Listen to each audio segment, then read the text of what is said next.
How does it work with the employees? Did they like dig it and enjoy it, or?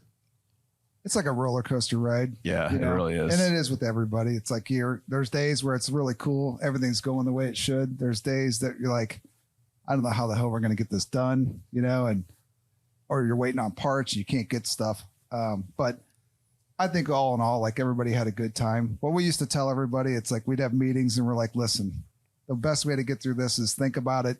Fast forward 10 years from now. Are you going to sit down with your friends or all of us and say, hey, that was a cool experience, once in a lifetime deal? Probably so, right? So if you look at it that way, it kind of takes away the sting of some of the stuff in the moment, I think. Sure. And Charles was just making that shit up at the time, but I think it's actually true now.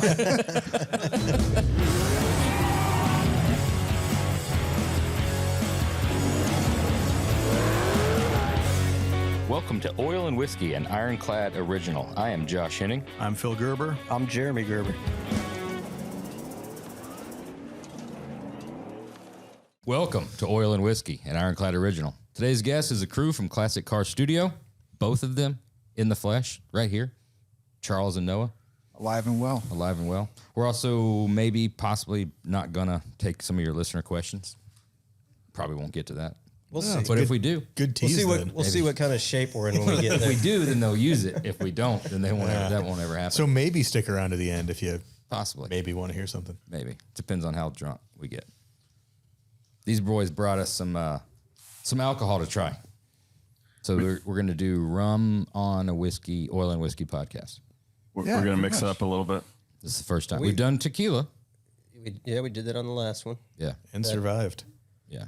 We haven't done anything else besides, we did some Canadian whiskey. But this will be the first time for some rum. Well, we should dive right into that then. Yeah. Why are we drinking rum tonight? There's something special you guys, I assume, brought to to We feel that it's rum connoisseur. You guys just like rum. We're fucking pirates. Little did you know. Well, it's a thing. I think it's important to have a couple pet projects in the cooker. So one of them being rum. So we had some extra space in the shop a few years ago, and Charles and his buddy had been experimenting. So next thing you know, we had a distillery in the shop and making rum. Damn. Nice. So the stills and everything, is that something you guys fabbed, or did you source the materials? Because I look at them, we've done like the little bourbon trail deal. Yeah. And I find myself as like a fabricator. You're sitting there staring at all these like whiskey stills, just thinking like, man, that'd be cool to build. Or you know what I could do? I could weld that and machine that, and then you like conjure up this idea for a $2 million whiskey still. No, we didn't fab it. We did buy one, but we've got plans for our next still. We're gonna make most of it because you got to start out somewhere, right? And we had no idea what the hell we were doing at first. So we bought equipment, we started making product, and now we're getting distributed all through Missouri. So we're like, okay, it's time to step it up and buy more equipment or build more equipment. And I don't know exactly where it's going to go from there. Like we're kind of out of space already in the shop. And so we need more space. So if we're going to expand, we're going to get a little bigger area and then build bigger equipment and then maybe come to Illinois. Illinois might be on a shelf near you. You never know. Naked spirits. So anyway, the cool thing about rum is you can kind of do whatever you want with the barrel. You can use barrels from other stuff. So what we brought today is made in a port wine barrel, a little more free form than bourbon. It's got to be in a new barrel. Let's check let's get after that. I'm going into this podcast stone cold sober, so we got to get rolling here. They've been having some Stillhouse prior too. Yeah, we have. Yeah. So this is our new bottle, fresh out of the barrel. This is some other stuff. That's Noah's urine. You can tell I'm a little dehydrated. They say to drink more water than you think. I don't know what that means. Is that the name of it, or is that actually your urine? Noah's urine. It's called Noah's urine. Yeah, it flies off the shelves. This is cool. So we'll let's see. We got a lot of stuff to get out here. We got supplies. So Noah's urine is actually aged. So he's not the marketing guy. Herein not referred to as Noah's urine. That is rum that we aged in an orange bitters barrel. So with rum, you can do a lot of different stuff, and it's more of a finishing because the bitters are very, very strong. Yeah. Orange bitters are very, very strong. So that's been in there for about a year. About a year, which makes it, pretty potent on the orange side. But we're going to do an old fashioned where we do part of our new rum, a little bit of the orange finished rum, and the standard ingredients. Well, looking forward to that. It's going to be good. Well, to give a little while you're getting the glasses out, and all, you really should have prepared prior to. Right, This is a lot. I was asking if I should. This is why I bought rags. Something's going to spill everywhere. Yeah. We do have a little thing. What's that? With a chingadera? Oh, and the wingling on the.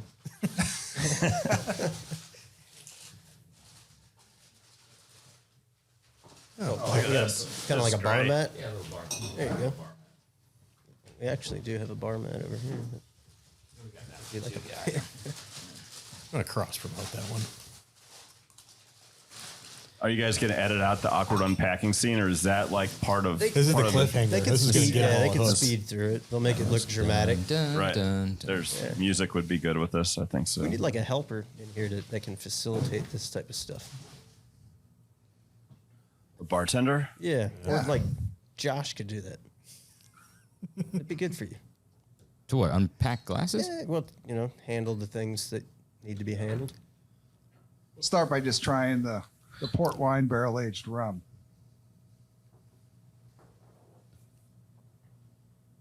Sweet.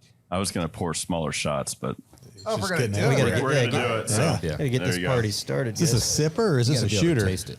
It's Well, super. All right. Yeah, But you can shoot it if you want. yeah. You do whatever you want. It's your podcast.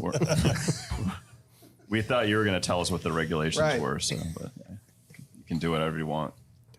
I So what's feel like what's the rundown on this guy? So we, our mash, which really isn't a mash, but that's what you guys call it with bourbon. But it's it's our fermentation. It's done with sugar, no molasses. It's all sugar, yeast, and water.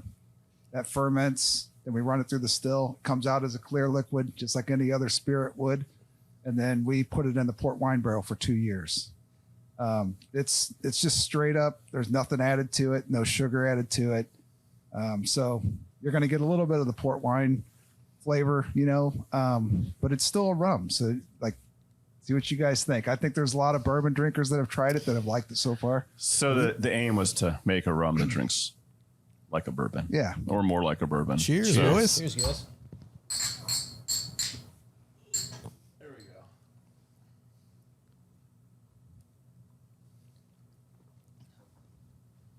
Oh, that's good. Yeah. That is incredibly smooth. It's Yep, 87 solid proof stuff. too. So it's a little higher proof. Most of our rum is 80. But when we took this, we took it out of the barrel and we're like, oh man, it's Too good. decent at a higher proof. So we did proof it down a little bit. I think it came out at 112. We brought it down to 86 or 87. But How does one go about discovering said proof? What is the unit of measurement? we've got a special tool just to measure it, because if it's off, okay, and it's on the shelf and you get caught, You got a the problem? fine is just massive. So we've got a Is couple that the different, float thing? we use that. Yep. And then we've got a digital way to check it too with the machine. Generally, once you get into higher proof stuff, everybody describes it as being not smooth. Versus, I personally like higher proof stuff in a cocktail. You're going to put some ice in there anyway. It's going to melt down and kind of be right where you want it to be. So, Yeah. But in terms of sipping, generally, I don't. People don't like to sip something that's way high just because of the burn. But I mean, this is seriously good stuff. Yeah, it And really you're, is. you're right.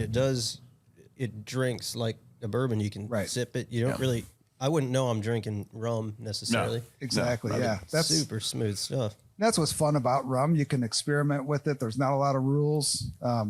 Obviously, no P's and some, and it gets away with that. So I mean, it works out pretty that's good. me after not drinking all day long, going out and drinking all night long, Any asparagus? not drinking before I went to sleep, no water, then waking up in the morning. That's Now, do you have that's to- the dilution. Do you have That's to proof that down, or that's is that some just straight high-proof from the shit. tap? that Depends on how much water the you tap. drink Yeah, that day. On what that's what they call it. You And play I with never- different asparagus or anything The like that? asparagus will really send the flavor sideways. We all know that. So we said, you know, if we're going to do this, no asparagus a couple days before, and I think Right. it's going to come out all right.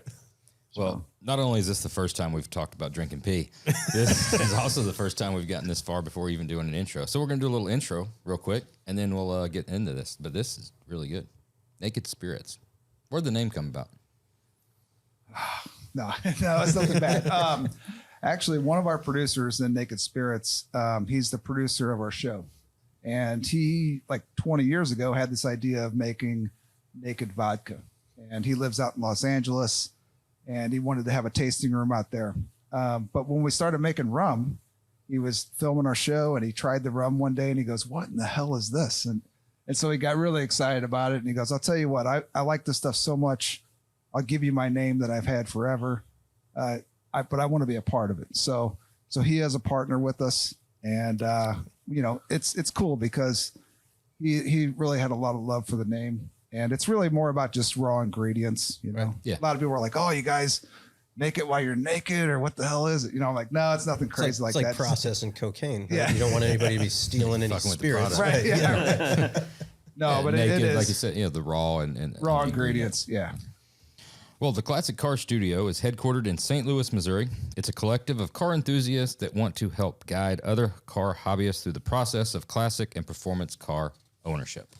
Does it say that on our website somewhere? I don't know where they got that. It's in the About Us section. Is it? Yeah, Okay. I think All that right. was You maybe That's okay. gave this. I was going to ask you if we could use that because Yeah. it sounded okay. But I don't remember writing that. Founded in 2006, Classic Car Studio started out as a classic and specialty car dealership providing turnkey automobiles. Since then, Classic Car Studio has become a one-stop shop offering sales, maintenance, restoration, paint, and custom interior services. And some good-ass And fucking rum. rum. Some rum. You can check out more at classiccarstudio.com or follow them on Instagram at Classic Car Studio. Charles and Noah, welcome to Oil and Whiskey. Thanks for having Yeah. us. Thank you. Thanks for coming Coming guys. up. Yeah. They said thank you now. Wait till the end. Oh, yeah. Like, get the hell out of here, you guys. Hey, we've said it before. It's always better to do these in person. So give us the background how it got started. We've obviously known each other for a long time, all the guys, and it's amazing to me how many things you've got your hands in all the time. But you still have a very clear-cut identity. You haven't lost your identity along the way. You're just another thing and another thing. It's got to be an amazing story. Yeah, it's interesting. I didn't actually plan on getting into the car business. Always loved cars from a young age. Went to car shows, did all the fun car stuff, but not a lot of car people in my family, so I always kind of found my own way with that. And so started Classic Car Studio in 2006, and I went to school, got out of school, typical deal. I had a good time, wasn't really sure what I was going to do after, and I worked for somebody for about a year in sales. I then decided I'm going to start buying and selling cars I like and see where it goes. So I figured out how to get a dealership license, rented a piece of property, and it was actually, I didn't even have like I didn't own a house or anything at that time. But Manheim Auto Auction lent me money, which is hilarious. So anyway, so Manheim gave me like $250,000, and I go to the auction, and I guess if they figured I screwed up, they'd come take the cars back from me. So I'd go to Manheim in PA, and I'd buy like weird cars, whatever other dealers were happy to get rid of them. So at that time, air-cooled 911s, muscle cars, old Mercedes, whatever it was. And they were mostly new car dealers selling specialty stuff there that they just knew they couldn't sell in their lot. So I'd buy all that stuff and bring it back to St. Louis, and sooner than later, we needed to work on the cars. So we got some mechanics. Kind of said, well, we're never going to work on other people's cars. We're just going to fix this stuff and keep selling it. But once we did a restoration, that was kind of like all over for me. It was so much fun. And, the creativity really tapped in at that point. And I was like, wow, we got to keep going with this. So Charles came on board, not that long after that. And we've been kind of going ever since. Yeah, it's a really cool story. I mean, it's like you obviously can't do it without all the good customers, but it's a diverse group of people, and with buying and selling cars, you've got stability there that's constantly going because, as we all know, building cars, sometimes there's ups and downs with that. Sometimes you make money, sometimes you lose money, and having all that together. Y'all make money at it? What's the secret? I there, didn't say Mitch? how much money. I said you can make money. So depends on the project. But I think having that all under one roof, and then having this and our BMX bikes and all the other crazy stuff going on, it makes it fun, but it also helps, so you've got multiple sources of income. Yeah. Don't have all your eggs in one basket. Yeah. Yeah, that's an important thing for, there's a lot of shop owners, big shops, small shops that listen to this. For us, having the chassis shop along with the hot rod shop, it's nice to have something, steady revenue stream because Right. hot rods in just alone, that's a tough business. It And is. I think a lot of people, as they've matured in the industry, find themselves looking for what's that product line that we can tie to this and keep pushing and have that revenue. It allows you to do all the stupid shit you want on the cars that isn't going to make any money. Yeah, exactly. I think that's the problem with the car building. Well, blessing and a curse. You get to do all the crazy creative one-off stuff and kind of create the dream for the customer, but that stuff's the worst. There's no margin in that stuff ultimately, when your really expensive part doesn't fit and you have to make two more, there's no money. No. So, Or like the follow through, I'm sure you guys have had this situation. You put 500 miles or 1,000 miles on a car and you think it's great. You take it to the customer and the damn thing breaks down. It's a part failure or something, but that one little thing could cost $10,000. It just. Sure. I'd like you to elaborate on that a little bit because we've never experienced Oh, that really? Okay. before, so it's cool. let me tell you how- That's cool to let me tell you how this works. Yeah, it never fails, does it? Yeah, It's it's like the most inopportune timing typically, Yeah. but yeah, you do the best you can. Like Sure. you said, 500 miles is usually what we try to get 500 miles on them all before they go out the door. You think that everything's going to show up before then, or the best thing you could do really is get them on a road tour. Because I find Absolutely. like, Use the shit out of them. Right. yeah, like the 500 miles, unless they're like hard 500 miles of everything you experience in a car, sometimes it doesn't recreate like the situation that might cause something to fail or show up, Right. The being on the highway for 3 hours at a time and then going through traffic and all that stuff. It seems to work out like the best form of shaking a car down. Yeah, you have to have a ton of different variables you're throwing at it because if you just drove in circles at 30 miles an hour, it wouldn't happen. But Right. yeah, it's the car that starts acting weird, Yep. 2 hours into every drive. So, which is the most frustrating sort of problem because you have to drive really far to make it start before you happening. can But replicate we usually get on the highway and just, the initial test drive is usually 2 minutes. You'll eat once you get running and driving, it's out and right back in because there's something you're going to fix immediately. But after that, you hit the road and start going. So we usually try to go do 100 miles right away and see what's up. So there's always something though. And then the most frustrating part, of course, is when you're really sure you're done and patting yourself on the back, it fucks up hard. Breaks.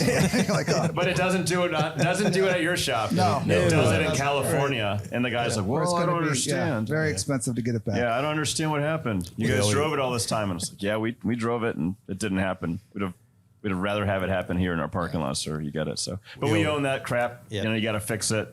So you have to take care of it. But kind of coming back around, it's nice to have some balance out in the shop because it would kind of terrify me just to have only restoration stuff going. So Sure. Yeah, you got to have that offset. got to have something to make you feel good when everything's going wrong over here. You're like, Yeah. oh, Yeah, we we're- just sold we two of just- these. We're just doing really good on this side, so it's all right. It's all going to balance out. So with the car sales side of it, is that consignment stuff or you just finding stuff that you dig? Consignment's something you know you tough. I would love to do like 100 consignment cars for people, but the problem is they're usually consigning. Some people are consigning it with you because they just don't want people coming in their garage, and some people are consigning it with you because the cars just aren't right and they're kind of messed up. So Yep. They don't want to be on the hook for it, dealing with it face to kind of. face. Yeah. It took me a little while to realize that, and then I was thinking like these consignment things are a headache. So we have a select few consignment cars, and most everything else Charles and I go out and buy. So sometimes it's hard to find nice cars, and we just wait. And sometimes 10 nice ones show up in a row, and we'll buy all of them.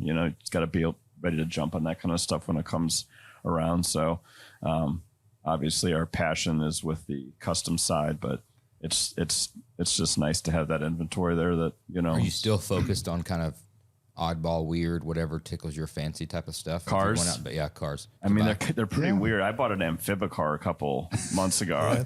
Top of the list there. That may have Tested it yet.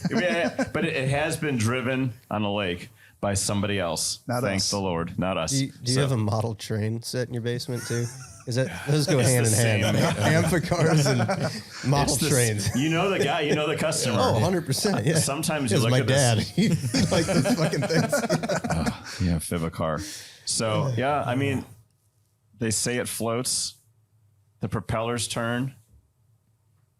I haven't had it on water yet, but we buy quirky cars. I don't know.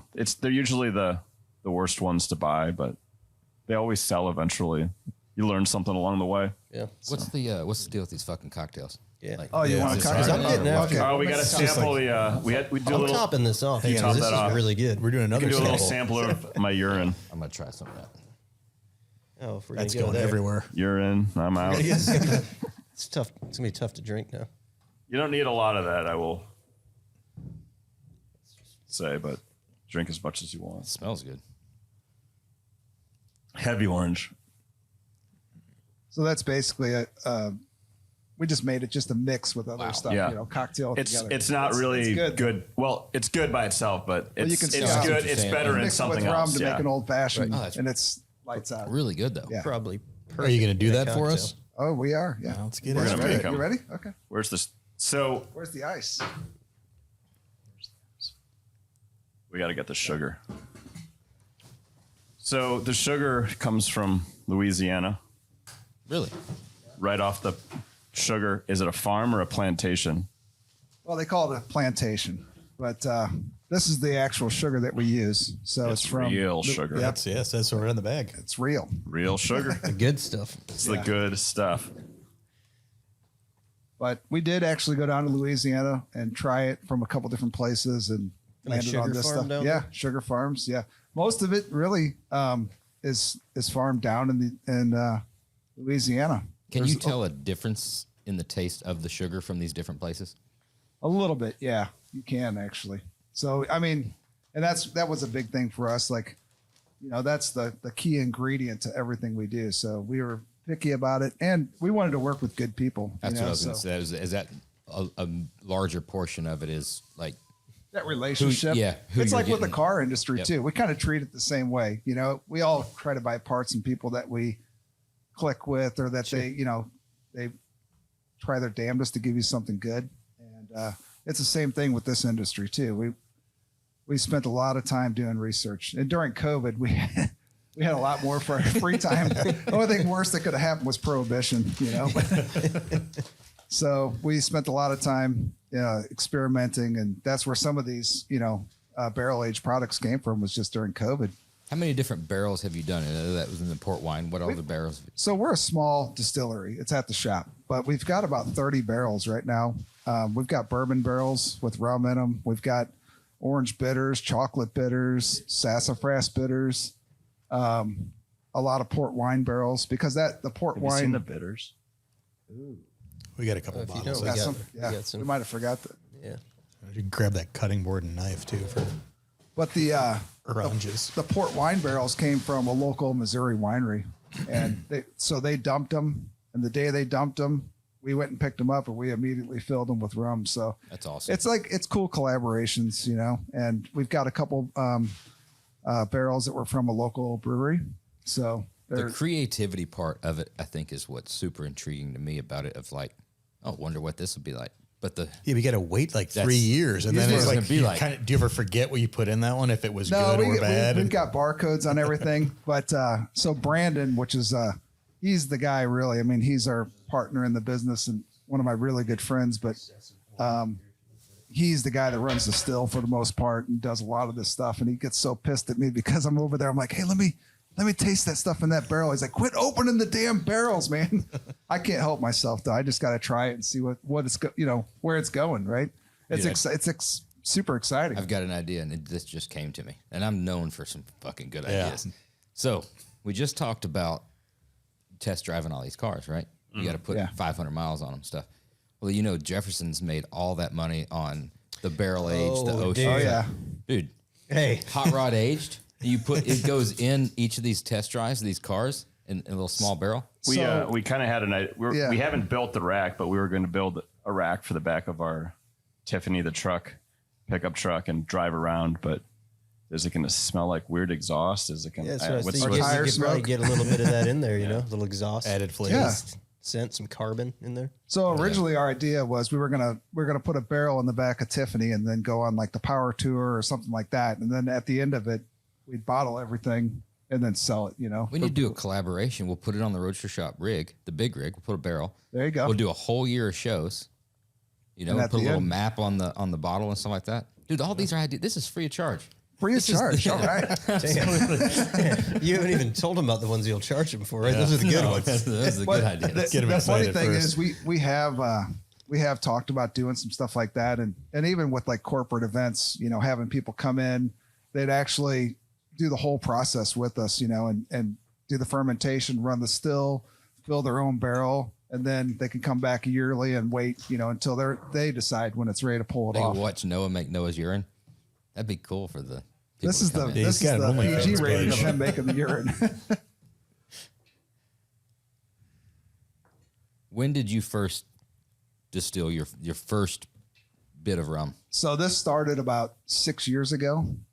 Might have been 7 years ago now, but my wife bought me a beer making kit for a Christmas gift. Mhm. And my brother came over, and my brother's got his PhD in mechanical engineering. So I'm pretty anal about stuff, but he's like on another level, kind of crazy.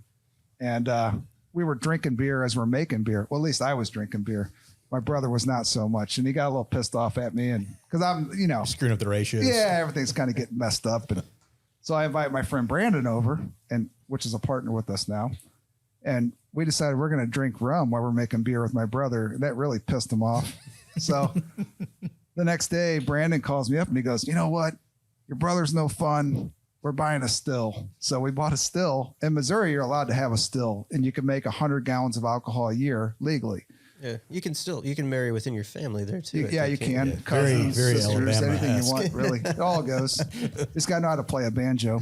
But so we started making rum in my buddy's garage, and he lives in a neighborhood, you know, golf course community, and we'd be in the garage with a still, and there's people walking down the sidewalk, and we noticed like eventually there's like people making multiple laps. They're like, what are these assholes doing? Are they making meth? What is that? What is that thing in there?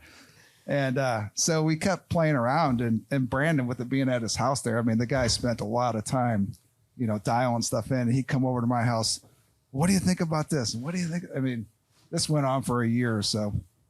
And then finally he had something that, you know, we thought was really good. We did a lot of drinking and trying this stuff out, but R&D. R&D, exactly. But we had a party it was like a kickoff of our first season of our show, and Brandon brought a bottle to that party, and he walked around, or he gave it to me, and it had a nice note on there to me, and he thought I was going to save it, but you don't give that to somebody at a party like that and expect them to save it, right? So I walked around and I had everybody just trying it because we were pretty proud of it, and that's when our producer tried it, and everybody else that was there got to try it, and gave us a little bit of confidence because we're like, okay, this is drinkable. Nobody's blind. Nobody died. And they actually smiled. So it's like, all right, it's pretty good. But we kept tweaking it. And then a local radio station, KC95 in St. Louis, they're actually the oldest rock radio station in the country. Oh, wow. And they came to us and they're like, hey, you know, you guys are classic car guys. You're making rum. Would you make KC classic rum for us? And so we did that. And, you know, had a cool label with our shop truck on the label and everything. And we sold 3,000 bottles of that in 3 months in St. Louis in conjunction with this radio station. So that was like our first retail experiment.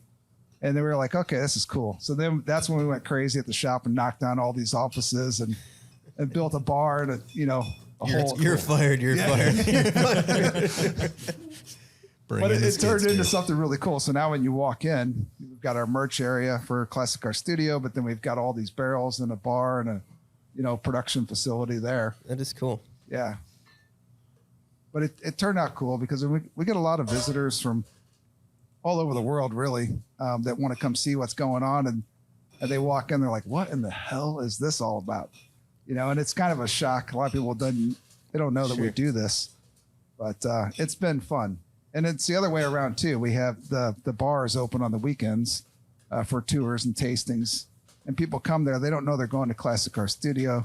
They know they're going to Naked Spirits, and they come in and they can see cars and shit. Yeah, they're looking through Get the drunk glass. and buy something. That's what we're hoping for. Yeah, we just need Noah there to work his magic on these people. I don't know if that train enthusiast comes to drink some rum and sees that Indian car. that's a different. He comes by in his conductor hat and takes a little break from. You got to take it to his basement. You know, have it do a tasting down there and have the car outside. What out of all this, you know, we're talking about the creativity and the experimenting and stuff. What's something that just didn't work that you thought was going to be a great idea with? Well, I'll tell you, really, it started off with just the foundation, which is the fermentation. We thought you had to make it with molasses. And so we were making it with molasses and we're like, we don't like this. It's kind of weird, you know, and we kept screwing around with it. And what we didn't know is our molasses was out in the shop, like in our showroom area, and that's not climate controlled. Well, the shit started to ferment inside there. And we were wondering why our rum was tasting weird. So like, that was one of the things was like, well, damn it, you know, this isn't working. So it actually worked out well because then we went and switched over to the sugar that we're using. And, you know, I think it's a cleaner spirit by using that. So That definitely a learning curve. It is. You You got to screw up a few times to know what you're doing, right? Oh, you screw up a lot. Yeah. Trust me. But I think that's all good. I mean, it's similar to the car world, you know, it's like you go out there, you try to start building cars. I mean, we can all cringe at a lot of things that we've done with that world. Right? Got to break a couple eggs to make an omelet, as they say. Well, hopefully Isn't that right, Josh? 10, 15 years from now, we'll be looking back at these times and be like, what were we thinking? I mean, because you got to, if you're not, you know, there's a saying, you know, if you're not going forward, you're standing still or something like that, or going backward. Did Ricky you know, Bobby say that? Or Yeah. who said that? Yeah. First or last. Yeah, if you ain't first, you're last. Right. But I mean, yeah, on a serious note, you want to be continuing to move forward and being better tomorrow than you were today. Right. So yeah, I mean, everything is a learning experience and It is. stuff that you've. And it's kind of nice to have a challenge that's not cars sometimes. I mean, I think everybody that's in this industry, we all know we have to have something else going on, whether it's like your kids' sports or, you know, you can drink rum at your kids' sporting events though, but Get you a good Yeti. No, but like- A little tumbler. no, but I think it's important to have something else going on sometimes. Yeah, it's looking like there's a trend, you know, that thing. If you rewind, it looked like, you know, everybody in the hot rod industry that was trying to do something different. Nice. They started coming up with their own like waxes and detail products, and everybody had like some clever spin-off of like Route 66 or Super Shine or something. But now I feel like everybody's hobby is just drinking, you know, and we found a way, if you look behind you, you know, it's not really the podcast as much as it is just drinking lots of bourbon that we were. And Pinky's doing the same thing out there with his brewery and stuff. Yeah. Yeah, he's got a cool. I've never been out there, but I've seen pictures of it. It's a cool place. It's very place. cool looking.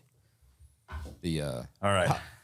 How does that lay out within your facility? Is there like when you're in the bar atmosphere, is it like open to the hot rod shop? It is. There's see glass. There's a glass wall, and you can see out into the showroom. You can't see into the shop, but you can see into the showroom, and so yeah, it's really cool. I mean, Y'all do food there and stuff too? Just tasting. just tastings, but people have rented the space out now, and they're having corporate events. And Did you have that open pre-pandemic?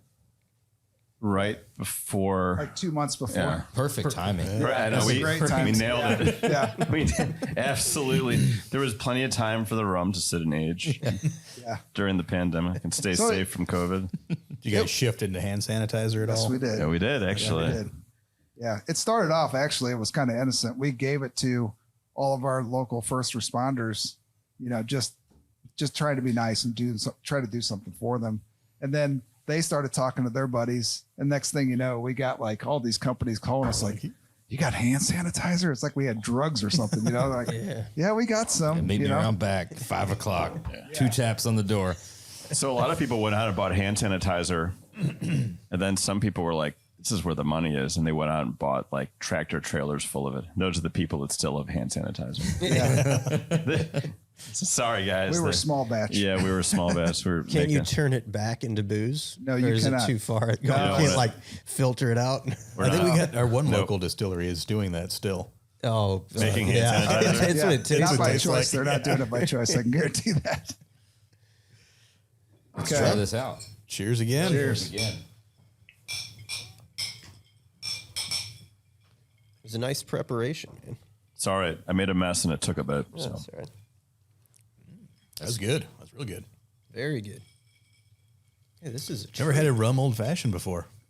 It works. So It's not that far from, really not that far from bourbon. You know, It's like bright and refreshing. Though. Yeah, it almost goes a little better. heavy on the orange, but gotta do. Sometimes you'll get them and they'll like muddle an orange in there. I feel like that's offensive to the old.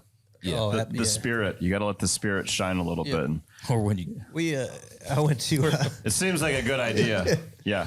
yeah, I went. Right. There's a local bar. It's probably out of business now, but it was in Barrington, and me and Zach went there, and the bartender was like really obnoxious, and we ordered an old fashioned. I like got in the habit of saying, make sure you're not putting any soda water in it, because that's a thing. A lot of people will just I know. I don't know where douse that it. comes Yeah, from. where like soda Wisconsin. water or Sprite.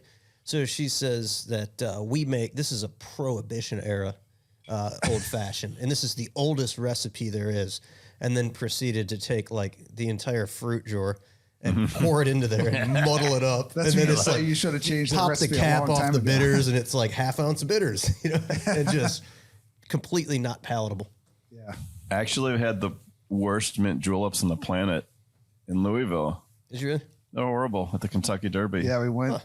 You don't want to have one there. I don't know why. You think? That should be like as good as I don't understand. it came from there. That's their thing. It's the best. I Should think be the I've best. made 2 of those in my entire life, and I was like, hold on, here's some more money. Let's make this over. We're gonna come out of this together and as friends. It's a good So we started cocktail, over. though. They had mint. They had it all.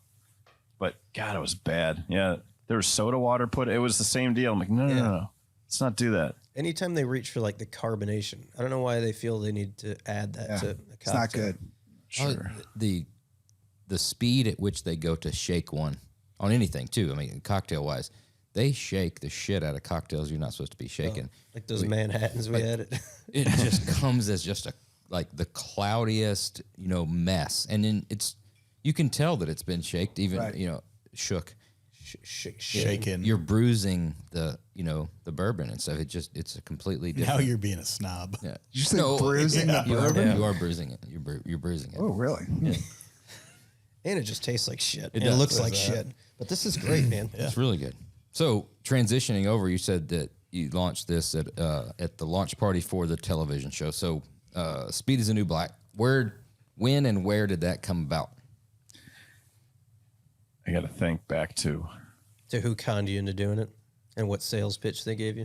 You know what? The interesting thing, it wasn't that because, and now there's so much of that. And since we did that show, people always say, Noah, I'm getting emails from these guys and they say they want to to make our shop into a big show. And I was like, yeah, you're going to get a lot of that. There's a lot of people, there's a lot of production companies trying to sell a concept to a major network. And, maybe you'll work, maybe you won't work, but most likely it's going to go nowhere. Because there's so many people pitching stuff. And it's like anything else. If you don't have an in and a network, if you've done another show, even if it's a bad show, if it kind of worked, they'll probably buy another show from that guy. But unfortunately, that's kind of the way that goes. So we had a customer that had produced TV shows. He just had like an Impala we worked on for him. And he actually had sold a show and had done very well. But we had no interest in doing a show. It wasn't even like it wasn't even a thought or, but he said, you guys should do a TV show. And I was like, I don't think so. We kind of have an okay thing going on here. We've been growing it for however many years that was. It was 12 years probably. And he said, well, here's what we're going to do. Let's just shoot like a little like sizzle piece, and I'll go around and we'll bring in like a sound guy and a camera guy. We're going to shoot a bunch of stuff around the shop. We have a big shop. It's like 40,000 square feet. So there's a lot of stuff in there. I didn't really think about it, but, I didn't think it would look cool or we'd be interesting, and maybe we aren't, and maybe it isn't. But but they shot this little sizzle reel. It was 3 minutes long, and I was like, "Oh, this looks so cool." But I still didn't really. It didn't seem like a reality. So they showed it to me, and I was like, "Oh, that's cool." And then every once in a while, they check back in months apart and say, "Oh, we're going to take it here. We're going to pitch it to these guys. We're going to take it here. We're going to pitch to." History and Discovery is going to be there. And I said, oh yeah, that's good. All right. See you guys later. And then I forgot about it completely. And it had been about 2 years since we'd shot that, maybe a year and a half. And then he called me one day and I was like, well, what's up, John? And he goes, we got you a show. Oh shit. Oh, damn. That's still a thing. Forgot about that. So anyway, it worked out fine. And we ended up doing, Speed is the New Black, but it wasn't sold as a thing. There was no like concept really. It was kind of like, here are these guys from Missouri and we're going to put them on TV, but there wasn't really, they didn't sell it as there was no plan. There was no idea of what the show was really going to be about. So Not until they showed up, really. not until they showed up, which ultimately was like we made it very hard on ourselves, I think, because we wanted it to be different and fun. So Did you guys have some creative control within that, or was it pretty well handed down from above? I think we got lucky because they didn't make us look like bad people. But via the power of editing, you could make anybody. You could take sound bites from people, and wait till you see what we're going to do with you. I know that's why we had that talk beforehand. I was like, "Here's the deal. I lucked out once, but if you throw me under truth, I'm going to make you a cocktail, and it's going to be so. But you're going to treat me like anyway." So we didn't have creative control, but we had a great production crew we worked with. And they didn't make us look terrible. So they shot it in St. Louis. Everything was edited in California by people we never met. And the producer that was on site in St. Louis kind of oversaw the editing, but it was edited by a lot of people. It's a lot of, they're usually way overshot. There's thousands and thousands of hours. And then here's 45 minutes. These guys from St. Louis, the drunks. No, it would be like 200 hours of footage that got cut down to just a 1 hour show. So there's a lot of stuff that got cut out. We got B-rolls of bridges, churches, sunsets, horses trotting. What the horses? Did they pretty much live with you guys 5 days a week, or was Sometimes 7 days. It would be week. 7. Yeah. So that was the hardest. I kind of got a rush from it. I don't think our families liked it. It was very, very hard on people because it was like you had a car build that you're trying to get to a show and everybody's just like cranking away and stays up all night. And then you get to the show and you get a little break and it's done. But it was like that, but it never stopped because we had to have another car build done and then another car build done and another car build done.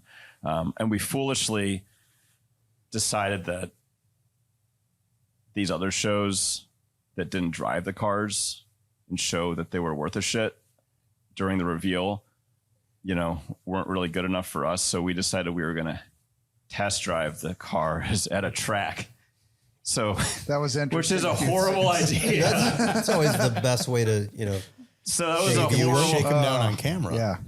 That was a There's some horrible. fun experiences with that. But it really overall it looked good on TV, but it was kind of terrifying. So, because we talked about doing 500 miles, these were like done the night before. Then we're on They were Right put after in the a track. trailer and then taken trailer. to a track or to where we were going to do the reveal, and they got taken for their first trip, basically. Because These are all customer builds. yes, yeah. And they were all, I was afraid. I had a lot of fears. Most of them ended up being, there was other problem areas and stuff that was difficult, but the customers were all about it. Yeah, we'll do that.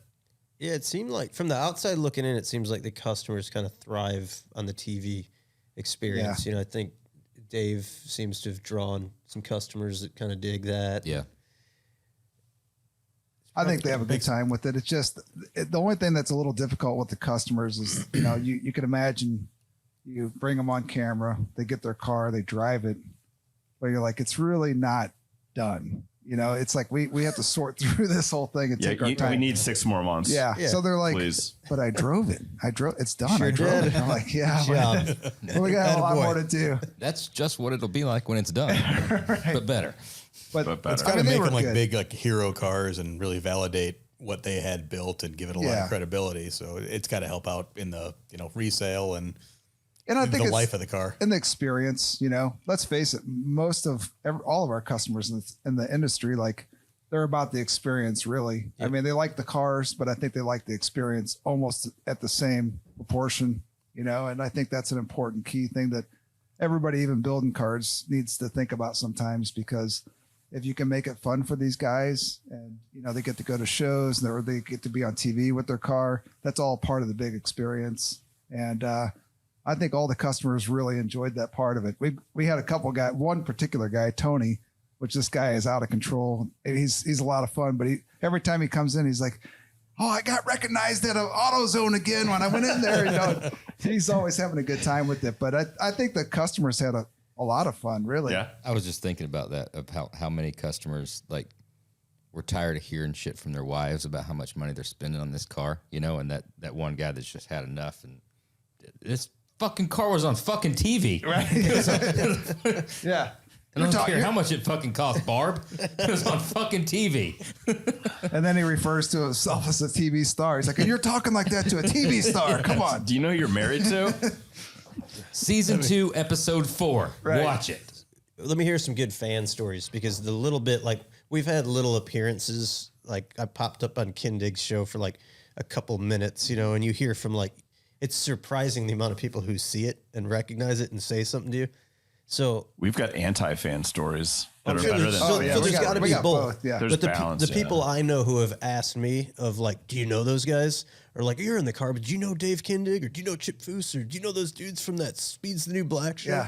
Yeah. Yeah, I know those guys. Those are usually the people asking that are usually not people you really want to be fans. Yeah.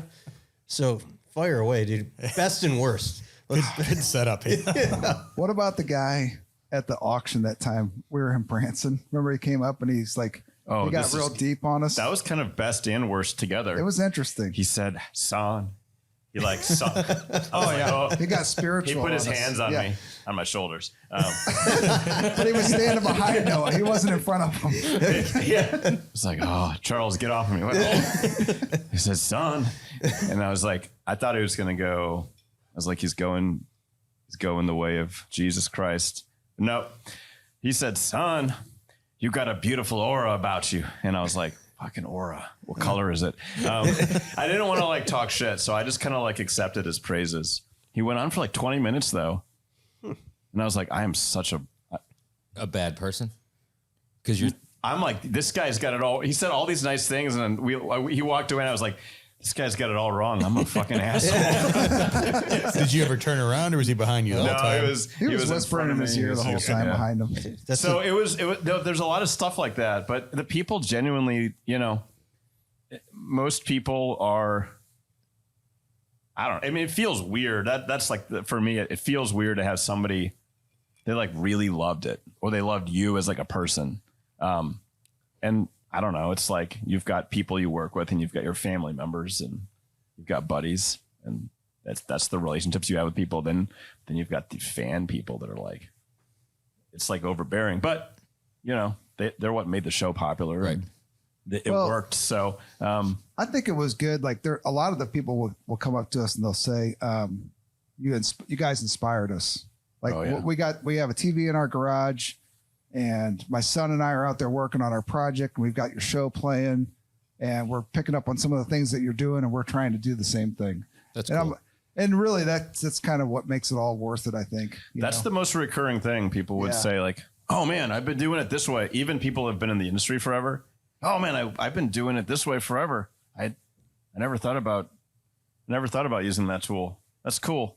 That's I like cool. that. Good job." And they walk away and it's done. You're like, "Oh, Me and my that's great. son are building this car. Me and It's my son. awesome. We're doing this. And I'm like, Mind if I get some of your hair? Right. just a little locket, maybe like a little sometimes the pictures come out on the phone. Sometimes the pictures come out. There's actual Out of the pictures. front pocket. yeah. Sometimes Yeah. I'm That's like, you know what? NSRA shows only, right? Yeah, that's it. So Down in Noah Louisville. had a well, remember the fun experience you had with that when the guy was flipping through trying to get to his car pictures?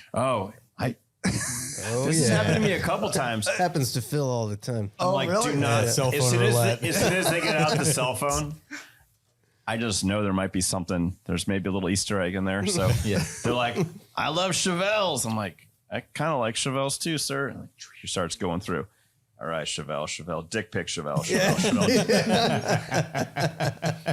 Yes. Oh man, I generally like, because I know that's probably coming. I generally look away, like as a customer show them, because they're like trying to find something. you and I'll look just- away and like Yeah, I'll just whistle, be like, Trying to save I'll be yourself that embarrassing just moment. let me know Yeah. when you find it. You know, it's because Yeah. Phil is like A magnet for it. oh anybody that shows him their cell phone, he gives it the like 2 flick. Just roll the dice. See what happens. Oh man, that's cool. Oh, boobs! I saw boobs. who is that? Yeah, Yeah, I don't know. The dick pics are. I haven't seen those yet. I've been going the other direction. he's seen but- some Pornhub stuff though. I mean, Phil's seen some bangers. Yeah, bangers and hangers. Yep. It's my claim to fame. Bangers and That hangers, and or just Indiana. hangers. Hangers. Yeah. It was weird when he got the dick pic though, because that was the guy. When the guy was talking in his ear, he reached around and he had the phone in front of Noah, and he was behind him, Yeah. flipping through the pictures. that That is was awkward. that is. It was just these awkward. random arms that weren't mine going like this. This guy off of me. So we've had people. There was one guy. He would call us. He would leave a. It would go as long as the message would record. This is when in the middle of doing the show, and I can't remember. It was our service manager at the time. He's like, I don't know if you want to hear this, but you should probably come listen. It's just this guy just going off. Go, fuck you guys, just pieces of shit, this, that, talking about our wives. I mean, he went everywhere. It was bad. It was kind of like What was so Is there any, offensive? is there to any him? point to he it, or didn't just like. I don't know. Was it the court? I think it was probably someone offended by a Corvette project. Oh, you modified it. you right? wrecked we wrecked Yeah. one. You sons of bitches. destroyed one? Because who would be more angry than somebody wearing white New Balance? Hey man, they can run fast in those shit. If you scuff them, you're pretty pissed off. Yeah. That's a wiry bunch you don't want to fuck with. So God bless him. But yeah, this guy was not a pleasant individual. And I was like, I think he's mad about something else in his life, but he's taking it out on our voicemail. Oh yeah. How does it work with the employees? Did they like dig it and enjoy it, or It's like a roller coaster ride. Yeah, you it know? really is. And it is with everybody. It's like there's days where it's really cool. Everything's going the way it should. There's days that you're like, I don't know how the hell we're going to get this done, or you're waiting on parts. You can't get stuff. But I think all in all, like everybody had a good time. What we used to tell everybody, it's like we'd have meetings and we're like, listen, the best way to get through this is think about it. Fast forward 10 years from now.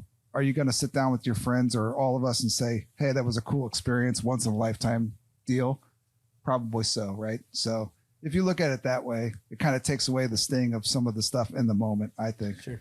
And Charles was just making that shit up at the time, but I think it's actually true now. That was actually gonna be my next question. Looking back, would you have done it again, or would you have passed on it? I would totally do it again.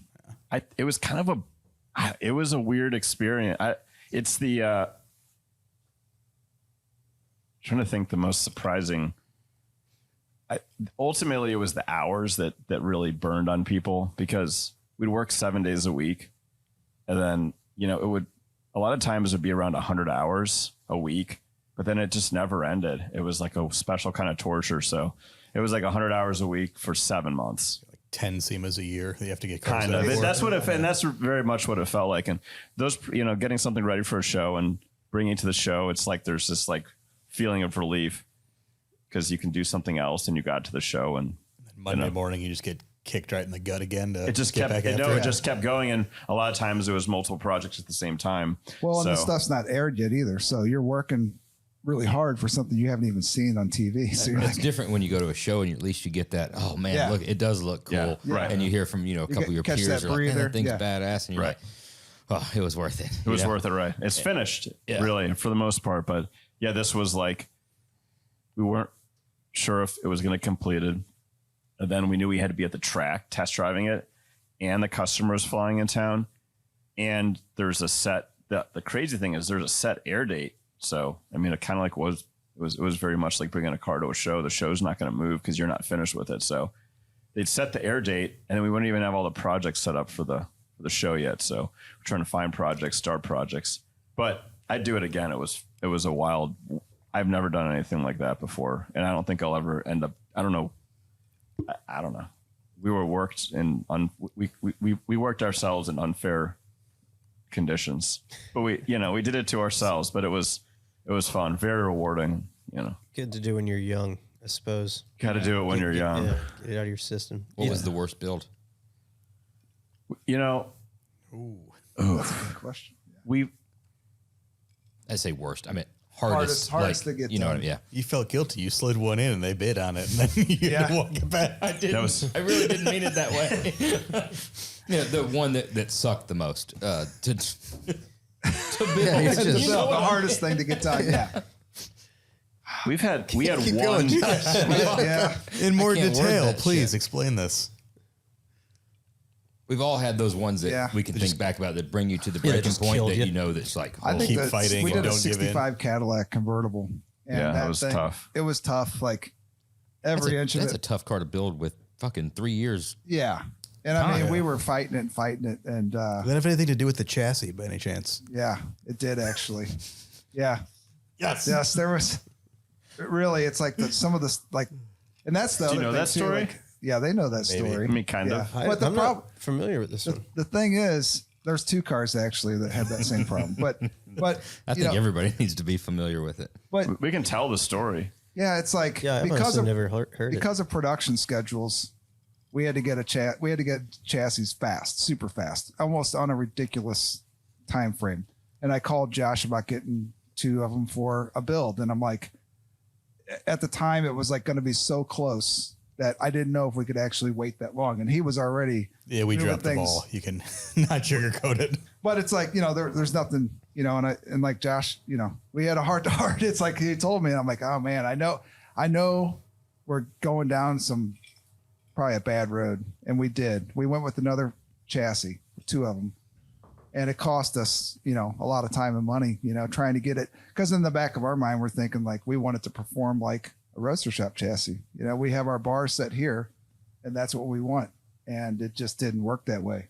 We had to re-engineer a lot of it, and we would have been better off, I think, building our own frame from scratch. And that's not what we do every day, but I think we would have been better off, honestly. Yeah, we rebuilt it and we made it work, but Yeah, we made it right. I mean, we had to. $60,000 or $70,000 mistake. Yeah. It sounds like this lies solely on Josh. This is No, it's not. that's what I'm taking out of this. Like, No, it's as I No, kind Josh- of cut Josh- through this and internalize it. Honesty No. was Sounds on like- the No. table. Sounds No, like you he- dropped And the we ball. even talked. We could have done one of them, Yeah. but not both of them. Right. And that's when the person that we bought the other two from was like, listen, I'll do it in this time frame, but you got to buy these two. And it Yeah, I was didn't mean to throw anybody under the bus on that one. I'm not going to, but we're I professional, will. but Fuck it's off. like, sometimes there's bad deals that happen, but I could tell you this, I mean, where all of our other frames have come from. Oh, yeah. But it is what it is. Sometimes you get in a situation that you have to try to do something else. And in the back of your mind, you're like, I should, this is not going to. That's what we've got a great relationship. We've done this many times, and there's with a lot of other customers as well. I would much rather you be mildly upset that I can't do what you need right now, Right. than super fucking pissed off when we can't do what we said we were going to do. Right. It's way easier to be like, ugh. Yeah. All right, well, can we meet in the middle? Like, can you do it in these many days or whatever it is? Or if it's just a flat out can't do it, we could have said, yeah, that's fine, we'll do it. Yeah. And then when that deadline came, be like, guess what? We didn't do it. Yeah. And exactly. And that's just We had a lot of internal conversations on that one leading up to it, and we're just wanted like hell to make it happen, Right. and just didn't think we could, and But it didn't was want to screw something you like, guys. it was and- like in like, It was This like wasn't it was like this I wasn't think in months or weeks. was This was like- in like days. It was like I think it was almost 2 weeks or something. It was like some Yeah, it just was- crazy thing. But I think it was back when your standard turnaround time on a chassis was like 8 weeks or something like that. 8 to 12 8 weeks. to 12 weeks. That was like pre-pandemic Yeah, those land. Those are the good old days. Right. There's I mean, customers listening now be like, what? Yeah. But you guys did have your handful of like Roadster Shop chassis on our show, and we're happy for that. You know, because Oh, it y'all made our did a lives great job easier. at that. Absolutely great job. Totally We easier. But, appreciate it. and then moving forward, like I think we've got 2 going on right now with you guys, and we've had many more before that. And and like any new customers we get, we tell them like, hey. In fact, we met with a guy on the way up here today that owns a Chevy dealership, and he wants to do 2 Chevy trucks with us. And we're like, we're booked out for a couple of years, but get in line now and let's get a chassis ordered. It's going to take a while. It's okay, but I think as builders, we have to plan ahead for this stuff now and let the customers know it's like, it's not just waiting. You can, in that time frame, you can get a chassis ordered. You can do the design work. You can start to get all these things in motion. So once we actually physically start working on it, we've got a lot of the key components there, and we've got a plan. What is your lead time right now on taking new builds in?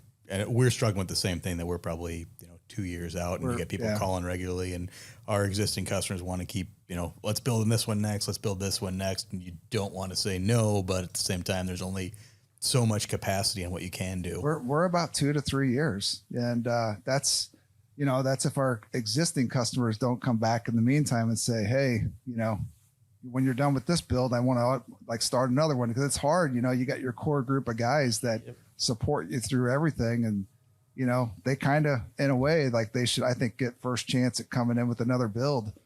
And we had a customer come in the other day. We're doing a 70 Chevelle for him, and he's like, I'm really liking all the Rivieras that are getting out there, and I want to do a 65 Riviera. Find me a 65. So we just started his Chevelle project. So, he's kind of getting in line again. And I think that's a good, it shows that you're doing something right. If your customers are coming back and you're not even done with one project, they're like, sign me up for another, I think it sucks on our end. We would love to be able to be way faster. And You want to say yes to everything. You but want to say yes can't. to everything. Every customer that's been waiting, you want them to have their chassis now. I'd rather have those lead times, back to pre-pandemic or even in less than that. I mean, we prided. That was like, I remember even bragging about it at the first Best on RS party about how much work we had put in for 2 years to get those lead times down to where they were. And we thought that like that was the most awesome thing. And it was. It was great. Sure. It was fucking awesome. And then came a fucking pandemic, but at the same time, as bad as all that is, it's like difficult to try to get these guys. I do think for a society and people as a whole, it's kind of good to have a little bit of a reset to wait on some things again. Where everything was so instantaneous across the board for everything. Anything you wanted to look at, touch, feel, have, buy was right then. And I think you lost some of that appreciation for those things when they were so instantaneous. I mean, there's some of the things if you relate it to guns or builds or stuff like that, I've done some of the stuff that's taken the longest to acquire or the longest to build or the longest, I appreciate those things more. It was tougher. The stuff that you can just swipe on right now and it's at your door, after lunch from Amazon, it's disposable. It's too. unfulfilling. No big deal. Yeah. Well, it's not like you guys are building less. You're building more, and that's why it's taking longer. So it's not a problem, really. I mean, it's you guys have the sales to back it, so you're producing more product, and you can only scale up so much, It kind of works with everybody's backlog as well. I mean, we can't, Right. Yeah, if you guys were saying, "Oh yeah, we'll have a frame ready in 8 weeks," and we'd be like, "No, take a little bit not longer. ready." Can you take like about a year because we Sometimes can't start sometimes anyway. it helps. It was a rising tide across the board. I mean, Right. it's not like everybody was just buying a bunch of chassis and not having cars built. Right. Everybody was buying those chassis, going to you guys, having cars built. They were also buying wheels. They were also buying tires. They were also buying engines. They were also buying this. So everything's a backlog across the board. So it's difficult when you talk to somebody and they're like, well, man, I just can't wait. And it's like, who's building it. Like, I promise you, talk to them and have an honest conversation. They're not starting on it right now. No. I always tell people if there's anybody that tells you they're going to start it right now, you should probably run. Yeah.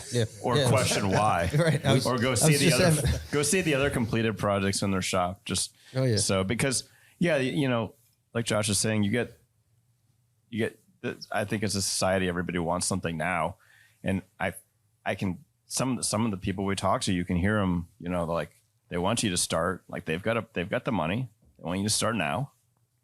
You can't start now. I'll go somewhere else. Well, we all know they're not going anywhere else. Where are they going to go? Part of that's the demographic that we deal with. They think they're going to die before we can start on it. A lot of guys, Noah's been getting some of those lately. They're like, I'm going to die, Noah, before you can even. Well, I'm like, well, here's the deal. It's going to be 2.5 or 3 years before we can start on it. And then, well, how long is it going to take? 2.5 or 3 years, maybe.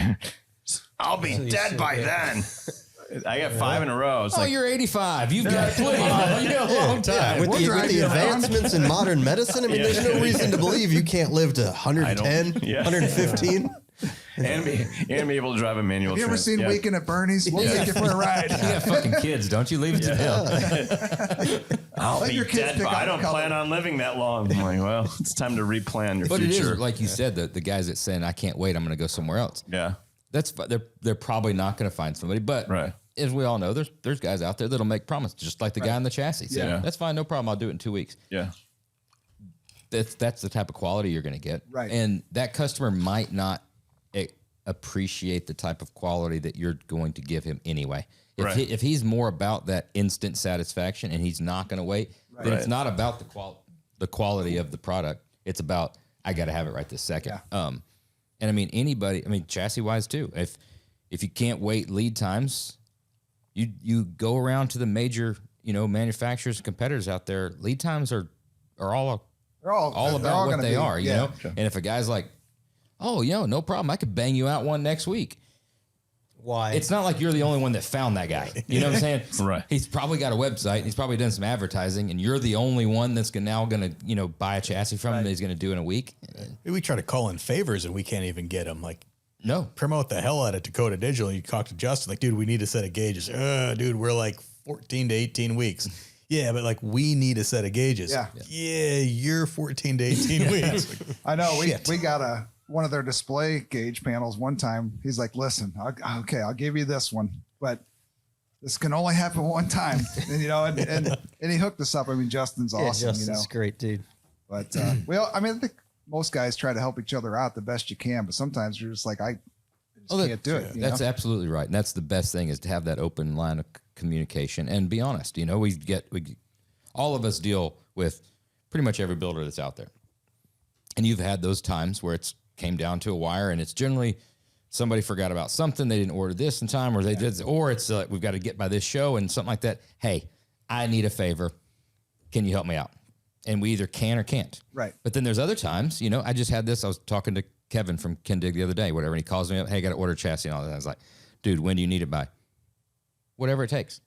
No problem. We're not starting the car. I'm ordering it just like anybody else. Put it on the thing. I'm not going to ask. And that's good. Great.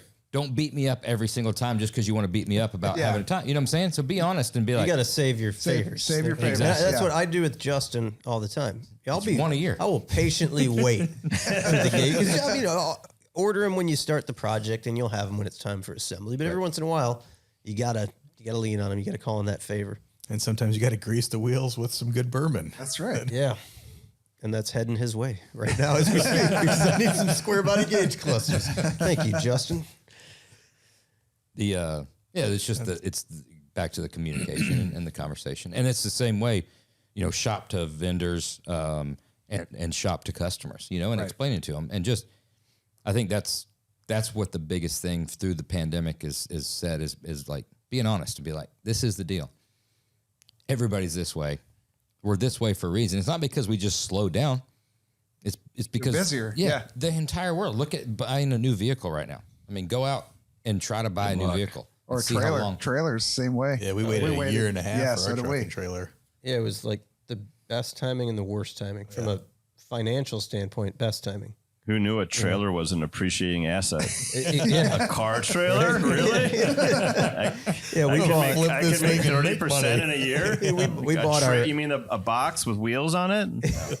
Yeah, it's got cabinets too. Oh, yeah. All We waited like what would you say 6 or 8 years. We struggled with. We had a toter home. Right. I mean, this thing was like full blown falling apart. Right. We would get it back from the shows, and it was 2 days every time of putting it was panels back together. Dead. We just welding. didn't bury it yet. Yeah.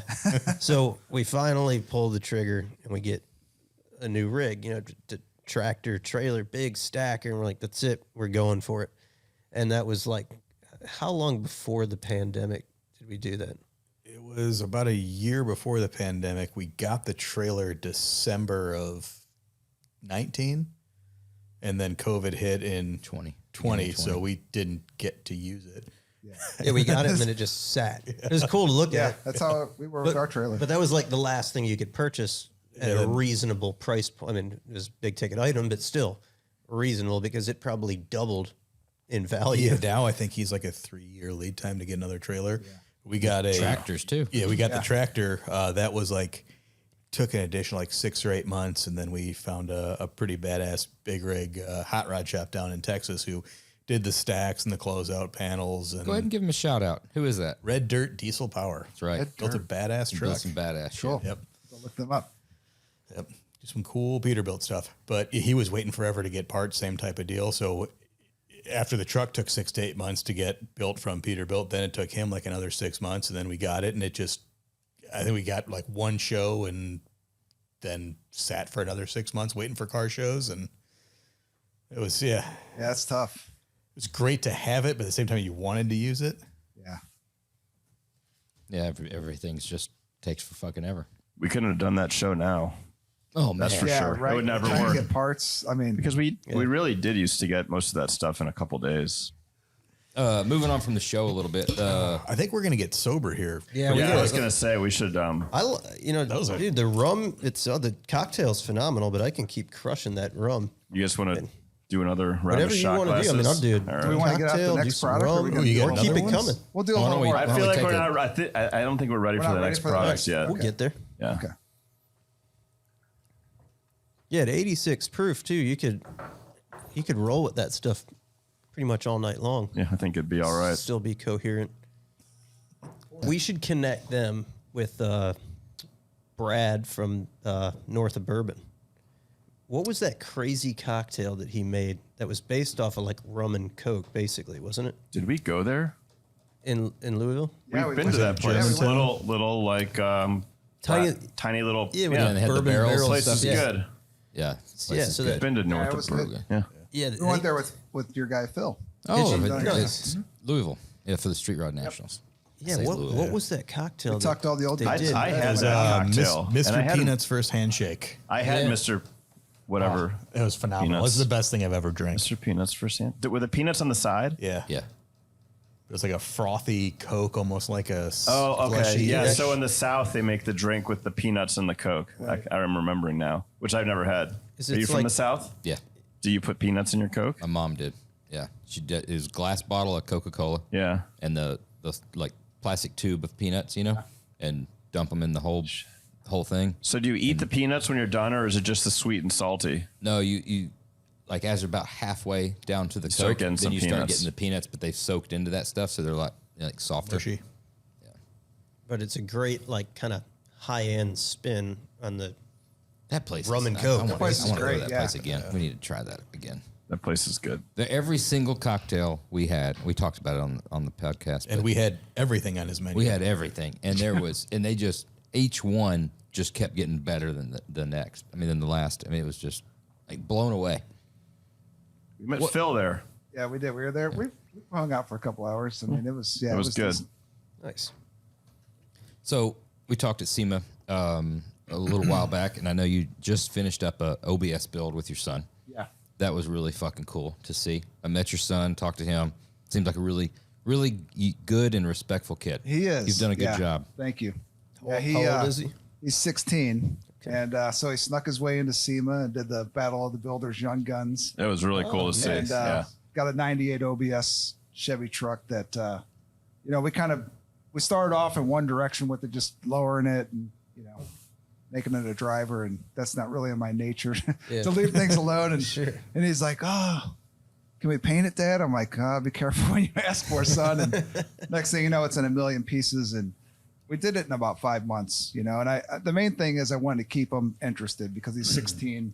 And, I told him, I said, the only deal I'll make is like, if we're going to work on the truck, you have to be there. I'm not working on the truck if you're not there. So every day after school, he'd drive down to the shop. We'd work on it. Or in the summertime, he works at the shop in the summertime too. But he spent a lot of time on it. He can TIG weld already. He can, use a spray gun, do body work. He's learning like a little bit of everything. Nice. So it's a good experience, I think, to do that with him, and see him grow. And it's like, I keep telling him, I go, man, you got to take a breather.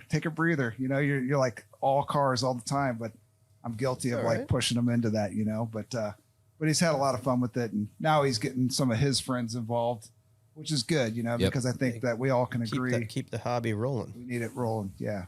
So just tell me about the build. What was it based on? What are the specs? What do we got going on there?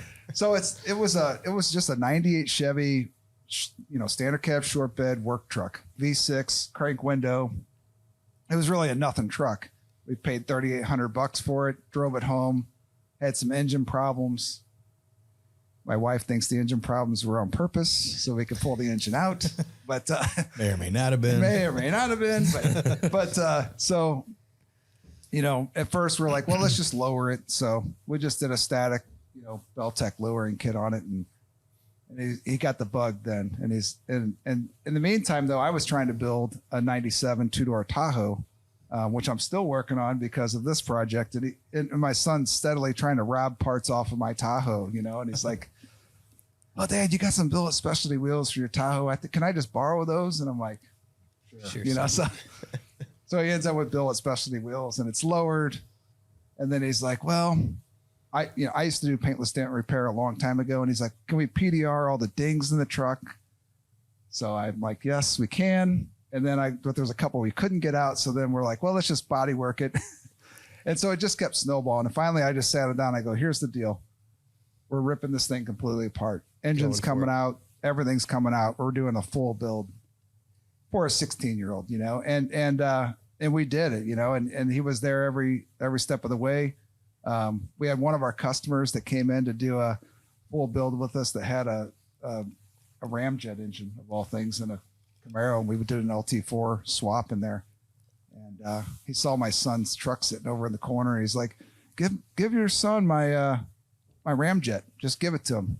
So we did. Sweet. We took the ramjet off, but we put the stock injection, kind of made it look like a sleeper engine. Yeah. So it's like we didn't do an LS swap. I think it's, I don't have a problem with doing LS swaps, but in every OBS truck across the country, it's like there's a 5.3 sitting in there with a bunch of crazy wiring and stuff. And I'm like, let's just keep it simple. You'll have 400 horsepower basically, but let's make it look just nice and clean. So we did that. And so we color changed we had the engine out, we painted the firewall, did everything, color changed it to red, and then did a full custom interior on top of it. So now he's like, now he's got the bug. Now he's got the bug. So he's like, I'm saving up, Dad. I might buy a RoadsterShop chassis for this thing. I'm like, let's just build another one.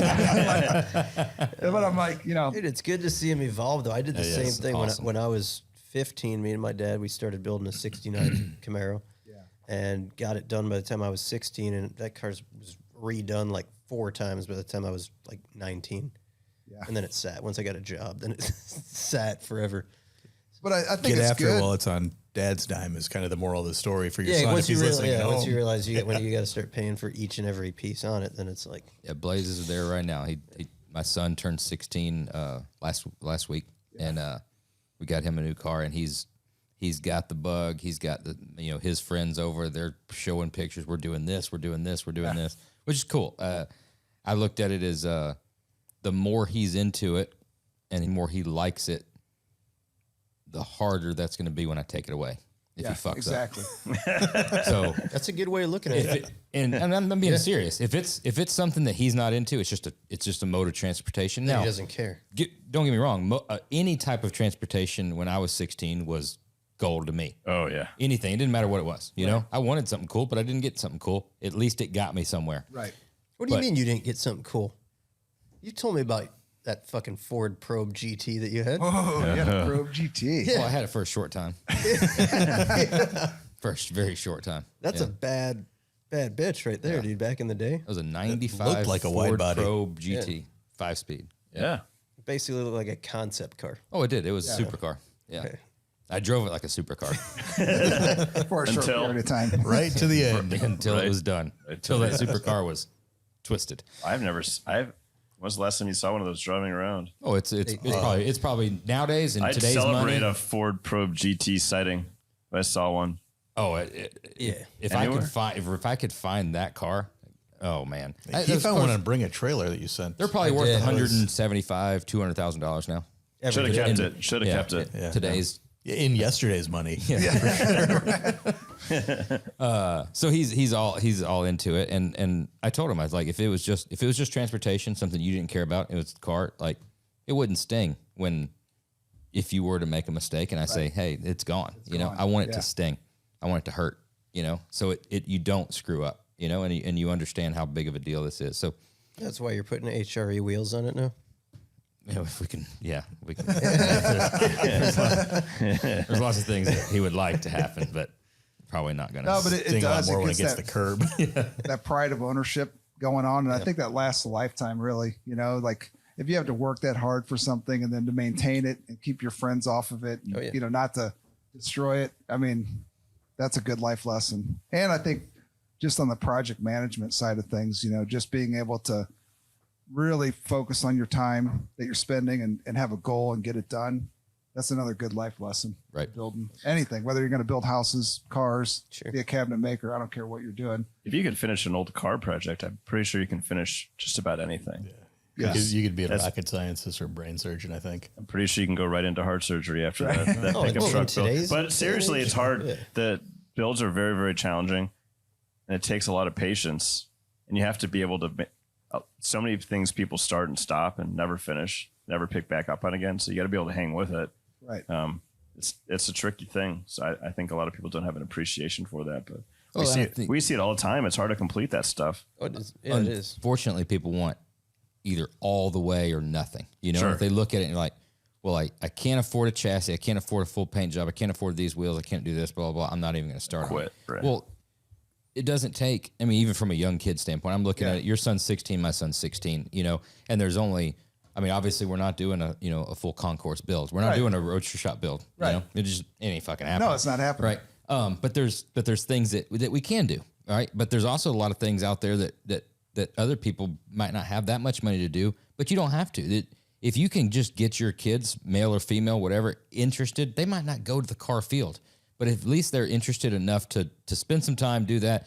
You can do the amount of shit now with modern cars of, a little OSB port and an app where you can program your own windows and lighting and doing shit like that. If you want to buy a cheap set of wheels that are a couple $100 or whatever, at least they've got some vested interest and some sweat equity in what they're driving.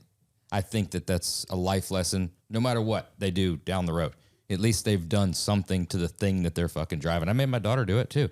And if it was changing windshield wipers and doing something like that, she needed to at least know that what she was driving as transportation wasn't just some inanimate object. Like it had to be fixed, you worked gotta on. keep This it is how going. things touched and stuff like that. And I don't know. I think that more people our age need to do that with their kids versus just being like, here's a nice, sensible car that you can jump in and drive. Yeah, with the warranty, and here's a AAA card. Right. See you later. You don't have to. You don't have to Yeah. be into full custom cars or anything like that. But you need to. They need to do something with it. They need to bust a knuckle once or twice on it. Yeah. Well, that's what I kept telling my son. I gave him trouble. I said, see, I'm teaching you all these lessons because someday when your wife, if you get married someday, your wife's like, hey, can you hang this up? Can you put this together? Can you do this? You'll actually know what these tools are and how to use them. And like, you'll be a rock star, in that moment that you'll be able to do something. And I think a lot of kids don't even think of their parents that aren't even thinking that far ahead, about, hey, At his age, when he's at that point, if he knows how to do these things, he'll probably be running the planet, not the fucking country. I mean, at our age right now, we go out with our wives and, we do couples, dinners, stuff like that. I'm fucking blown away at the amount of guys that are like, oh man, I'm all thumbs when it comes to a car. I couldn't change a tire. I'm like, the fuck is wrong with you? Like, honestly, Yeah. do you see that all the time? Yeah, you're not a husband, you're a fucking wife. Yeah. Like, what do you mean you don't? Well, I guess Wait I'll for just, the comments on that one. I'll just call. It's fucking true. I mean, you don't have to know how to rebuild a small block, but you should at least know how to change a fucking flat tire, put windshield wipers on. You should have changed oil a couple of times in your switch fucking your life. license plates. I ran into a couple of guys that couldn't switch a license plate. They weren't sure how to take it off and put it back on. Right, tatty, left it loose. Yeah. That's a difficult. Windshield wipers are kind of tough now because you got to find out how to get them out of that park phase. There's 400 different screens you got to go through. Yeah, it's difficult, but Physically taking them on and off, just getting them to the point where you can. Windshield wipers can be a little bit like a Rubik's cube. Yeah, they can. But there's YouTube, right? coming from somebody that's probably I could build it. I could build a chassis. I could build a car from a flat sheet of metal. But It's the computer part oftentimes, that.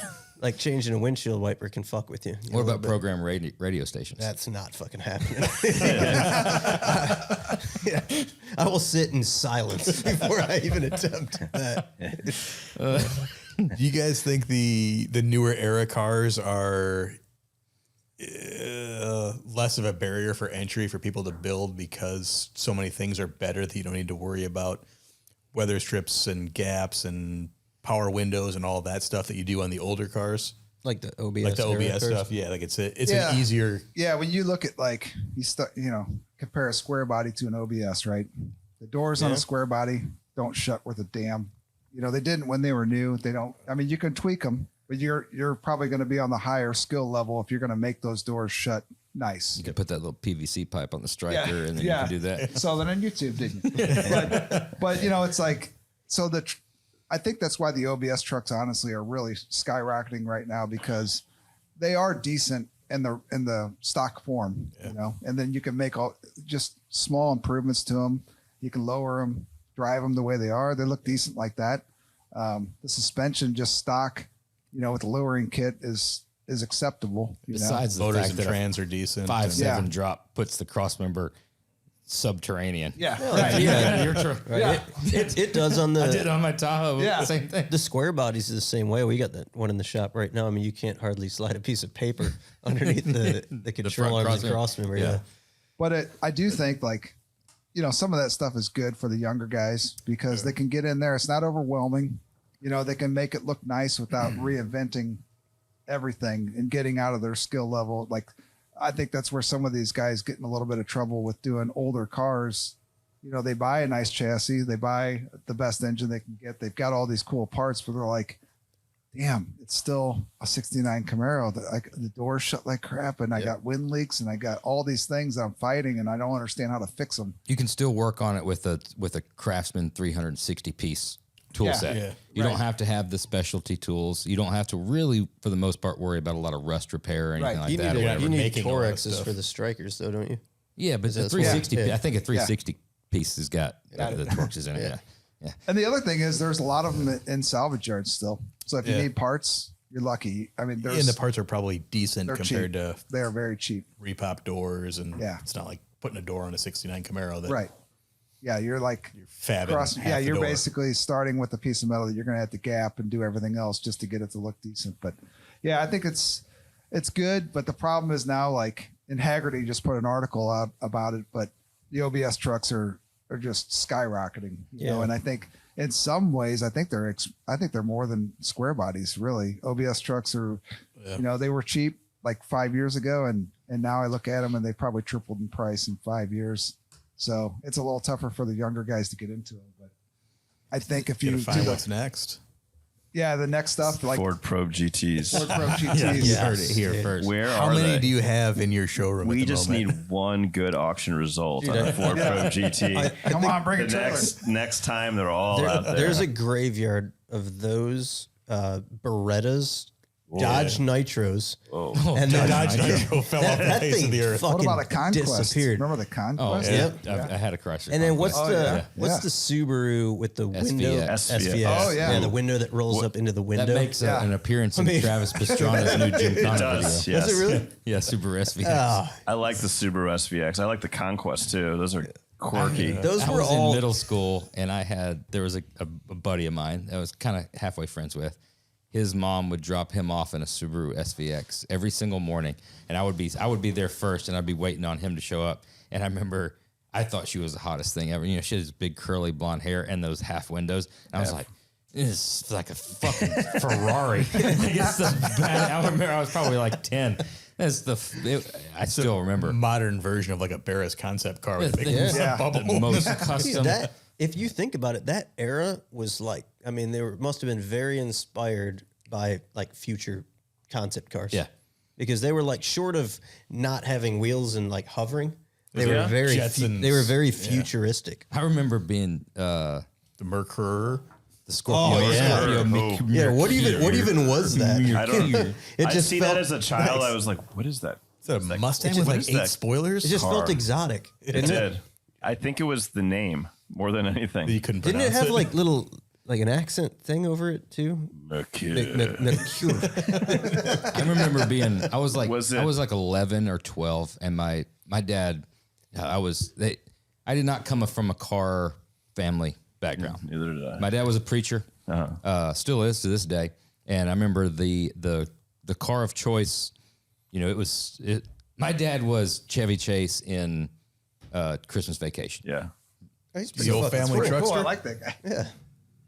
Not as cool. If you consider that. So an 86 Oldsmobile custom cruiser station wagon with the wood grain on it, right? Third row. Third row. Yeah, that's where I sat, back in the back, facing up. That explains a lot. That was, There was that reversion where you know, the exhaust fumes that Crack were. that back glass or power. Oh, look, it's power. I'll keep it cracked. What's wrong with Josh? He's high shit back Kid there. sleeps a lot. So an 86, GM car of that era, they all were pretty much the same. You know, they had the same dash, the Caprices, all that stuff, same stuff. So fast forward to like 91 or 92, I remember my dad was going to trade this car in. So he was looking at some cars. So I remember we went and test drove. I was young. I was probably 10, 11 years old. And we went and test In the drove. 80s? Yeah. No, I said 91. I graduated high school in That's 97. even more impressive. I graduated high school in 97, so I was probably 12 years old, something like that. All right, keep going. Early 90s. So anyway, I'm thinking this is the coolest thing, right? We're going to test drive cars, you know? So he's thinking about trade. And again, so he's very frugal. So this is not just like hey, think we're going to trade the car in, go to the weekend, we're going to do it. This was like reading the actual Consumer Reports magazines. This was a fucking ordeal, right? So we went and test drove like some Nissans. I think it was a Maxima or something like that at that point. And well, an early 90s Maxima, coming from an 86 General Motors product, was basically like being inside of a space shuttle. They were branded as like the 4-door sports car. Do you remember it? It said it on the window. And, it was like, look Was at this that, racing. so this is before you had to work at Virgin Mobile to own one of those, right? This was prior to. Right? This was box body Got it. Maxima, but sitting in the back seat in the center, coming from sitting in the third row of the wagon, you know, with it basically had one light bulb for the gauge, you know, and then your standard GM tape deck that was in all of them. Yeah. So you're looking at like an array of lights of all different colors and like buttons upon buttons upon buttons. Like, well, this is basically an F-15 fighter pilot. You should buy this car because of all the. I remember the technology swing. I was just blown away. Which he didn't end up buying it, and it fucking sucked. So what did he buy? He kept the car. He kept it. I was thinking he was going to keep it. Yeah, he All kept it. Or He get the kept it. 87. It's like we're going to make Josh sleep through his teenage years. Yeah. That's why he kept it. Then he bought me a Probe, and then I wrecked it 3 months later. Do you have a 5-speed or an auto? 5-speed. Yeah. It was a race car. Yeah, of course. Yeah. What an It looked era, like a man. supercar. What a fucking era of cars. No, GT with a wing, 5-speed. That was that was a 2-step wing on it too, wasn't it? This was a single, but pedestals. Yeah. We, Phil and myself, we shared a Le Baron, which is The European sports car. It's one of an early French racing car. You know, they called it a Le Baron here in the States. Was it a Was it Liberal with the convertible? digital dash? It was not. No, the dash was almost like, remember that game Tommy Turbo when you were a kid? It was like that little console that was just plastic. Yeah, And as yeah. you like hit the throttle, you saw like a physical plastic. Yes. That's I how like those those. gauges. No, that's satisfying. That's like how those gauges worked. It was like Like the old S10 gauge, no, the old had S10. Well, the dial behind it. yeah, something like that. I mean, it was the worst, most poorly built car ever. I mean, look at Chrysler products today. They're not like A lot of very people had good, those. Everybody Yeah. had Like them. everybody's mom. in that era. Every girl. Everybody's mom, and then me and Phil. The one thing that made ours stand out a little bit was that ours was purple with a white convertible top. No way. Yeah, nobody's mom had that shit. No, they didn't. No, they didn't. Yeah. Purple. But it and was white. the base model too. It wasn't like the Turbo GTC V6. This was just a straight four. Speaking from He knows. Oh, I know. Yeah, I know, dude. Yeah. The Turbo GTC was a 6-cylinder. It had alloys on it. Right? Yeah. This was a base model. Was But this hubcaps? Yeah, it was hubcaps. We modded We it went out to with some. AutoZone and got some 5-spoke C5. Did they last? No, they didn't last. Nor did the steel wheels behind them. All four. Do you know how, Nor do you did know the how many times radiators. I was in like the front yard with a sledgehammer with the wheel off, trying to straighten the wheels on it from just wasting curbs. You know, we'd be e-braking it. And then a mom came by in hers and showed you how to straighten the wheel. Oh yeah, man. that was the LeBarons ruled the road back in that era. What was your first car? So when I was 14, I bought a 51 Plymouth 3-window coupe, and I started building that car. So that was like my very first car. Oh, that sounds pretty cool. Cut that. Make sure you cut that out. So That's you, not a, yeah, that's not so a you, good response. Yeah. yeah, so you were destined to go to NSRA shows then. Like you just had it in your. Did in you your buy sights. it at an NSR? No, I didn't Yeah. actually. I bought it behind a barn. Yeah. Yeah. No, it was not at a show. No, that's at the. I sold my dirt bike to get the money to buy that car. So That's not a NSRA purchase. That's a Kalamazoo or the what's the Oh, other? Kalamazoo's a good call. What's the other one? Right Coast Nationals? No, Minnesota. What's the show? Oh, back to the 50s. Oh, Yeah. It'd have to be a 4-door for that. right. okay. Yeah. That's the But I had 4-door like Nationals. limited funds, you know. So like I bought whatever I could get that was old. I wasn't picky. I'm like, I'll just get it and cut it and do whatever. So that's what I ended up with, you know. But I mean, it's. That's way more cool than a probe. But then I kind of bounced all over the place. Like I went from that, and then when I was 19, I built an OBS truck, which back then they were kind of new. I think I'm the oldest guy in the room here right now, but I built that truck when I was 19, and then it was in Sport Truck Magazine and Trucking Magazine, and took that all over the place. And it was a You graphic. just casually dropped that. Like I know. Same with the. Negative that's camber. a or little bit of relaxed? a flex. I was you know? Camber or relaxed? I was not in any club. Lone We wolf, had huh? our own club in St. Louis, but Just you and Nelly and no, Nelly wasn't even around yet. No, no, but so Scott, our main fabricator at the shop, him and I were good friends at a young age, and we were building trucks and, you know, going to do all the truck stuff. And it was a lot of fun. We had graphic trucks, and Scott had an S10 that was, you know, body dropped, and Back in the acrophobia days. yeah. Scott's the white hair dude. Yeah. Yeah, Or Silver Fox that was Yeah. Silver Fox. Yeah, Yeah, man. yeah, you're Didn't used to aging be. yourself Like, now. Was he in his late 30s? Yeah, Early it's- 40s? Yeah. Yeah, I could tell. But so we always laugh, you know, because we're, you know, guys will be like, oh yeah, you know, you guys had it easy growing up building all these cars. And I'm like, well, actually not. Like Scott had a 1-car garage, and we built the shit in a 1-car garage, or we built it in anywhere we could, you know, like we didn't have all these tools and all this stuff. We were just building trucks. Like I think a lot of guys now our age or older, even a little bit older in the industry, kind of started off doing sport trucks and mini trucks and all that stuff. I know now it's kind of a cliche thing. A lot of guys are like, oh, the goddamn mini trucks, you know, but it did start a lot of people. Got a lot of people into this right now. Right. Came from it. Don't answer. Ugh. Don't He's answer. I've got to ask a couple questions first. Well, he's being pretty quiet over there. I know. There's either I something didn't- fucking awesome, Don't answer. There's just not. or There's it's a Taurus SHO. It's a Ford Taurus fucking awesome. SHO. Yeah. I love that shit. I take the Subaru too. Oh man. So, the what SHO. year did you graduate high school? 1999. Okay, so you're 2 me years too. younger than me. He's so your same age dad, as you. well, finance or he was white collar, right? Your dad Yes. job. Okay. 99. you're You guessing. graduated. Are you gonna guess what I had? I'm gonna guess. Let's I'm do gonna this. try. All right.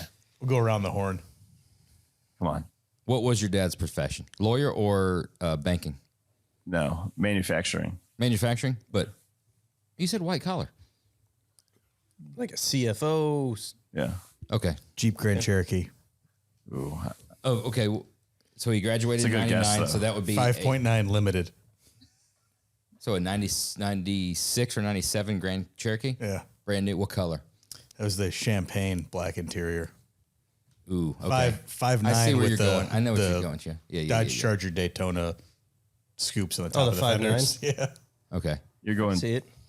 I've got so I'm not savvy with the title, but it would be I'm seeing a red 2-door, is it 3 Series Beamer, the one with a tan interior. That's warmer than your guess. Really? I got But that's still pretty hot. Is Honda it? Prelude. Yeah. Honda Prelude. That's the closest one. Damn, you're really close. Yeah. The green Prelude It was- with the it target was in- top. 92 Integra. Integra. Oh, he was close. You probably found that somewhere We have on the dark web. there's a gift. It was Oh, that was good. it was Prelude or Integra. You guys I went. with You guys Prelude went real first. highbrow. Wow. Like Yeah, I that don't was brand new. It wasn't. It was kind of a piece of shit, and it had a salvage title, but I liked it. Phil and I Ours had a both. salvage title. I It was could an see. awesome car. It was a really Phil and I were well-built both car. going off of like our high school references. Yeah. Is that was like used to seeing what was in the parking lot. There was we used to call them prototypes because like the entire high school parking lot was Jeep Grand Cherokees. Right. So we were fucking around. Like, oh, Prototype. Never seen one of those before. dude, nicely done. Wow. That's really impressive. Yeah. I would like to. Did I give it? Did I throw off a tell when I was No, when they were I'm guessing coming- and you could I see can't it even- in my this eyes? is gonna come across really braggy, but we really do have a gift, and it comes across. It comes along. I mean, all the time. Coming off the Tim Strange episode, I mean that was I was should have went basically- Integra. I should have went Integra, but I thought Prelude because I was just That's so close. You would have never guessed 51 no, three-window. no, that no, was no, no, yeah. no. That's a I didn't even know that. I was gonna guess. I'd probably tuck that one away too, and just like let that be a secret. Yeah, I still have the fucking thing too. Do you really? Oh shit! I could see you being into Mazdas and the mini truck stuff. I was more Like full rotary size. guy. 2200 I stuff. was more full size truck guy because I'm big. I can't fit in many trucks. So You're looking at him like the 32 guys, like the huge guy that has to get in the Dearborn Deuce. Yeah, there was always that I could see you doing the rat top. sliding rag top. And No, what was the rat? Remember you do the like a removable top, like removable. like There was, a what was the name of that convertible company? It had the little rat. It was black and white ad and trucking and all that I stuff. remember seeing This that. is your world, dude. It was basically you making a fucking convertible truck, right? And you do the boot. I and did you have pull the friends of top mine off. that did The B2200 Mazda. he had a and Mazda Do a that was tandem the- yeah. axle in the back. Not a tandem axle, but he had the roof cut off. Testarossa his. body kit. Yeah. I had a teacher in school, like our shop teacher. He bought a brand new. It was an OBS dually, and he had a Testarossa kit done on an OBS dually, and it was all white.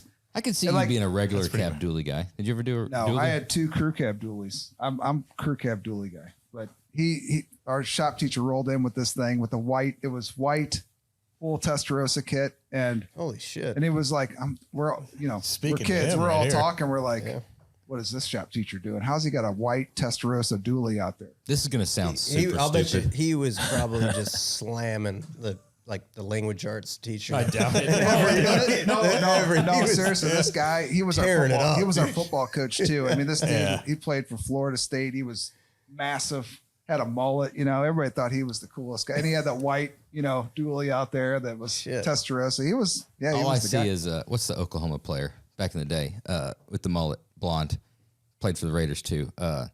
Shit, what was that guy's name? Fuck, I can't think of his name. Anyway, so you had dualies. You had 2, right? Yeah. Crew cab. Was either of them big blocks? 454? Both of them. Okay. You'll know this. This is going to sound so stupid because I don't, but the guys that have ever had these trucks or have driven in them, that big block crew cab dually, those on throttle down, where was the ice cream truck in those cars? That sound, they had whatever the exhaust is. As soon as you roll it, like a cack, like a no, it's like an ice cream truck in a neighborhood that's coming through for the kids to go buy ice cream. It sounded like that under the hood. Am I not? It was like the new. It's that intake or something that was on them. I don't know. Yeah, it was weird. I swear, it was in the later. Anybody that's listening, right? He knows it, yeah. and anybody I'm that's not listening familiar with that. that's had those. Yes, Dude, my mom had a 91. The first year the new is the OBS body style 2500 Suburban big block 454. I hit some shit with that. Did you? Oh yeah, Phil was a wrecking machine in that. It had the worst ABS. You'd hit the brakes and it just And he like sucked 3 at driving. miles.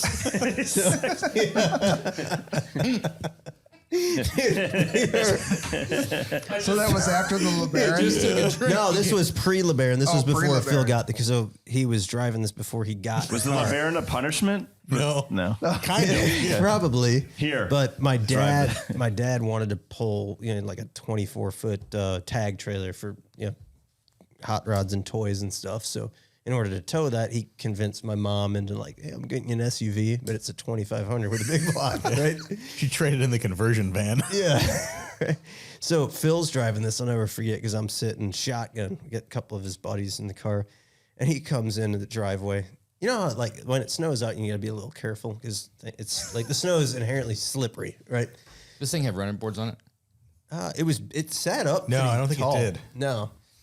So Phil comes in hot. Fucking right? tree came And out of nowhere. hangs a hard left. We're doing like 25. Hangs a hard left into the driveway. It left. He hung a hard left. Steering wheel input was there. Yeah, the car did about like a 3-degree left-hand turn.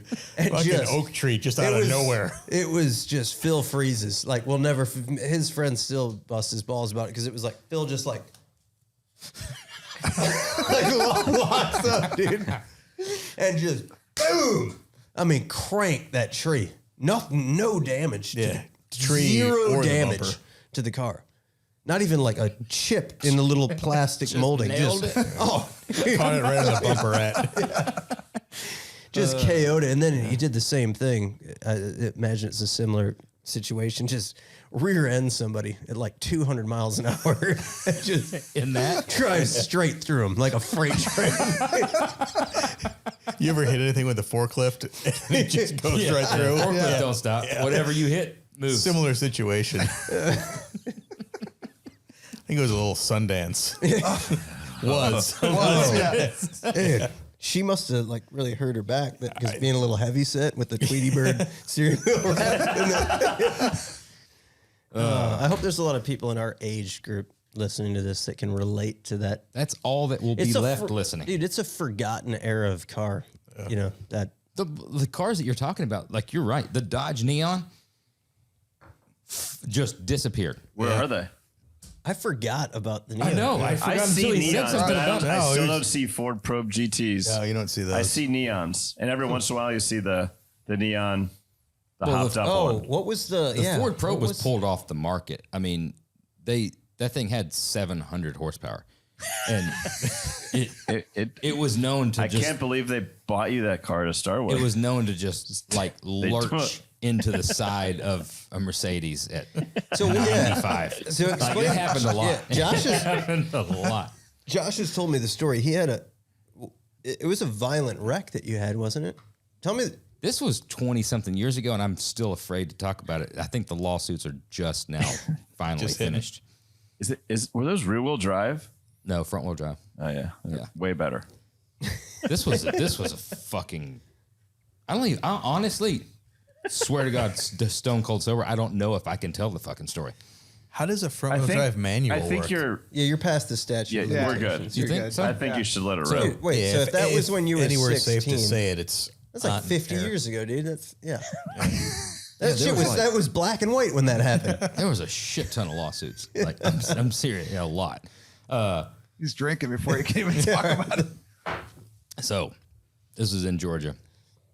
We By the line, or no up north. okay, north Way- of the line. way away. North of the Florida line. Yeah, this would be closer to the Georgia North Carolina line.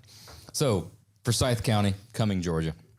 A lot of running around up there. That was where we spent our time on Friday and Saturday nights. So heyday of that era. I mean, we full blown, just like in the movies, we cruised.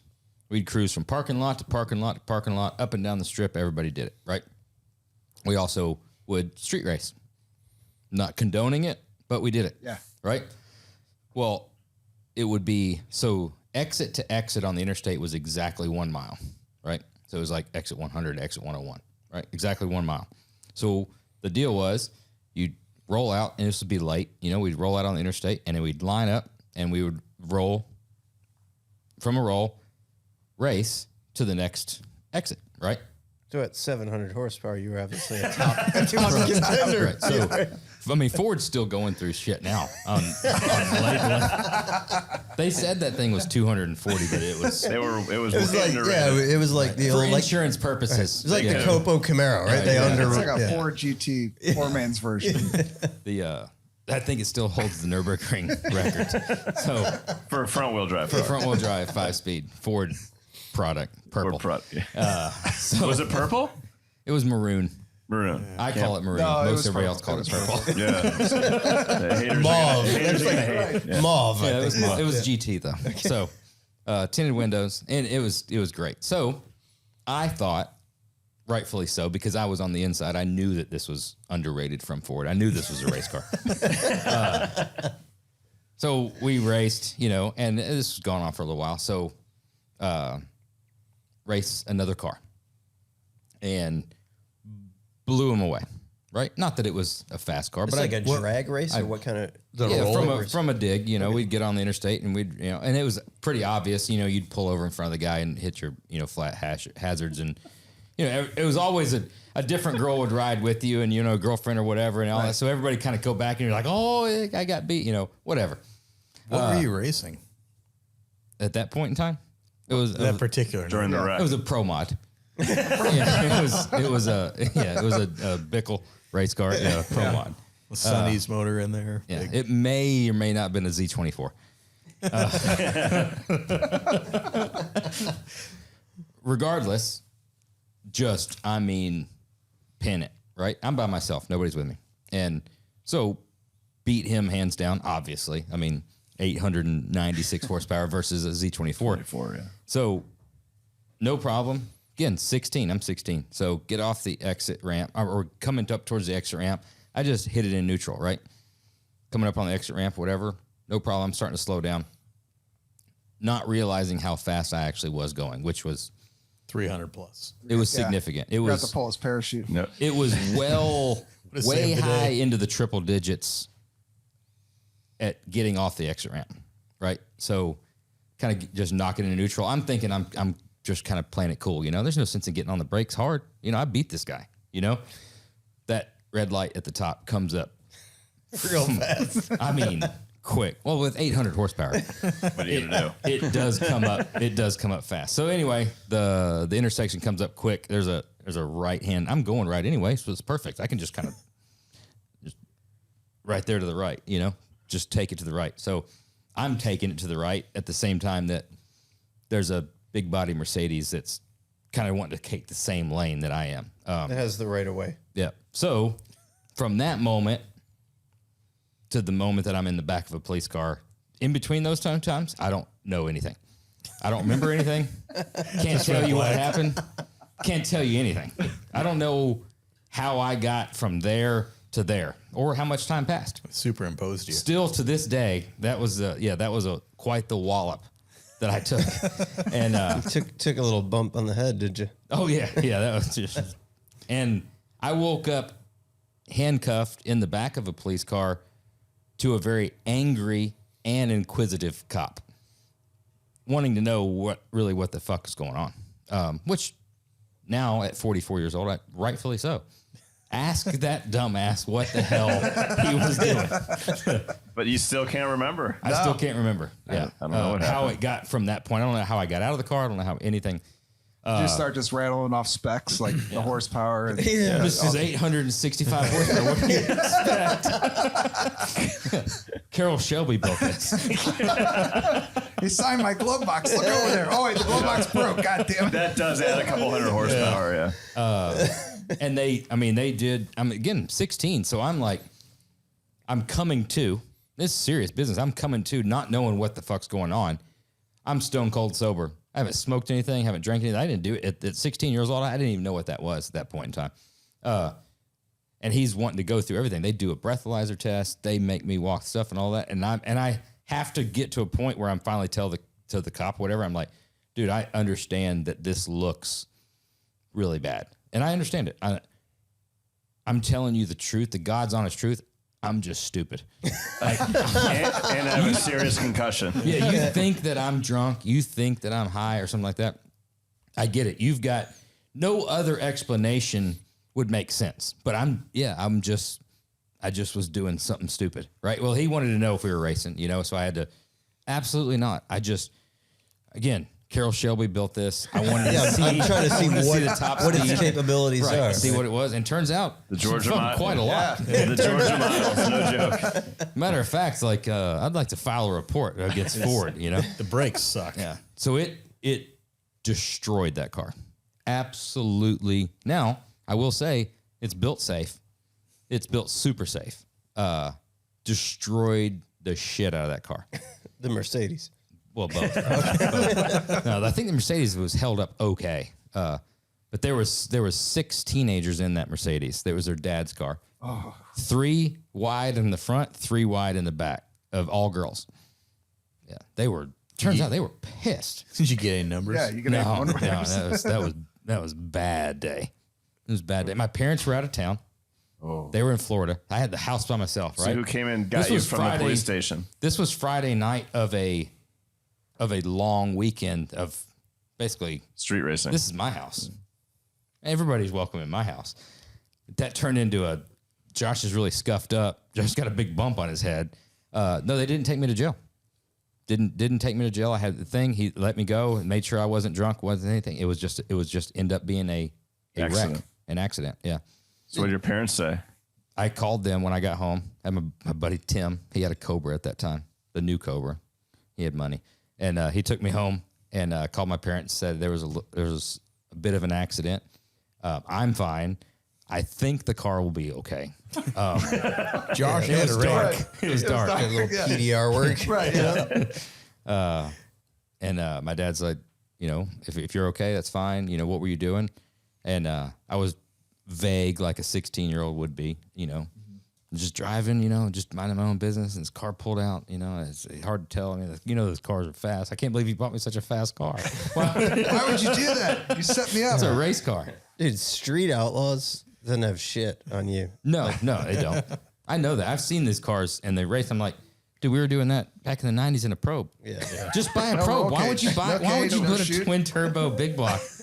They're running on like prepped roads too. You were just absolutely. Yeah. raw. Just exit to exit. Yeah. I mean, you imagine getting 975 horsepower to a 215 Carroll Shelby built. to a 215 front wheel drive. When your weight already shifts to the rear, I'm It's just pulling the hooks. front end off the ground. And the wheels are spinning. Yeah. That was quite the wreck. That is. It's nothing, no wild stories with the Integra, huh? Yeah, you're being pretty quiet over here. The Integra just didn't do a whole lot. Automatic or manual? It was a manual. I love that car. It just though. got You you. never said the from color. Stop.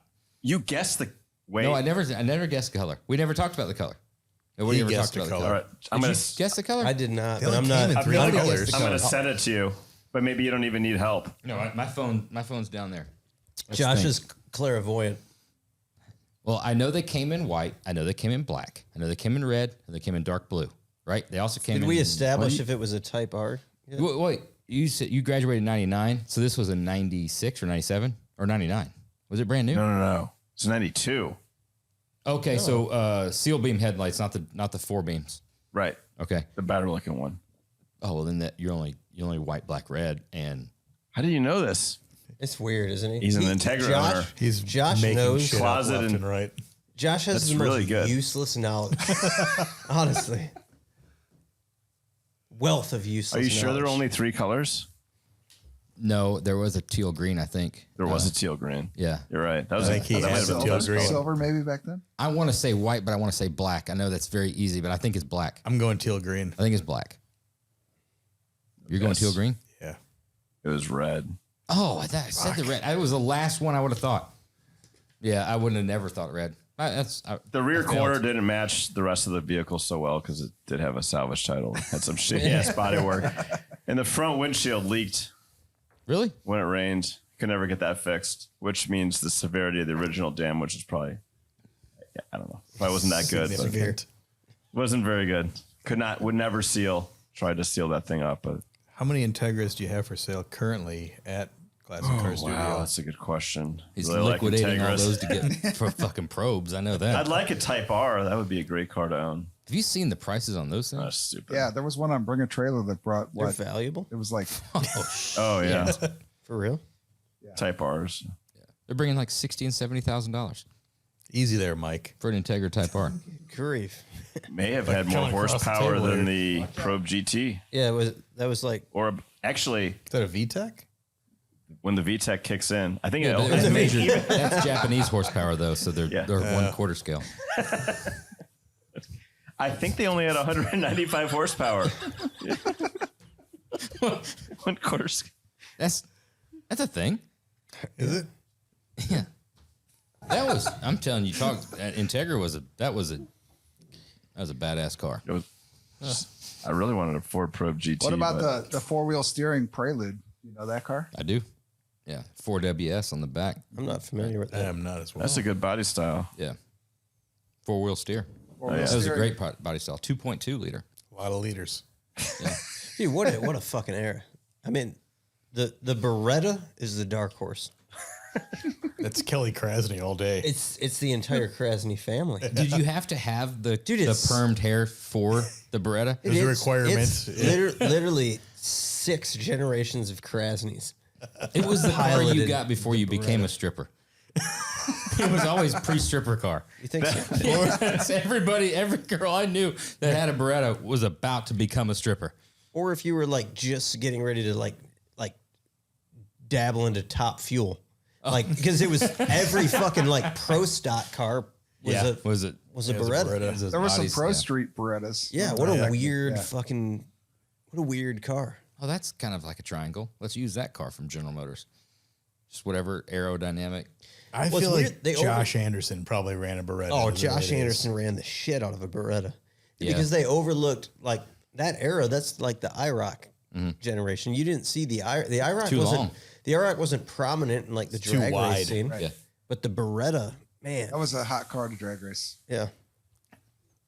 Cavalier. Have you guys had any calls for like a chassis to go underneath or any weird We 90s? get some fucked up phone calls. Yeah. We get a lot of LS swapped Kias. Yeah, we do. Really? They want to swap the Kia. We don't know why. We don't know why. We get a lot of like it's either a front wheel drive to rear wheel drive conversion Yeah. or an all wheel drive conversion Oh yeah. or an electric conversion for that kind Whatever of, it is, Or like For a, that era, make it Yeah. make Well, it really? something different. Whatever it is, make it what it's not. let's make it Yes. something really expensive and different. or like a mid 2000s something that they put a chassis under.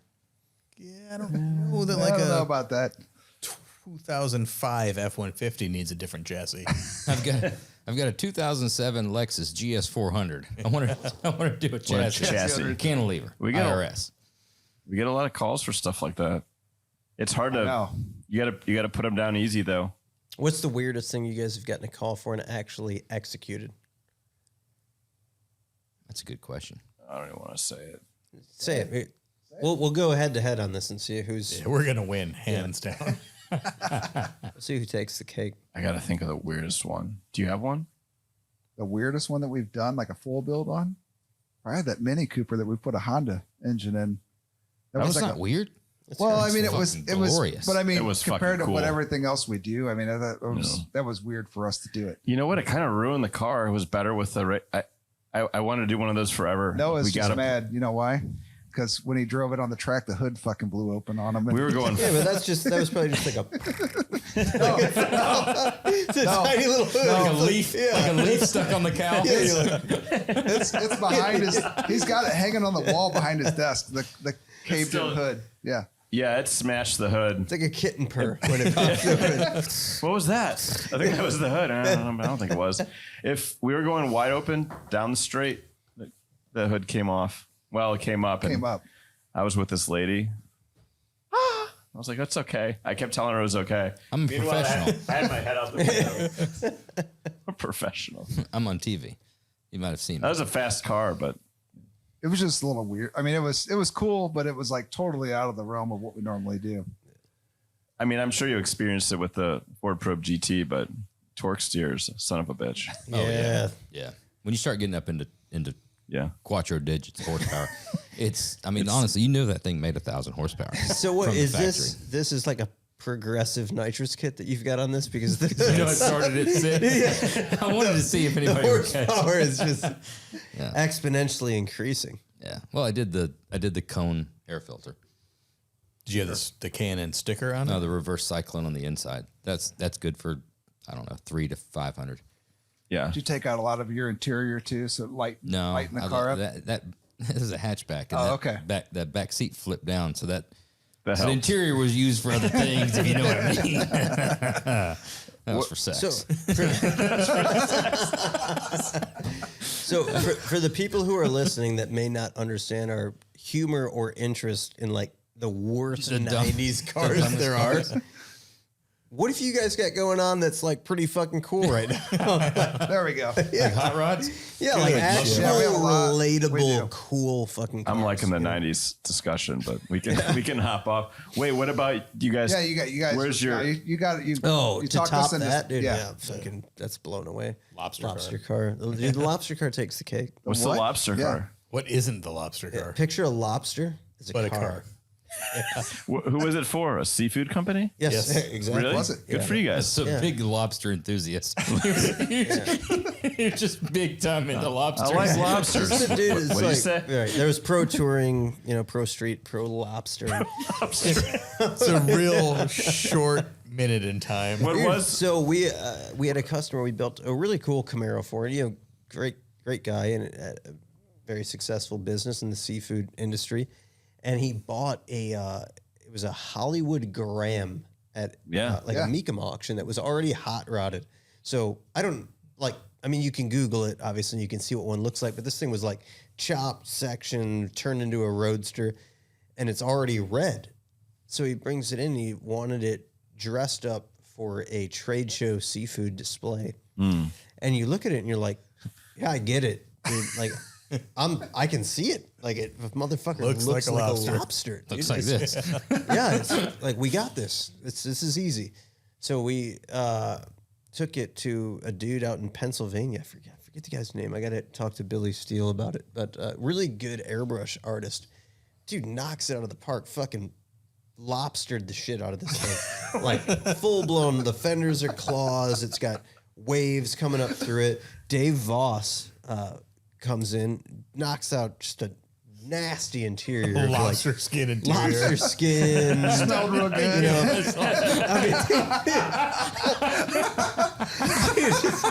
You can smell it coming down the road. Yeah, it They had Forge Line wheels on it. yeah, we did Forge Line. Then they were like red hoops. Of course they were. Yeah. Yeah, gloss red Yeah. hoops.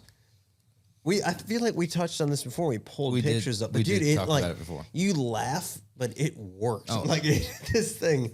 I mean, as a trade show display, honestly, It it's worked pretty as a fucking trade good. Does he show. still own the Yeah, car? where is it? I think he does. Out of all the Yeah. cars built to look like lobsters, I will say that's It's the most lobster Probably like. It was best. the most Probably the lobster. best, It was the right. most lobster car. lobster cars. Yeah. Right. Yeah. Yeah. So you're asking about projects that we've got going yeah, on. what's being What's built? cool? I know What's new? we just saw the Roadster at SEMA. That thing was cool as shit. Yeah, a little Roadster's Model A really cool. Roadster. That was a really cool project to do, and it was nice to see, a 30s vehicle at SEMA again. We all know there's not many of those. That's Nice to do like something that. simple too. Everything now is so modernized and complicated. Is it the Arden powered one? Yeah. So super cool, simple, clean build, and the customer is really awesome too. Nice guy. But we got that one done, and then our next one that's coming out is a 1956 Ford F600 crew cab. Actually, we stretched it. It's got suicide rear doors, no center pillar. So it's kind of wild. It's a big, massive truck, a lot of real estate there, but 1,000 horsepower Cummins diesel. So it's our first diesel engine that we've done in any project. If it's got 1,000 horsepower, it's got to have like 12,000 It's going pounds to of be torque. stupid. 1,800 foot-pounds of torque. We're getting ready to do. We've got a Diamond T truck Oh yeah, project awesome. for a good customer that we're doing. That's going to be Cummins powered. I'll have to connect with you guys. Who did you use?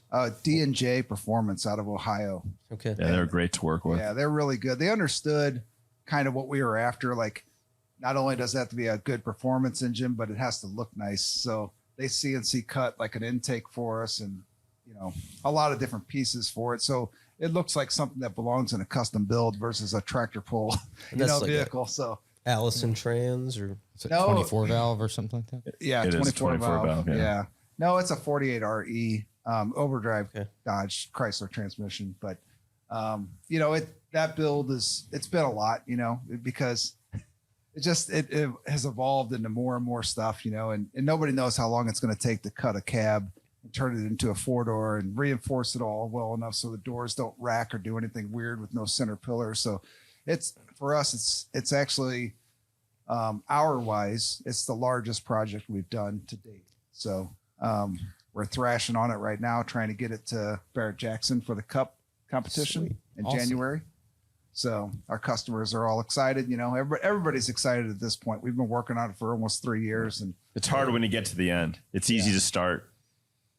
It's easy to keep it exciting through the middle, but the end's tricky, because it's like people, no matter who they are, everybody gets tired writing checks at a point, and I totally get it. You get it. It's like, so you got to finish strong and Final assembly for the guys doing it and for the customer is the absolute hardest part.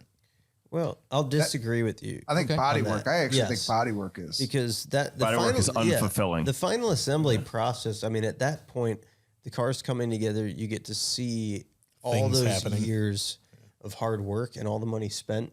Like it's all there. It's like fulfilling, but keeping that body work that was so hard pristine while through the final assembly. Yeah. is- Hard on the It's assembly time side. consuming, yeah. Right. Yeah. But the body, customer the side. body work process for the customer, I mean, it's a very slow, like it's labor intensive, and it's not from a photo update standpoint. Right. There's not a lot of great stuff to look at because it's Slightly very, different color of primer. This Or one. sanding. it's very repetitive, and it's hard to show because everything looks good. Another from round of body and paint always looks good in pictures. Yeah.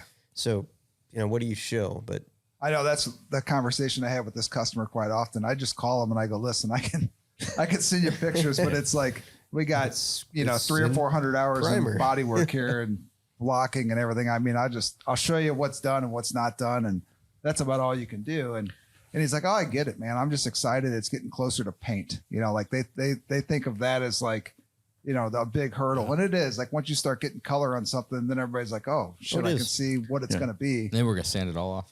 Yeah, right. It's like, oh, it's beautiful. Yeah, well, here comes a couple hundred hours in buffing, But Everyone's always like just blown away with the paint process. Like that goes like that. It's like 4 or 5 days. The entire thing's painted, cleared, and then pushed off to the side. But it's a mirror of everything that's underneath it, and you're 3, 4, 6 months of body and prep work. It's hard to get to the body work phase. It's usually front loaded with depressing news like, well, there's a bunch of rust.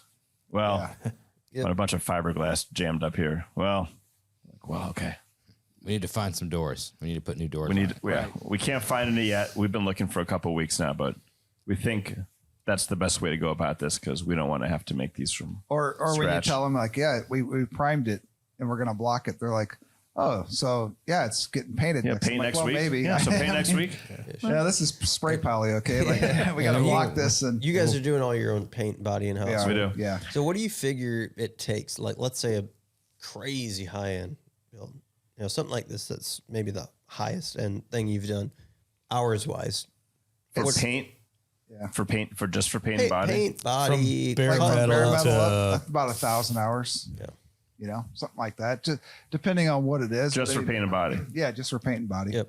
That's not metal work. That's just Right. Yeah, that's getting it back to the It's body like shop. I mean, it might be tidying up a little bit of gap thing, Sure. like here and there, panel transition kind of stuff, but no major metal work. That's getting it in epoxy because we body work on top of epoxy. So you got to get an epoxy, body work it, and that's.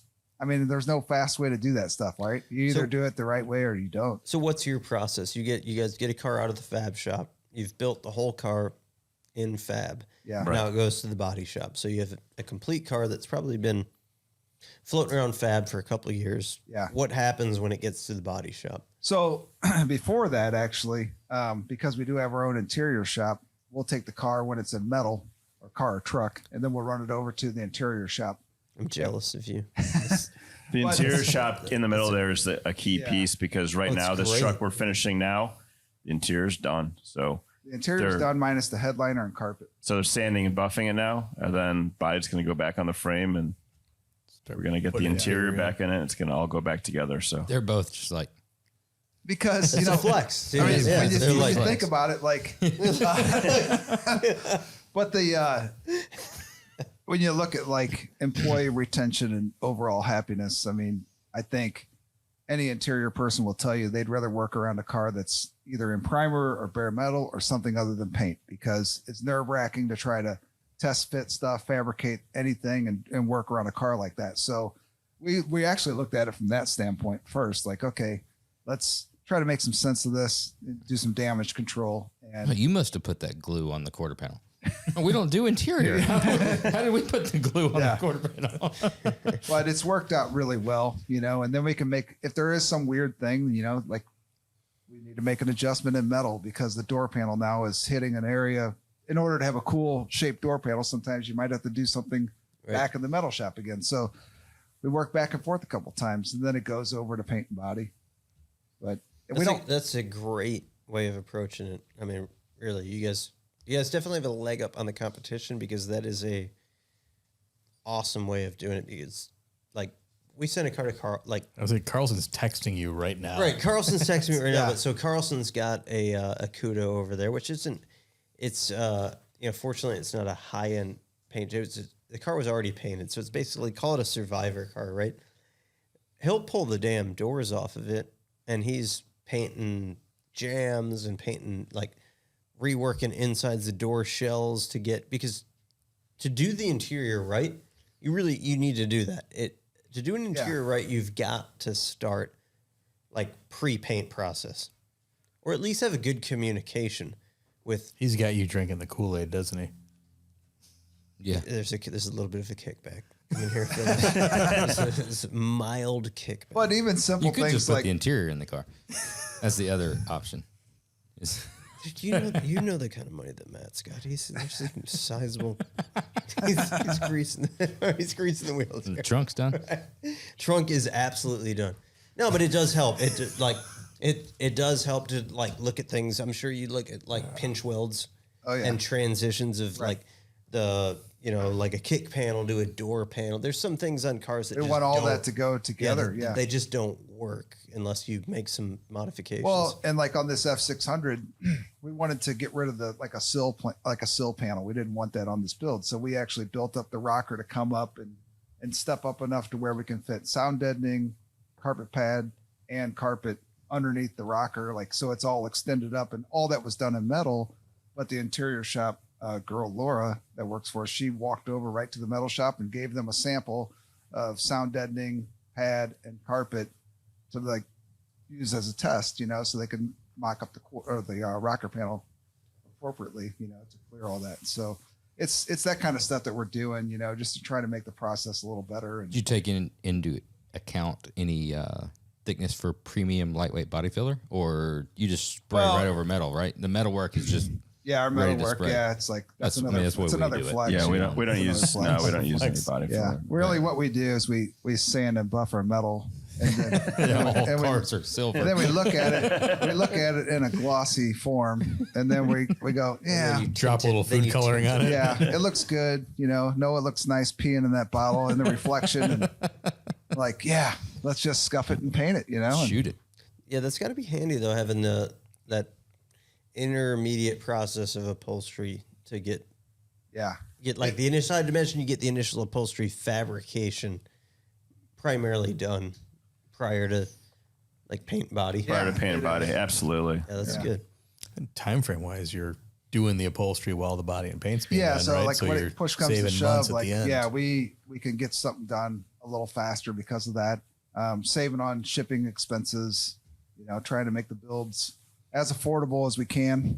Trying to keep everything in house, but If something gets messed up, just send it to the other side of the building, that fix is it, and another send it thing, too. back. So repairs, there's going to be things that happen, and getting that done in house is critical.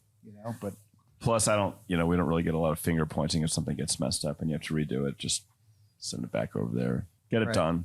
Whereas if you're sending it out, can be a tricky dynamic. But also, like it's an interesting thing because not only is it the metal lab guys that get involved, but the body shop gets involved. A lot of times in metal, we've already got weather strips on the builds or test fit and all that stuff just to see, how things are going to open and shut, and if it's going to change anything. And the interior person is working with the body shop on all that stuff too. So it really works pretty well. I mean, we get everybody trying to communicate with each other because at the end of the day, like at our shop, it is a collaborative effort. I mean, it's you can't say it's any one person that does these builds, all the way down to the person that sweeps the floor to the office person that does the billing. I mean, it takes everybody to make these builds what they are. But so out of all those people who's the best person? Like, who's the guy that really does the best job? He's trying to ask nice, interesting questions here. No, I mean, I think there's I'm there's- just trying to piss off the whole. You're trying to piss off this whole shop. yeah, you're right, yeah, pretty much. No, I mean, No, there you're is- right. no, You're right. there- That it is. There is people though that I think that they step up to the plate and be a leader within the shop. I mean, I'm sure you guys have the same thing. It's not that they're better than everybody, but they do take that position of hey, let's all work together. And you need certain guys in your shop or girls in your shop that I think can kind of take that role, because if Noah and I are out there telling them all the time, you guys got to do this and do this a certain way, I think that it only goes so far. And I think I think it helps. Yeah. Like Yeah. Charles was saying, helps to come from the inside. yeah, if you've got a few, guys or girls out there in your shop that kind of take the reins too, and hey man, let's all work together and get this stuff right. I think that goes a long way. Out of all the shops that are out there, you guys have been doing this for a long time, so I'm sure there's going to be some that have been inspirations. Guys that you look to, you're like, man, those guys are really fucking kicking ass. Yeah. And nobody wants to copy anything from somebody, but it's the push. It's Yeah. like, oh shit, that was a good idea. Who are some of the ones that aren't doing it right, that really do a hack job? Yeah. Let's change that. I'll go the other way. Let's spin You that. started and- really You good. I surprised thought, me. yeah. Because Josh tries to hit that every time. Let's spin that to who are some of the guys that are inspirational? For me, I mean, obviously you guys, doing what you are out there, That means you're old. you guys are doing awesome Young work man. here, first and foremost. Thank you. And we honestly will pull pictures up on your website and we'll show our guys too. Hey, these guys they're doing things right. Pay attention to what they're doing. Everybody needs to pay attention, because you're never on top. There's always guys doing stuff better than you, and you got to be humble enough to look at other people's stuff and say, how can we get there or get better? One of the biggest things we do is try to get out to shows. We subsidize the SEMA trip every year. Go to SEMA, watch, look, You talk also to took a people. crew out to SEMA this year. didn't Yeah, you? we How many do. We guys you take- take out Every there? year we try. Yeah, It's we try to impor- get everybody to go because we want people to go out there, not only reset, for the year and kind of just take a little break, but also be humble enough to go out there and look at everybody else's stuff and say, okay, Get inspired. Yeah, I let's could go do. back and yeah. let's get better. Could do it different. Yeah. I could do a little bit better. So Don't you feel like that is super important though? If there's one thing. Like if you had to give everybody in the industry some advice, I feel like that's the best advice you can give, because I always know when somebody's outperformed us, you know? Like it's always like Troy. Fucking Troy. Yeah, well, that's Troy. a given. I That's a say fucking Troy given. like 100 times. Anytime you're pulling up images of us, all we did was pull up There images should be a of Troy. poster of But don't Troy you working think in that- a shop, don't and you then think all of us that's- standing on a don't you bridge think getting that's ready to jump. Don't you think that's important to know, to put yourself in a position to know, like, who's done it better, you know? Yeah. Because it helps you grow, you know? Absolutely. Like, Well, what- obviously, the Ring Brothers came out this year and Yeah. fucking crushed Yeah, it. those right? guys are great. So it's beneficial for everybody's growth, and the industry's growth, to look and be like, dude, all right, that's fucking rad. Yeah, Like, acknowledge what's in front of this you. is You know? this is next level. Yeah. This is where the industry's going. This is where we need to improve, you know? Something to strive for Yeah. and what you want to be, Well, or how what to I- make yourself better. I always tell people that ask about the industry, you know, that are either thinking about getting into it or that are into it and want to like grow. It's like learning that balance of having enough confidence to try to do something, but not inflating your ego too fast as well. Like you got to learn how to teeter that perfectly, because you got to have enough confidence where you're like, I'll try to do this, but you can't be overly confident to be like, I already know this, you know, and I can do it better than anybody else. Yeah. But if you can teeter that perfectly, then I think you can grow and keep building awesome stuff and get better every day. If you always know that there's a badder motherfucker out there, Yeah.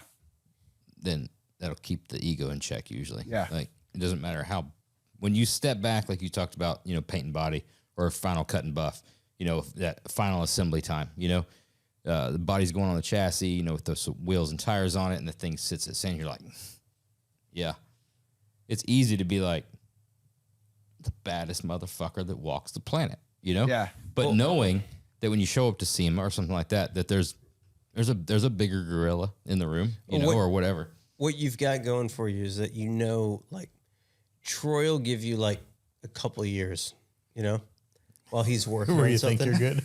Yeah, he'll let everybody be like, oh yeah, like look at this shit. Cool, you know? have fun out there, Yeah, boys. right. And he's probably looking at it. coming. I wonder. We didn't ask him that question, but I wonder if he's like, yeah, Wait, yeah, enjoy it. Just fellas. try. Yeah. Just Working on here a new it- just trick. Here it comes, motherfuckers. But that it is cool. Like he'll be out of the scene for a couple of years, and everybody does their like super badass stuff, and it's like super rad, and then all of a sudden it's like, there it is. Yep. You know, and then there's the bar again. Right. But it's good. I think like it goes back to, you know, for me, especially like as a young kid looking up to like Boyd Coddington and certain builders like that, like, you know, I was inspired to like try harder and do what I could to learn how to do 100%. what those guys were doing. So Yep. I don't think that goes away. Even as you get older, you're still looking at everybody around you going, man, those got mad respect for that guy. Look at what he's doing. And, Yep. and then you're like, well, how do we get there? You know, how do we get better? How can we at least get even close to that?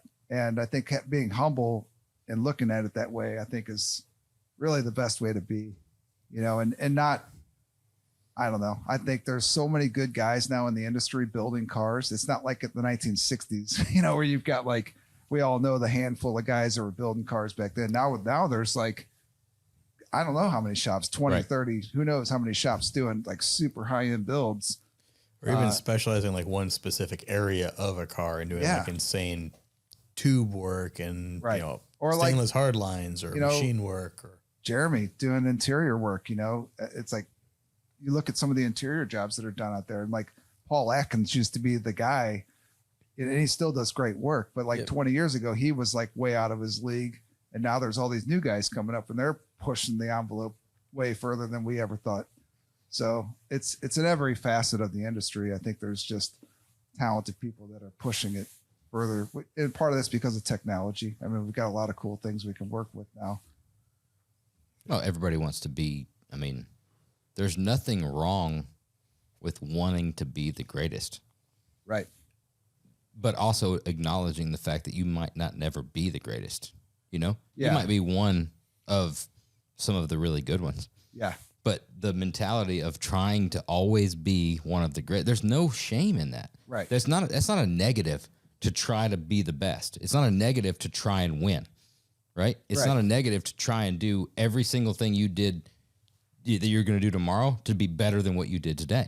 You know, that's not a negative thing, you know, and that's everybody that's trying to do the same thing. Then it's just a constant game of leapfrog. But we're not, I guess we talked about this before about like animosity and like, you're not, we joke about being pissed off at Troy and stuff like that, you know, but That one's kind of legit. yeah, well, but I mean, looking at you know, Boyd back in the day, and looking at some of these guys, and looking at Bobby Alloway, all these guys, you're like, holy fucking shit, like that's Right. amazing. You know, at no point in time was it like, I'm pissed now, I'm pissed off at you for doing that. But I think that some of the younger generation, I think it's getting better. I think it is getting better lately.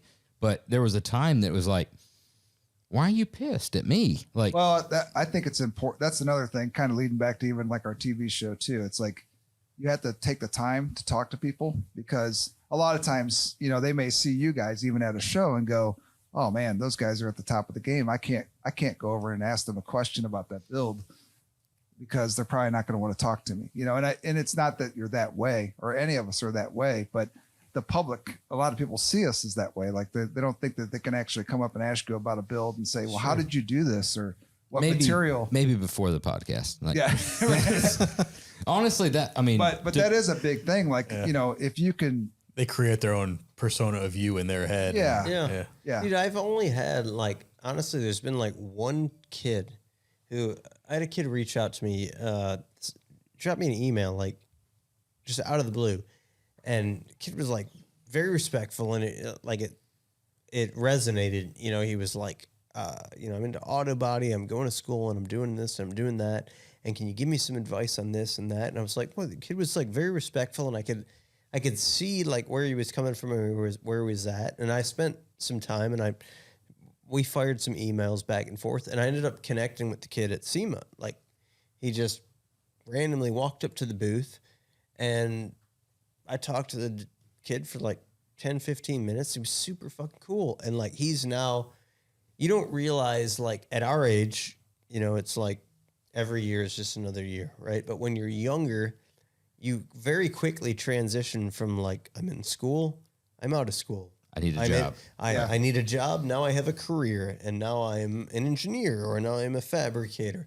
So it was really cool to like listen to this kid's like story, and like the little bit of information that I gave him, which, you know, maybe it was beneficial, maybe it wasn't, but it meant something to him, you know. And I really don't hardly ever get that, you know. Yeah. Like, very seldom do I get any of those like comments, questions, anything.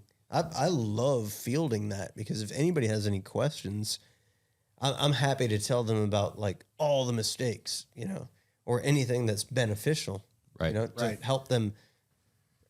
I'm not going to give them like advice on like what direction to take their career, but I'll tell them all the things I fucked up, or like, you know, anything that might be beneficial to them. but that kind of carries over even into, you know, if they would get into the field and become a builder and do more, all the builders kind of talk to each other. You know, you kind of get to that point too, where, I mean, I think you can pretty much call any builder and ask them a question. Oh, and 100%. they'll tell you, hey, man, I ran into this 5 times. You probably don't want to do this, or maybe you do want to do this. But that's another thing cool. That's really cool, I think, about this industry, is that everybody kind of works together. That's a secret. Nobody knows about that. Yeah, It's like, That's always like you're tiptoeing around. Hey, have you ever done kind of something like that? Oh, fuck yeah, I did that. Yeah. what's funny is like, I look at it, this is a crude example, but we're all a bunch of carnies running our own little circus, right? You know, and all the customers that pay to ride the rides have no idea that all the carnies like are talking to, you know, and we're all working together. Like, oh fuck, you know, in the whirly whirl, how are you doing your whirly whirl? You know, 'cause I'm doing my whirly whirl like this, you know, and that's all we are, right? We're all trying to run our own circus, you know, and but we all work together for the most part. Yeah. But the industry as itself is like a living organism, and it will expel the negativity. You know, It will, if there's a guy that's doing it the wrong way, it doesn't fucking take long for everybody to figure it out. you know? Or if they're But Josh, who are some of those guys? yeah, who are those guys? Yep. Who are the shit talkers, Josh? Try to turn it back around. I'll fucking do it. No, of course you will. But no, right? No. You good? No. You, Good. You're Yes. cool. We We're having No. a great conversation. Let's keep moving. the craft spirit industry is very similar. You know, it's like all these younger like guys trying to make whatever it is, you know, vodka, rum, whiskey. They're trying to make it, and they're trying to compete against the big guys, you know, that are in the like, you know, major big companies. And so all the small guys work together and go to conventions and try to talk about how do we gain more market share? How do we, you know, how are you guys making your product? Where are you buying your bottles from? Who's making your labels? And all it's similar in that fashion. that's cool. I think there's Everybody's a in the struggle small together. I think it's a really small portion of most industries that people assume, you know, are going to be, you know, negative and not share stuff. But when it comes down to it, I think that's, you know, that's not really the case. There's people are, and it's something I think people that are new coming into any industry need to, you know, think about. Like, don't be afraid to ask questions and don't be afraid to talk to people, because we willingly, like, I love the fact that I could say, oh, don't fucking do that. We did that. We lost so much money doing that. Yeah. Right. Don't, you know, and you don't have to say anything bad about anybody. And, you know, you have to say, like, don't use this. These guys are assholes that made this part. I'm like, well, we've tried to use this part this many times, or we tried to do this process, or we tried to hire this person, whatever it might be. I love the fact that I could save somebody like hundreds of thousands of dollars, or And their years career. worth of work. What's that? And years worth of work. In years, I love the fact, and I think that is kind of what pushes stuff forward. Because at the end of the day, there's competition, but there's not competition. There's competition because of the inner drive that we all have Sure. to try and do better, right? But we're not competing. No one's trying to take anybody else out. We're not trying to compete for money, because you're talking about 2 years backlog. We're talking about 2 years backlog. Every other shop you talk about two. So And it's that all right there- there it's shows all- you yeah. there's more. Right. There's more out there for everybody. Yeah. There's more than enough customers than Absolutely. there are shops. So we don't need to compete for fucking customers. No. But Nobody's there doing also that. is the friendly ego of like, oh fuck, that car was really fucking badass. So next Absolutely. year we better step it up to do this. But I'm not going to not talk to you, or I'm not going to. If I had Facebook, I'm not going to like defriend you. Yeah. Because you win some award or whatever. That's fucking childish bullshit. Right. Like trying to make sure that like, oh fuck, we're going to do this shit. I think the best thing is getting your ass kicked, you know? Yeah. Like it's so good to see like what's that next level, right? Right. You know, what just blew your fucking mind that like, okay, we thought we had something out there that was like cream of the crop. It was the next, this is like the shit, right? And then like look at SEMA this year, right? You've got the Amber car and the Ring Brothers Enyo. That shit's pretty fucking mind blowing. So it makes you think, and it all What a Ford Probe GT would like. well, yeah, fuck a Ford Probe GT. Like, but what you can sit back and you can be like, oh, yeah, fuck that. Like, yeah, make a fucking like 48 truck look like an Indy car. Like, yeah, that sucks. Or you can recognize the fact that it's fucking badass, you know, A lot of and go technology. back and be like, okay, this is where the industry's at. Like, I'm not going to mimic that, but like, this is the bar. So Keeps pushing the whole industry yeah, forward. keep pushing. You don't need to emulate that. You don't need to mimic it. You don't need to even pull ideas from it. But that's the fucking bar. So I mean, it's no different than a look at the OE automotive, you know, industry. So if do you want to be like Ford, or do you want to be Chevrolet? yeah, or well, I mean, if everybody didn't care about pushing the bar, you know, we'd probably drive around like, I mean, even if we got to the K car, I I don't everybody like would. you talking about the K car. That's the worst. What? Yeah, I know it's the worst car ever. That's why. What is the K car? Does he bring it up quite often? What's the fucking K car? That's mean? his go-to. I've only used it twice before talking about Michelin. But the K car. What is a fucking K car? You know what a K car No. is? It's Google it. a car. It's the Like if you were Playmobil to, car. if you were to draw a fucking car, if your that's why you 6-year-old use draws it. a car, that's what they draw. That's What fine. is it? What's a K car? All right, I'm going to show you. That's fine. It's like a 20-year range at Mopars. It's like Like the car in an old It's the There most, it's she the is. most nondescript fucking car that there ever was. It's the generic car from Cars the movie. Okay. All right. So it's a car. All right. It's exactly just a car. C-A-R. Devoid of anything else. Devoid of styling, devoid of performance, or devoid of anything like that. This would be if communists built a car, they would build a K car. Okay. That's why I use the reference, right? Okay. I'm with you now. All right. So now you're with me. If the K car was the pinnacle and Chevrolet was like, oh, K car is pretty cool, we can just build that, you know, and Ford was, hey, we'll build that, then that's all we would have at this point in time. You would never have any other performance increases. You would never have Ford Probe GTs. You'd never have Lebarons. You would never have any of that other kind of stuff because everybody. Can we back up? You need to roll a little bit. I can't roll an R. Sorry. Lebaron. I can't. I apologize. Lebaron. I can't roll. All right. My point being was you have to have that push for everyone else to be like, oh, fuck, they're selling a shit ton of, you know, that Audi, or they're selling a shit ton of the Explorer. They're selling a shit ton of what we need to, you have to have that push or we'd all be driving the fucking K car. Gotcha. Okay. You didn't know what a K car was? I did not. No. That right there is. That's the worst. Could you make it more vanilla? No. My brother-in-law would drive a K car. Okay. I mean, have you never two-door version. That's I a didn't know they made two-tone. that. Yeah. All right, that's kind of badass. It's dude. like mini G bodies.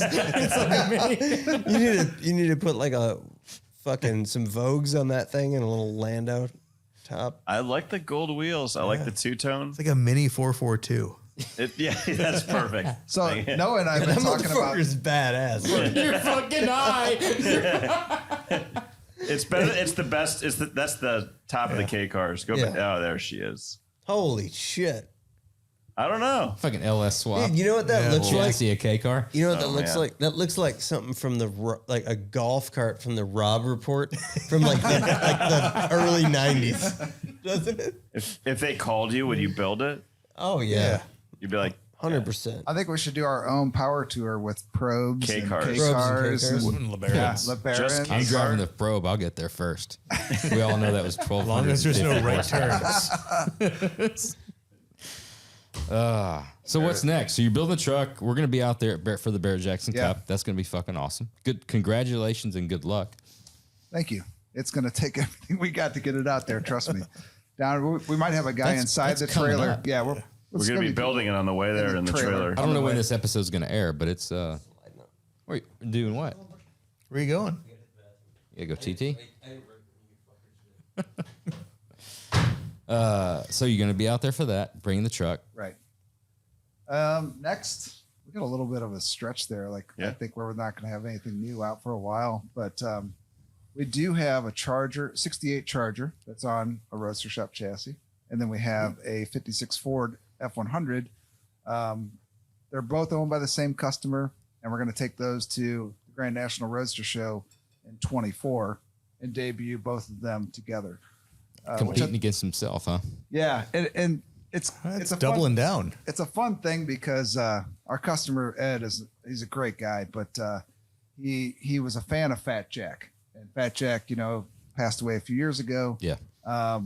Ed has the yellow 56 Ford that Fat Jack built. That was the first truck that was on the cover of Hot Rod magazine. So he's got that truck. That's going to be there this year, or I'm sorry, in 23 in February. Right. At the truck convention or the That'll be cool. I display. want to see. There's a lot of trucks going to be there. So that truck's going to be out. there. But he also bought the last 56 Ford that Fat Jack was building when he passed away. Oh. So that's the truck we're finishing. And so it's a cool thing because we've been talking with Fat Jack's son.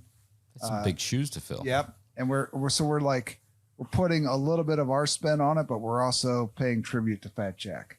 And I think it's a really cool build because, Fat Jack was a great guy and had a lot of good ideas, and we're keeping some of that stuff and we're adding a few things to it. And we're going to take that build out there in 24. So that's our first build that we've ever done. That's been kind of I'll call it a collaboration. I mean, it basically is. I think it's a nice thing to finish up for our customer too, because he is a fan of Fat Jack and has the earlier version of that truck. It's hard to inherit a build too. It's like Yeah. people don't usually want that, but this is one where we're like, this is actually really cool. So we got, I think, was that last year on the way to SEMA? Yeah. So we went out last year on the way to SEMA. We went through California and drove out to his old place, which is, if you've ever seen it or ever been, it's super cool. He had a house out in the middle of, is it by Temecula? Yeah. Fat Jack's shop was like behind his house in a desert town, right? Kind of by Temecula. Kind of like Why do all high those guys desert. move to the fucking desert and say He's out. It's the setup is awesome. Winfield did the same thing. Like Yeah. all those guys just like, fuck it, I'm gonna go in out the there. middle of nowhere. Yeah, in Don't the be desert, bothered. look at UFOs and build fucking hot rods. He's got a pretty good Peyote. sized house. Peyote. Or peyote. Peyote. They went there for the peyote. Yeah. And then big garage behind there. And then people that would come in and work for him for a while, he'd put them up. They'd live above the shop, work for a while, leave, quit. Another guy would come in. It was a kind of a cool collaborative thing he had going on, but it's all still there. And it looks like the thing just froze in time. So all the signs are up. There's build still kind of sitting there. Who owns it? His son. His son does it.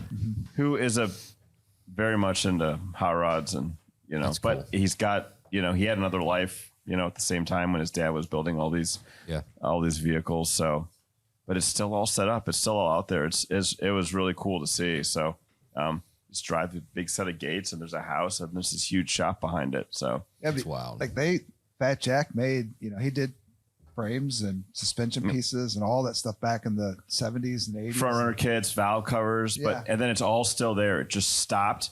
They've got like cardboard patterns hanging on the wall and all. It's like they got John Butera's lathe and a couple things from John Butera in the shop still, and because they were buddies. So there's so much history there. And even the truck that we're finishing, like when you read about the list of like all the people that worked on this truck, because Fat Jack would just, take a guy like I think in Southern California it's kind of common, but like if Chip Foose had a guy that didn't have much to do, he would go work at somebody's shop for a couple of weeks and fill in there, and then they'd go bounce back to another shop. And because of that, this truck has had a handful of really talented guys from all of Southern California work on it. But in the Midwest, we don't really have, you guys know, it's like we don't really have that. It's not like you guys have people coming down to our shop to work on stuff. We got guys coming up to your shop to work on it. It just doesn't. Too far. It's too far. Yeah. But he had the whole place set up to work like that. So he's got there's like apartments above the shop down. And then the shop actually looks like a giant, extended garage almost behind his house. So it was cool to go out there and see that. And then said it's a weird thing to inherit a build, but it's this is one we were excited about it. It's awesome. We'll look forward to I don't know when this again. That'll be 24. Oh, When this episode is going to air, but we look forward to the Barrett Jackson Cup, seeing the truck, seeing the big horsepower fucking diesel. I know you. I can see it in your eyes. You're a little drunk. You've got yourself not too many not, cocktails. not in the least bit, John. oh, we're not done. We have can lie. another trick. Another trick? Keep it Let's coming, dude. Bring it. Cannonball. Let's see what you got. Cannonball. Yeah, we've done pretty decent. This is So you Bottle had- four. you had- This is bottle you number had, two or bottle number 2 or 3. How many? had- How many of these have we gone through? Three. We've gone through. You had And Noah's then urine. Noah's- You've had my What is this urine. from Noah? What is this from Noah? Oh boy. Let's keep it Based on the clean color, from we're a gonna- marketing standpoint. Let's just talk about the spirit. This is itself. this is Noah's coffee. So our neighbors are coffee roasters across the street, big coffee roasting facility. So we decided we were going to do cold brew and coffee. Any of those guys got gauged ears? I'm just guessing. No, Those actually, They don't. No. You're good at the car. the guess coffee. you The coffee guys usually have the gauged no ears. gauged ears, but Really? you got the pro. The coffee stuff. I'm going to tell you. I don't know as much as I should. The coffee guys probably are more hardcore than the like bourbon rum. Oh, and they are, distiller. yeah. Those guys. So why does that one come in a That larger? shit smells good. In a larger bottle. Smell that. We weren't sure if this was going to work out because it's kind of a strange thing, but Yeah. we basically made Yeah, it cold smells brew. really good. Yeah. Instead of using water, we used rum. So it's a good Let's pour some. That Good smells dessert. really, really Yeah. good. drink. You need to rinse your glasses out. Did you bring bottles for us to like keep? Oh. That was a nice ask. Oh, we got Just getting out the whipped cream. We absolutely have to get this hooked up through Garfield's Beverage Emporium, Beverage Warehouse, and Emporium. Emporium. Yeah, we've got you the hookup. You want it? So Here's the deal. what's the First, hesitation Illinois. with coming to Illinois? Oh, there Legal is. shit. There really isn't. It's just like Is us. it? We've got you this. We've got you the place. Liquor first licensing one. is It's kind like of it's a, like Okay. hundreds of dollars. That's it to be. Okay, able to come hundreds of over here. dollars. This Yeah. is exclusively coming through Garfield's Beverage Warehouse. We've got you the liquor store. Right, Dave Liquor stores, plural. Dave Garfield's our homeboy. okay. Dave Garfield. So he, you know that badass He 55. bought the The- 50-something F100 turquoise Yes. from you guys, and then traded for the Mr. Gasket Suburban. Mr. Gasket Suburban. That's how I know Dave Garfield. So Dave owns probably the most badass liquor stores in the Chicagoland area. Great customer, great friend. He gets dibs on this in the Chicagoland area. To make do that it. happen. That's a huge step out. Again, for a good reason. So That shit's that good. this stuff. We on our one barrel that we dumped of this, we got 600 bottles. Okay, that's why we did 375s, just so everybody get a chance, to get a. This is our very first barrel that we dumped too, by the way. So it's kind of special to us. Thank you. But Very first barrel. it's the very first barrel. But our local Total Wine, which is around the corner from us, you guys have Total Wine up here too. They came over and tried it, and they're like, "We want all of it." So we have like 9 bottles left, and this is some of that 9 bottles. We but just Well, killed you it. have 3 of them. Now you we have 4 left. yeah, There may be they're some- gone. But we Some in the sold bar somewhere. we But sold all of it to Total Wine for a barrel pick for them. So now it's going to be in all the Missouri Total Wines, and I mean they believed in it too. So it's Dude, like for good reason. We're Yeah. not just fucking bullshitting you. Yeah. It's a great. We would be way more clever about like acting like it was good if it wasn't good. Oh, I just wouldn't drink it if it wasn't. why is the rug wet underneath him over there? Oh man, that's fucking yeah. the old classic shot toss. Jägermeister. Over the shoulder. So we brought this with us because we thought you guys could try it. You guys are coffee drinkers, I take Yeah. it. For sure. So it's cold brewed coffee done with rum instead of water. And then there's a little bit of mocha flavoring added to it. We can do it. We'll let you guys try it first, just in this form. And then we'll do it as a shot. We've got Cardi B. Cardi B's. Oh, it smells so Cardi B. Yeah, Cardi B. Our friend Cardi B. She's like, Yeah. Is she no from, one. is she no from one. the Charles. area? Yeah, we're building 5 cars for Cardi B right now. And She's like, no one, Charles. I'm gonna send you all this whipped cream. You're gonna love it. actually, truth be known, she paid us in whipped cream. And It's so weird for me. but it's It does seem How like do you that, get into the that would craft go whipped good with cream? This, well, it started with Noah again, putting whipped smell cream it, all yeah. over his body. It's kind of Yeah. weird, but That's this is vodka infused whipped cream. I'm gonna sip it first. So it's strong. It's strong coffee flavor. That's good. Fucking amazing. And it's not something you drink we all normally the don't time. drink I it like drink it this. every morning. I think. But you could drink it every morning because it's gonna make the You day guys that got much better. You fuckers got lightning in a bottle. I'm yeah. telling you. No. That shit's good, isn't it? Yeah, that's really fucking good. So you can dump it on ice cream. Yeah. You can do a tiramisu with it. You could just drink it. That is really good. It's really good. So the beans that So good. super fresh beans. Just like building anything else. Dude, tell me that after dinner fucking drink. Yeah. This So shit would be- we'll take it and mix it with like cream, basically over ice. Put chocolate in there with it. Dude, I like it just like that. I mean, you could. I mean, Kyle you could would drink say, it. I You think could. this You could dump it. dunks on Irish coffee. Oh, this, yeah. this slam fucks on anything else. Hey, you guys, like, honestly, you guys have built your last hot rod. Like, the fucking rum. You think this is our widget? I honestly do. Yeah. I think.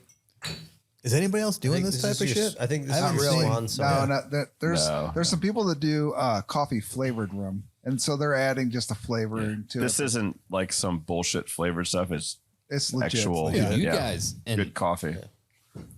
bringing that out last too. Right. Damn, you guys know what you're fucking doing. After podcast drink. Yeah, Right. this is. Yeah, we need these as just the end of the show kind of. This is fucking good. So we believe Get like, this in a Yeti. the, 24 ouncer. the rum industry is growing. And I think part of it is like, no offense to bourbon. I like bourbon. Noah drinks bourbon, but there's a lot of it out there, and people have tried a lot of it, and it's because it's good. I mean, we all agree on that, but rum is a growing category, and so we're excited about that. When you go into a liquor store, if you pay attention, you'll start to see the rum aisle growing and Keep growing getting and bigger growing. bigger. Oh, there's more pirates. I mean, There's that's more the thing. pirates, yes. Yeah, the Somalians. They're Right, fucking- Yes, Somalians, thanks to them, we're experiencing Doing at well, least some success in the rum business. Our only goal in life is to really have they're a, fucking I up am the shit. captain Yeah. They're now. fucking up some cruise ship.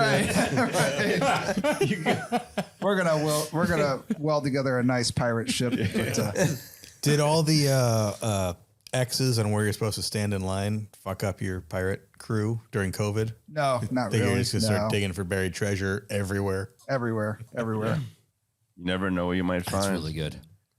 You want to try it with Yeah, I a wanna shot fuck of with whipped whipped cream cream. on top? Try the shot. Yeah, it seems like This is the Cardi B shot. this This is the Cardi B. Is that what You're it's in called? referred to as the Cardi B. Oh, we're boy. doing whippets. Oh, what's going to happen? Fuck Cardi B. Have break you, it. have y'all ever met Nelly? What's that? Have you ever met Nelly? He doesn't have. He's from the you guys- Lou. I have not. He's Build a from the car? Lou, and he's proud. Yeah. I can keep going if you want to get the next 7 verses. That's Top it up. Phil's. So I can. Do you I guys can know call about cars. anything else from St. Louis, or just Nelly? What do you know No, from St. Louis? Phil knows every rap. the St. lyric, Lunatics. The St. Lunatics, Yeah, yeah. little Murphy that Lee. was big. Murphy Yeah. Lee. Oh, man. Every rap lyric Badass. ever, Looks- ever. Phil knows. Forever, ever? Forever. Yes. This is really fucking is. good. I didn't know Phil was so into the St. Lunatics. Oh, dude. Phil knows every rap lyric. I'm telling you. It's a gift and a you. curse. How'd you get the like- Cardi B tie-in, though? So our distributor set us up with Cardi B, and then we started building cars for her. And Are you really building cars for Cardi no, B? we're not. No, it's a Just bullshit lobster story. cars. Just lobster. She likes whipped cream, but we said no. You like lobsters better, and they smell better. So we. You guys are murdering your endorsement right now. I don't even know. No, this is not ours. This is So Cardi you B. did this B. as a whole shot? Yeah. So I mean, Cardi you can B. do whatever you want. Cardi B came out also with do this, as and our much. There you distributor go. sells it. So he's like, "Hey, you guys need this stuff for your coffee." And next thing you know, we got it like in our Dude, it's so good. we have it in do the our whole tasting thing. room, and we sell it in our tasting So room. in between, like now, while we're sampling this and having this podcast, and when this releases, Can it be available? well, I Do we feel get like there's royalties? going to be a Garfield's store pick on this. So we're going to talk to Dave. We'll bring it up. What are the remind me of the legalities? What has to happen to get this? Really, into Illinois? it's pretty simple. We'll have to work with a local distributor. So if you ask him what distributor he likes to work with, we'll call them. Sure. We'll get set up with those guys, and then we'll have to go through that particular distributor. So, we'll ship the product up there to him, and then he will have to take it. The distributor will take it to the liquor store. It's the way it typically works. I mean, in Missouri, You just can't take it in the back of the trunk of a 44. That's obviously. Maybe. going in a big block Dodge. actually in Missouri, you can pay. It's like $300. You can get your own distribution license, and we're talking about doing that just for some of the smaller accounts. Noah and I are talking about going over there and trying to like just sell some of the stuff ourselves, to small accounts. And Dude, just fucking try it and you'll buy it. so the coffee company that we got all the coffee from to do this, they bought 800 bottles of it from us for Christmas gifts this year, and they're handing it out to all their customers. How long does that rum have to sit in that coffee? 24 hours. That's it? Yeah. Great. That's some production. Beats a barrel. fuck. How long it is it- gets that coffee taste in 24 hours? Oh, yeah. 24 hours. How long does it take to make the rum to then put it in the coffee barrels? That's about a 2-week process. So by the time it ferments, Don't and give then we away run all your through- secrets now. Yeah, but we'll edit all that out. is- Yeah. the amount of fucking coffee flavor that you get in there, the rum was great. It's not Yeah. cheesy like shit coffee flavor. No. It's real. It's like- if you drink coffee, you're like, you know that's coffee. That's why. Yeah, you wanna- can tell by the smell. Yeah. because of how it is. But you want to talk you want to talk about an after dinner drink? Oh, yeah. I mean, what is better than that Yes. combination? That is, That's why I said it earlier. it's very much like, when do you drink it? well, it's very much, both of these are very much like the hot rod mentality. We need to get Dave. You in on guys, this. you guys have entered an industry and like fucking crushed it, right? Because what rums, like honestly, what rums Yeah. compete with this? I've Every never other been a rum big is rum like- guy, but Yeah. Island themed. Yeah. but It's but I always- have yeah. I've fucked with some decent rums. Like, have you had the Diplomatico. Diplomatico and the what's the fucking other one we drink? And the Papa's Pilar. Papa's Pilar. Oh, yeah. Yeah. So I've never been a rum guy, but I started in Key messing with West. some of those. Right. Yeah. We got a house in the Keys. That's Yeah. where we drink it every Yeah. time we go So down there. you Crush throw it on the bottles. rocks, and you're all of a sudden it's like, holy shit, you can drink rum like on the rocks. This is pretty good. But I feel like you guys have applied the hot rod mentality of like, yeah, we're gonna do this better than everybody else. Yeah, we're not going to just try to copy anybody in the rum and industry. you've done that, man, very clearly. And this one, fucking great. knocks it out of the park from start to finish. The fucking logo, the bottle, the size, the everything crushes it. But you're gonna be fine with me drinking this in the mornings, right? Nope. Oh yeah, That's your bottle. This- Saturdays, this- Sundays. All Sundays. Dude. All you. That's bull. Fuck the podcast. Fuck all that kind of shit. I'm serious. fucking money in a rocks. bottle. That shit is fucking good. It is. It's This so good. fucking rocks. Yeah, we have people that just like. So we gotta It's figure better out, than my coffee that I drink in the morning. I think dude. We gotta the- figure out what bottle this lives in. You have to Because tell this is- people when they're going to drink it This is and how they're probably going to drink it. Whenever Yes. they want to drink it. right. It's not a party. It's not a shot at a bar No. because but it's at a you nice smell like restaurant. coffee. It's- And you're not is- going home with That's what I anybody. say. You So almost that gotta doesn't get. work. You got to Yeah. get with like a Ruth Chris or somebody like that. Right. And make Right. that like a It's- signature after dinner. This drink. is an this after-dinner is drink. morning time before I get to the shop. when you're an alcoholic. And Absolutely. this is like There you go. 10 o'clock Right. before lunch. And this is On an empty stomach. like after dinner Yeah. on the weekends or like Wednesday or Tuesday. That's a And marketing then problem. also on the weekends. But Hey, I think do we, just hammered housewife. do we Like this What with if it was- some. do you think Hammered Housewife is the name for it? he's not going to touch you anyway, so let him not touch you drunk. hey, We call this unsatisfied housewife. do we drunk dial Dave? Let's drunk dial Dave. I think you should call Dave. Dave. Call Dave. Call Dave. All right. Start it off. Let him know that he's the second drunk dial next. I'm to gonna Chicken. I'm gonna text him first. Tell Give to him put a his- heads up. Tell him to put his pants on. So this stuff here, we've got 8 more barrels of this same 8 product. more barrels? 8 more barrels. But how many do you have sitting there aging right now? Of 8. I think you just said 8 barrels. We have 8 of the port wine stuff. Port wine. But we've got a total of like 20, I don't know, a little over 20 barrels. But we're getting ready to get 9 more barrels.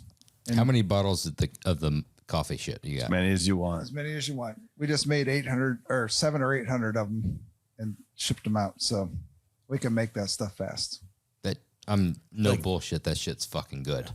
And we just had a conference call on the way down here, talking about this agency that we're working with on new labels. And that's our very first revamp label that we're doing. So I would imagine by first quarter, we'll be done with the new label. And so the same company that did this label is going to do that label. That's less of a drink and more of a fucking condiment. Yeah. Like honestly, it's like I'd put what's that Frank's Red Hot? I'd put that shit on fucking everything. Yeah, I feel like that's you could have a like shit ton of fun with the marketing on that, and You just, can. Yeah. yeah. Just play to that like housewife. Like, Anybody you're- that's listened long enough has known that they're gonna edit 3/4 of this shit out. Yeah, but they also know that we're pretty much like honest. So if we didn't like it, it would be glaringly obvious. Yeah, you're It like, would have yeah, been like it. Yeah. It touched on it for a couple of minutes and then done. The shit's fucking good. We drink a lot of fucking coffee and a lot of fucking booze. And I'll tell you, A lot of good ass coffee and a lot of good ass we booze. wouldn't have brought And it if this we is- didn't believe in it. So it's like, Did you text him? I mean, we Yeah. have some other stuff too that's like, I don't know. I mean, it's okay. You know, I'll be honest. It's like, it's stuff that's marketed towards people that are wanting to do a shot or have like some mixer, you know, type product. But this is our premium stuff that we're really proud of. That rum out of 50 plus episodes ranks in the top at least 10 to 15%. It's I would hands say. down the best rum we've had. Well, and now you're just being a dickhead. I just wanted to. It's the only rum, but it's the best rum. But it No, it's ranks in the legit. top 10 Yeah. to 15% as Oh, far no, as yeah, drinks. not even. No Yeah. fucking joke No, about no bullshit. something and the- that something that you're just going to consume. And the coffee go, shit, that's the coffee shit's a fucking total game changer. And both of you guys are going to understand this. This was probably 4 years ago. We were at Vegas for SEMA. We had honey me reference. we had a dinner. No, we had a dinner, and we finished it with some small coffees. I remember that. You remember That was at the MGM at the steakhouse. That, Yes. What's his name from Autometer? Yes, It was those his concoction. those fucking coffees. You remember that? Yes, I do. Those coffees were some of the best coffees we've ever had. And from a coffee standpoint, was an that's Irish what's coffee weird. with- So, Yeah. from a coffee standpoint, the taste of the coffee, I've never had anything as close to that as I've had it with this right here. And that's not a Yeah, coffee. it's. I mean, it is good. It's that fucking good. Well, we spent a lot of time, honestly, just trying to pick out the right coffee for this. It took a lot of different blends and a lot of different times of dumping stuff out and saying, "Oh man, the coffee's not right." Plus, You know, we had rum that was overly wooded yeah, mixed with the coffee, and it was not great. So What is overly wooded? like aged with wood for too long. For too long? So yeah, Like so too new of a barrel or just too long? So a product we didn't bring with us is our private reserve rum, and so that stuff is done with oak chips. I'm sure you guys are familiar with people aging on oak chips Yep. versus in an oak barrel. Surface when we volume and Yes. Yeah. Right. Smaller Yeah. volume. And we smaller did that. barrel. We did that originally because we were a new distillery. We didn't have aged barrel aged products, so we did stuff on chips, just so we could have somewhat of an aged rum. And so we originally tried that with the coffee, and it's like oak and coffee all together. It just didn't go. it was a funky, weird flavor. But that was kind of the initial thing. Like, how are these going to go together? So it didn't taste quite right, but So then we got on to like this is basically a version of our just white rum, that's mixed with or cold brewed with coffee. So you just take it straight out of the distillery or the still, right? What- As clear as Yeah, it's clear and it's proof to a white certain, dog or whatever. Yeah, but it's proof down. It's not foolproof. We come off the still at about 160, 165. And you proof it down, what, 110? I can't tell you that, but we Okay. do proof it down. You proof it down, Yeah. and then you just basically So in a barrel with coffee beans. kind of. So Okay. they're grounds. They're- Okay. Yeah, it's I feel like we're giving away all the No, secrets. I don't want to but give all it's- away secrets, but but I'm it's just it's similar to the way you do cold brew coffee. Okay. With water, but it's done with rum.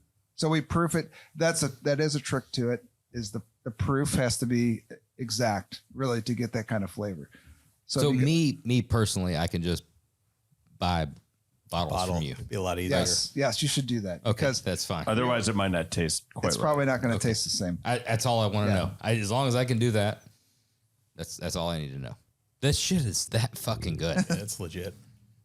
We've done how many episodes have we done Several. of this? There's no point in time that I've drank any type of liqueur. Outside, Yeah, Yeah, that's outside the bourbon that's that fucking good. We've drank a lot of good shit. You haven't even raved about like bourbons that are anywhere near this. Right. Yeah, it's a I think your statement of you've built your last hot rod is probably as good as it gets. I almost feel like this shouldn't air until you get all this shit like on Figured shelves out, everywhere. done. Yeah. ready to go. Well, that's one thing we talked about. It's like, oh man, we're going to take this stuff here, and then everybody's going to be hitting us up like, how do we buy it? How do we buy it? And you can't. That's the problem with You that's can't the ship problem with spirits. liquor. We It's the can't. problem. You know, we can ship a T-shirt or a If you can't vehicle. ship liquor. You can ship beer and wine, but the government is hard on the spirits industry. Yeah. You cannot ship spirits. So, Ship coffee? no, Well, it's still made with here's spirits. everything you need But, to make this. You know, at the end of the day, like if people listen and they go to their local distributor or liquor store and say, hey, you know, Yeah. get me- Garfield. yeah. Garfield's Liquor, Beverage Warehouse, and Emporium What about like Extravaganza. Drizzly or any of those that ship? Does that work? You guys on any of that stuff? So we are working on some of that right now. We were at the ADI convention. It was actually in St. Louis this year, and there was a big conference, and everybody was talking about, you know, how can we get it into all 50 states? You know, there is a few states we can work with right now because of distributorships that will ship to each state, but it's available. I mean, you can ship to some states if you have the right distributor. So. That's like get in with a distributor who has all the access. Yes, like your distributor has to be in each state that you're going to ship to, because essentially what you're doing is you're kind of shipping it through that distributor. You know, it's weird. A lot of these laws are actually around from Prohibition. Like that's how old they are. They haven't It's changed weird. them since Prohibition.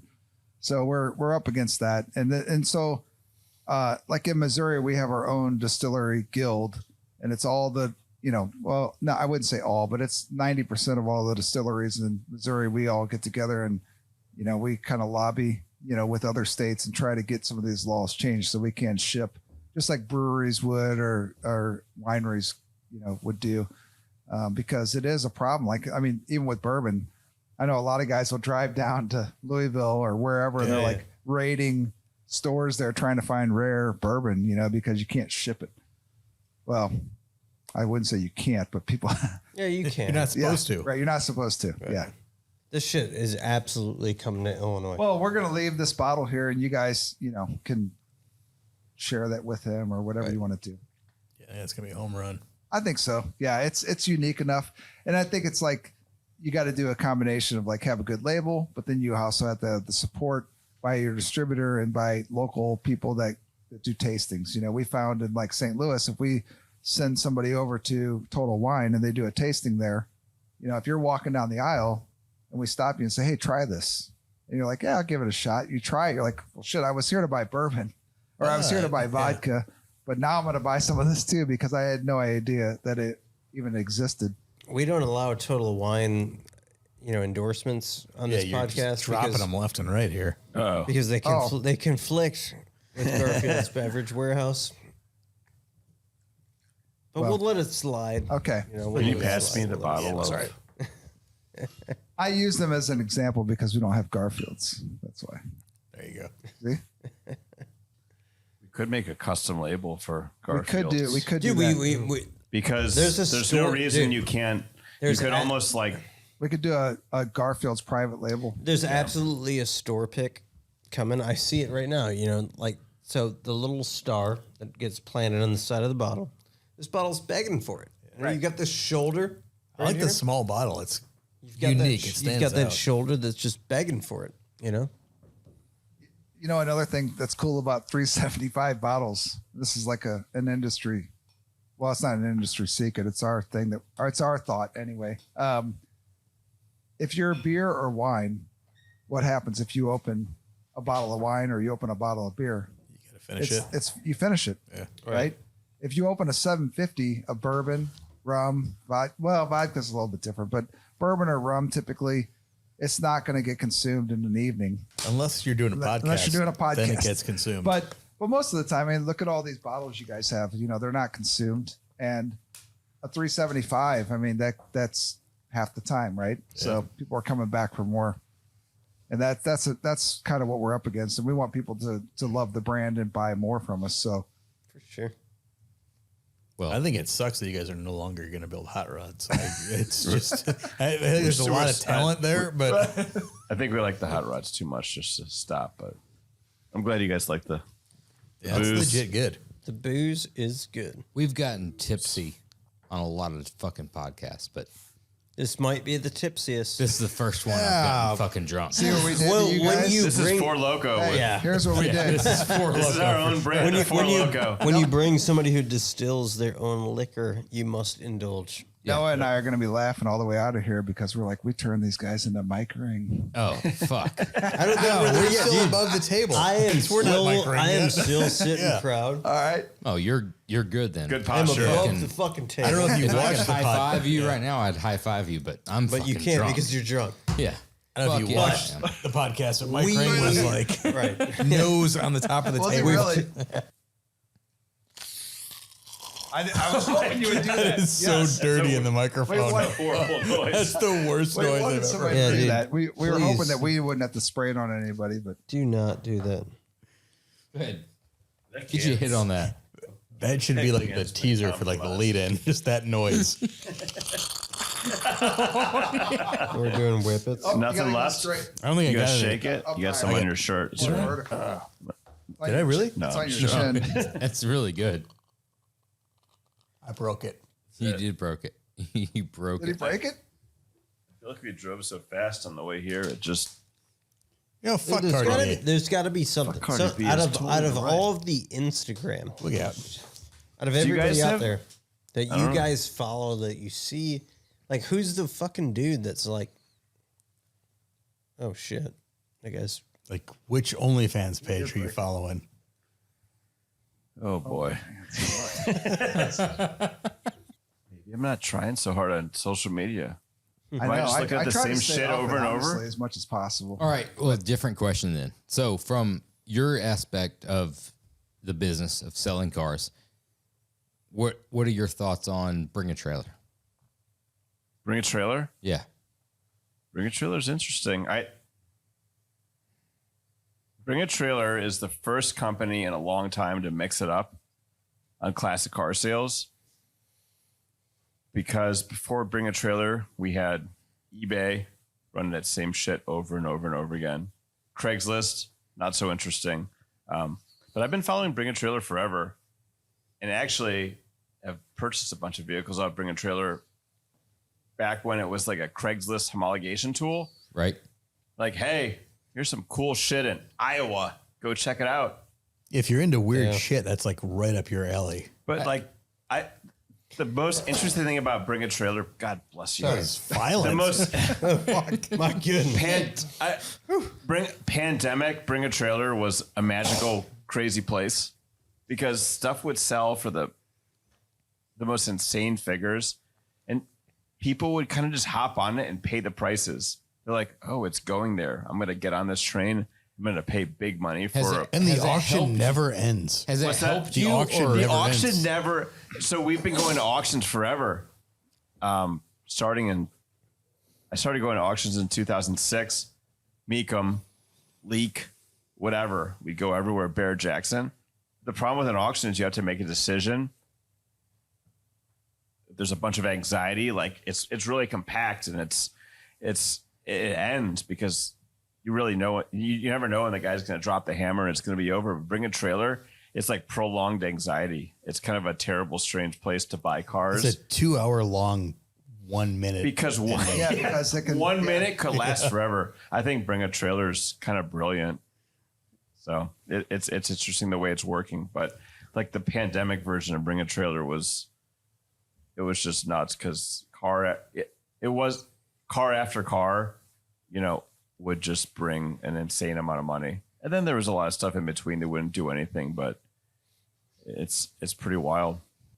Best car movie and why? Gosh, there's a lot of good car movies. I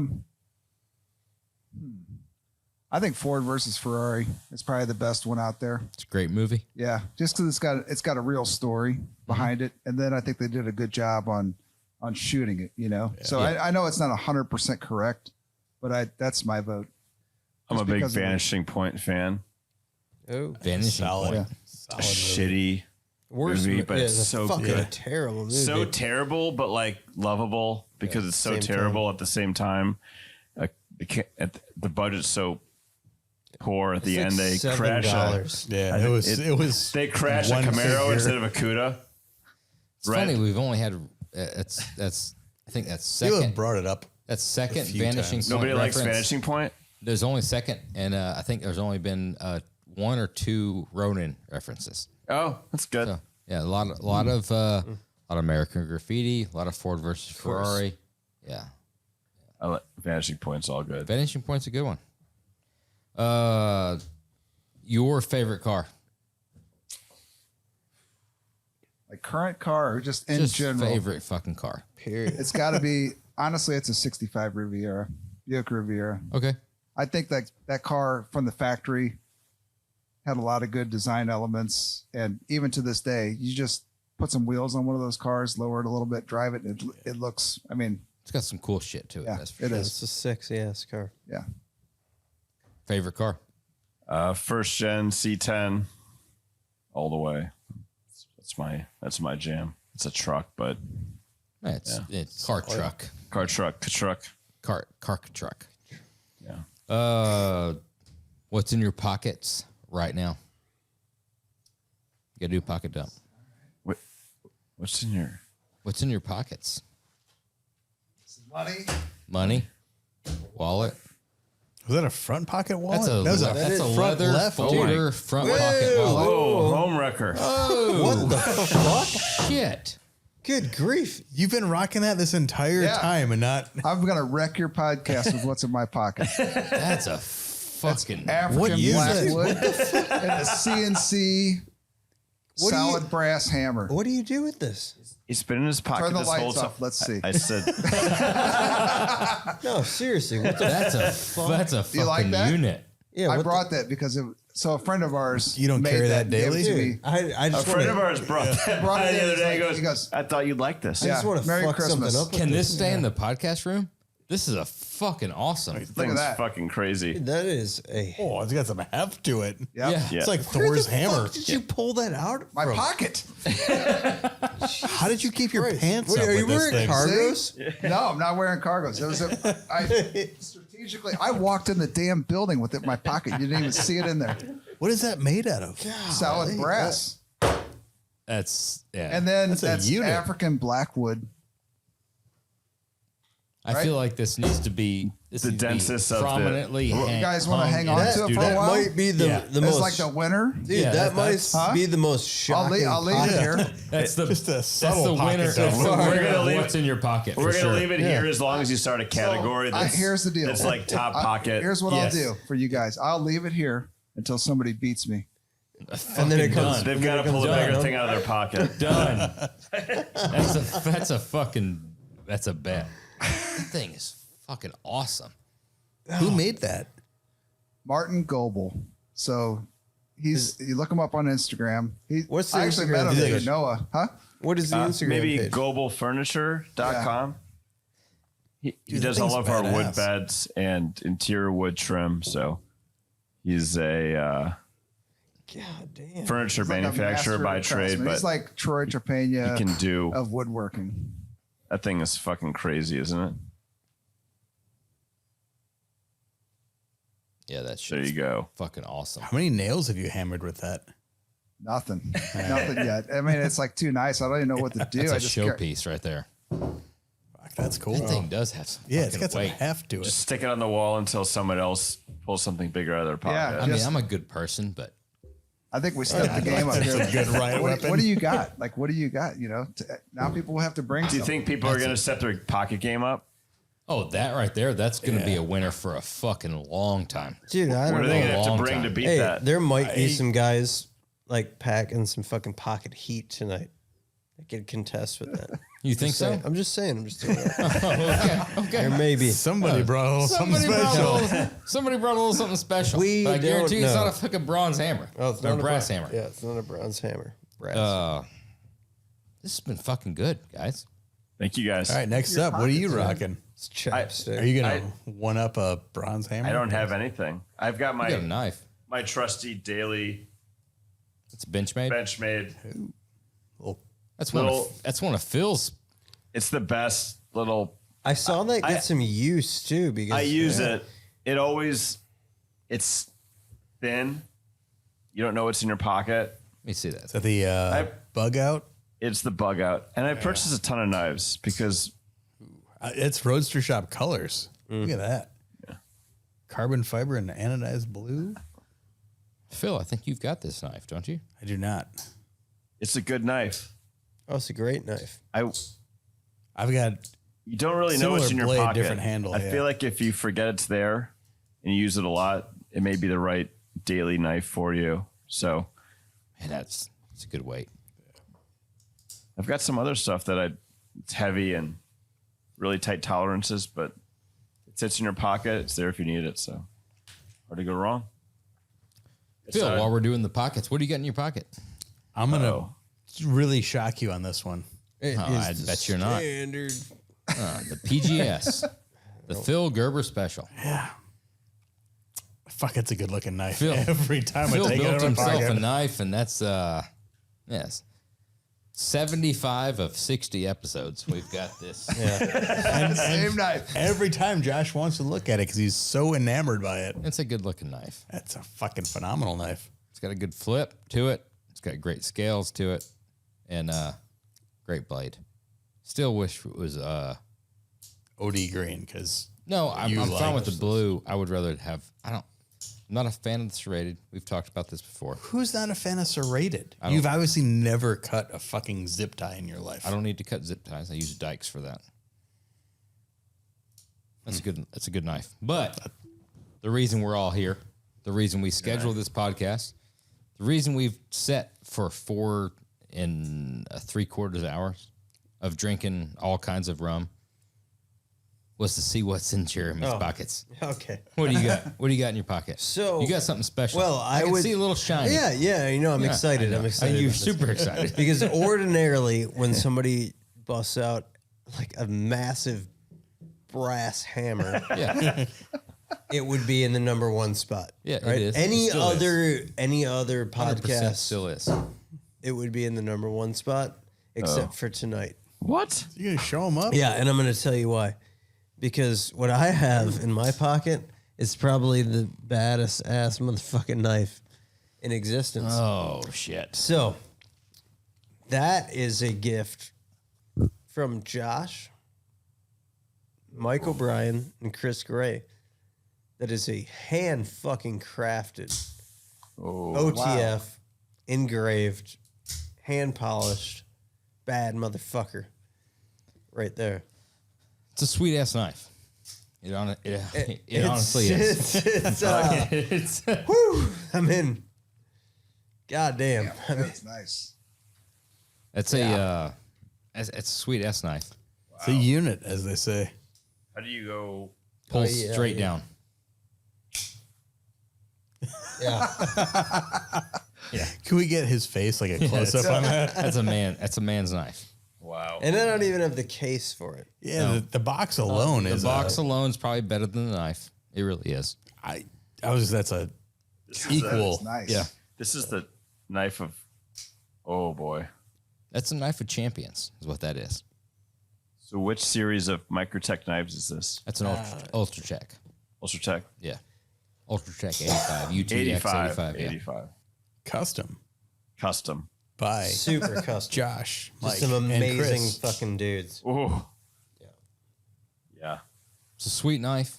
I will say, I thought you were talking shit when it was. I mean, dude, it's Yeah, like, it's- let's just call it a draw. Let's call it a draw tonight. let's see. Let's. Because that is, like, together, that's some cool shit right there. That should be. Oh, that's like a fucking. the That's a fucking picture right there. Fuck yeah. yeah the cork for the coffee thing there. Dude, if you had Zac Efron laid out next to it, Yeah. it's Why like you got to go there? like badass. Oh, why you got to go there? I was gonna lay that down, but Oh yeah. Let's see. Let's get this right here. package the whole situation. You're gonna cut the shit out of yourself. I'm gonna cut this shit. I don't think you're supposed to grab it by that part of the knife. I'm fine. That's a good shot, dude. These are COVID. He can handle a 1,200 horsepower probe. He can grab it. Yeah. He can grab You that. can handle Grab it. it. But it's been a fucking awesome. Can we get some more coffee? There's a we solid can like get more 25 minutes worth of material here. Oh yeah, I guarantee they can make this a 15-minute podcast. This That's is great. No doubt. And we in my leave mind. here This feeling is good. this is going to be a great reel on Instagram. Well, great. we still have.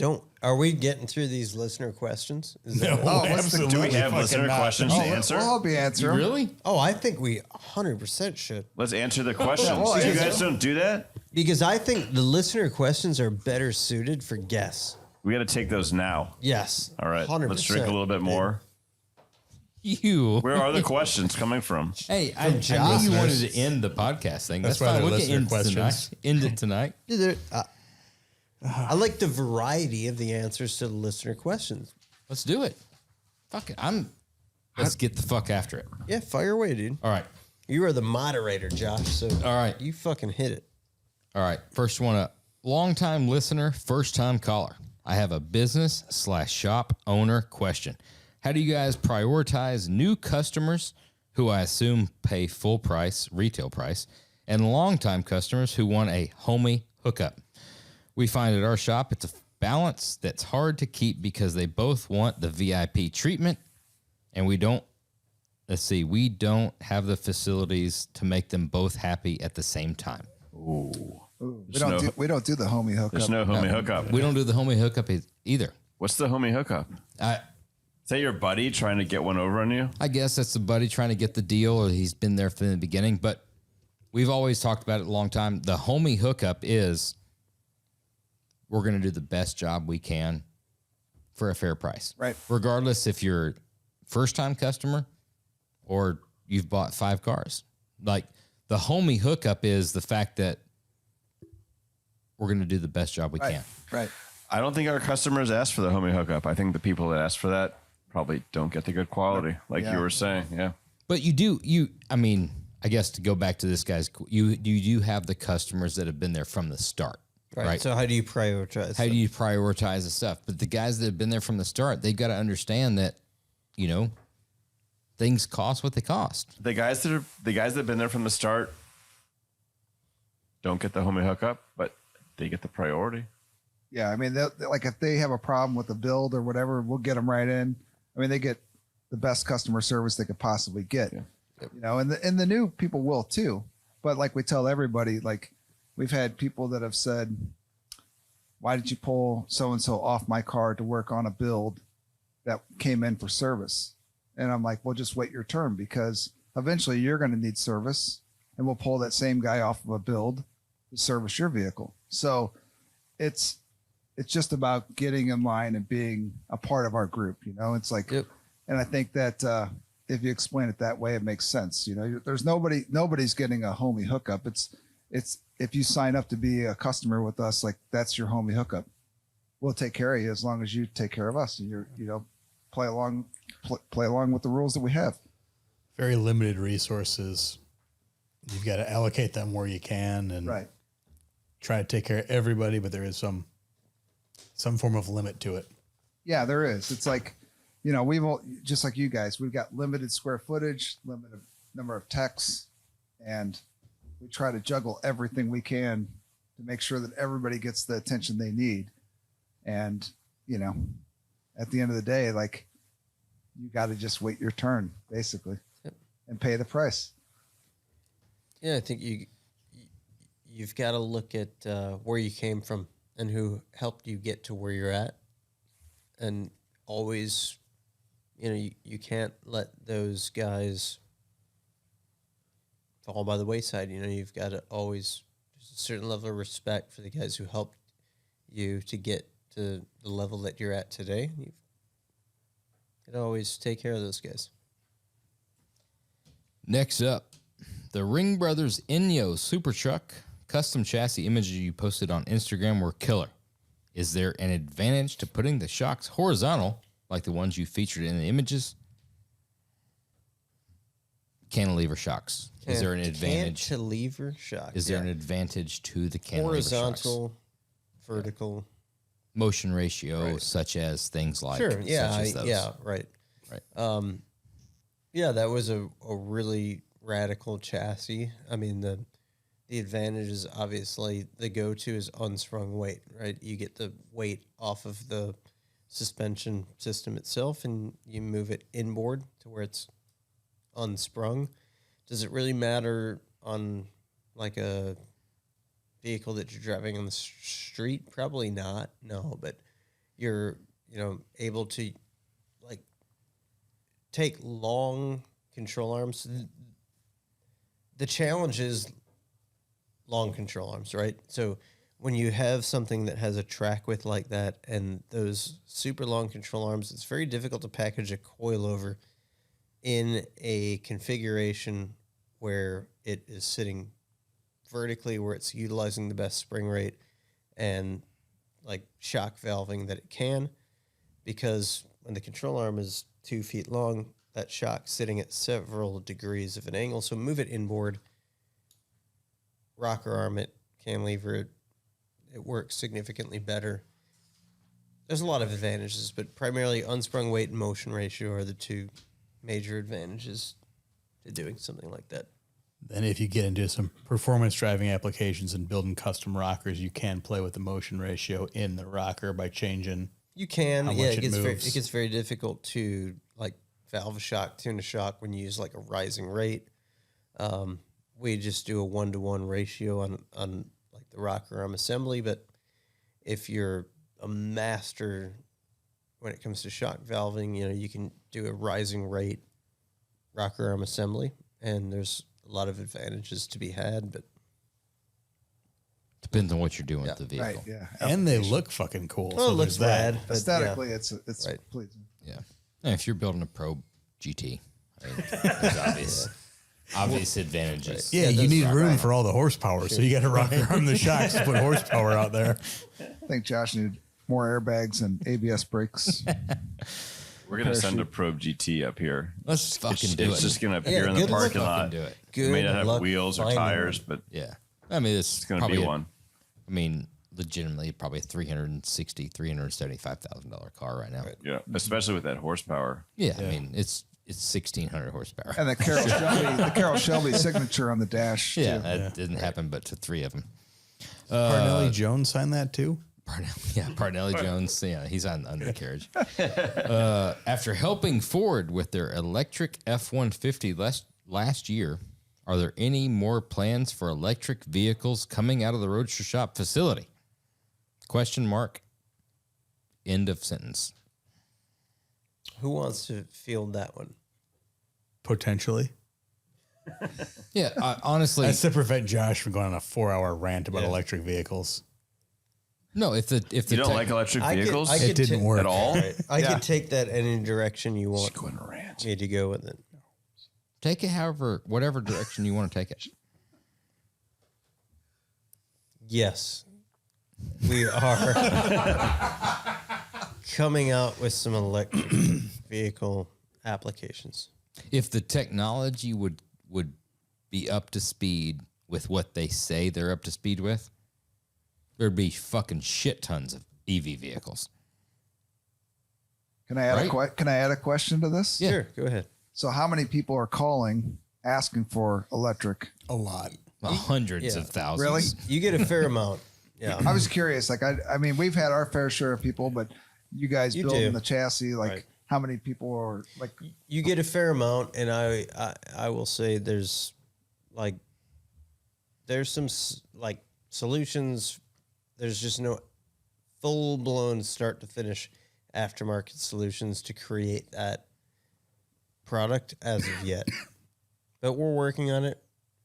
We've got something that's in the works that will be likely pretty spectacular, and it's coming soon. So I'll just leave it at that. You could LS. Yeah, you can put an LS in it for You now. could LS it For the time being, for way faster and probably have a way less carbon footprint. yes, what I would tell you for the time being is that the technology is not quite there yet, but it is very close. That's like because the horsepower and range don't line up.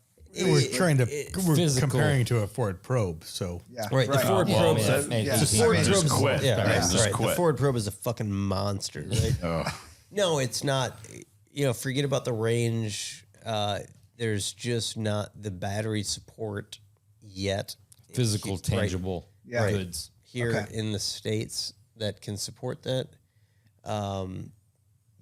EV West and some guys like that, they've got some great solutions for taking some existing electric platforms and integrating it, you know, into whatever it may be that you're trying to produce. But we've got something in the works that's going to be pretty awesome. That coming soon, so stay tuned. Ford Probe. What do you think what's the highest valued Ford Probe on eBay right now? Probably Carol Shelby's. Wouldn't you personal say? car. Shelby's, yeah. I think his personal Right. car. Yeah, I think Yeah. that thing went for The snake. Do you remember that? The I snake. think it'd be probe? about I think it was when Carol Shelby did the dollar program Yeah. at SEMA with the Ford Probe. Yeah, it You was know like about a that Blue build with we the did? white stripes. Yeah, it was Yeah. one of one. It was Yeah. like You love that car though. He did. Oh, No, God. you did. Oh, did I did? Fuck yeah, Don't let them beat you down. dude! If I How could many get behind times the did wheel of the- one right now? The teeth on the Cobra shifter get you while trying to get that second shift.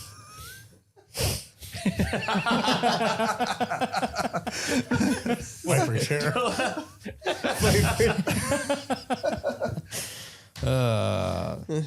Let's see. Next up,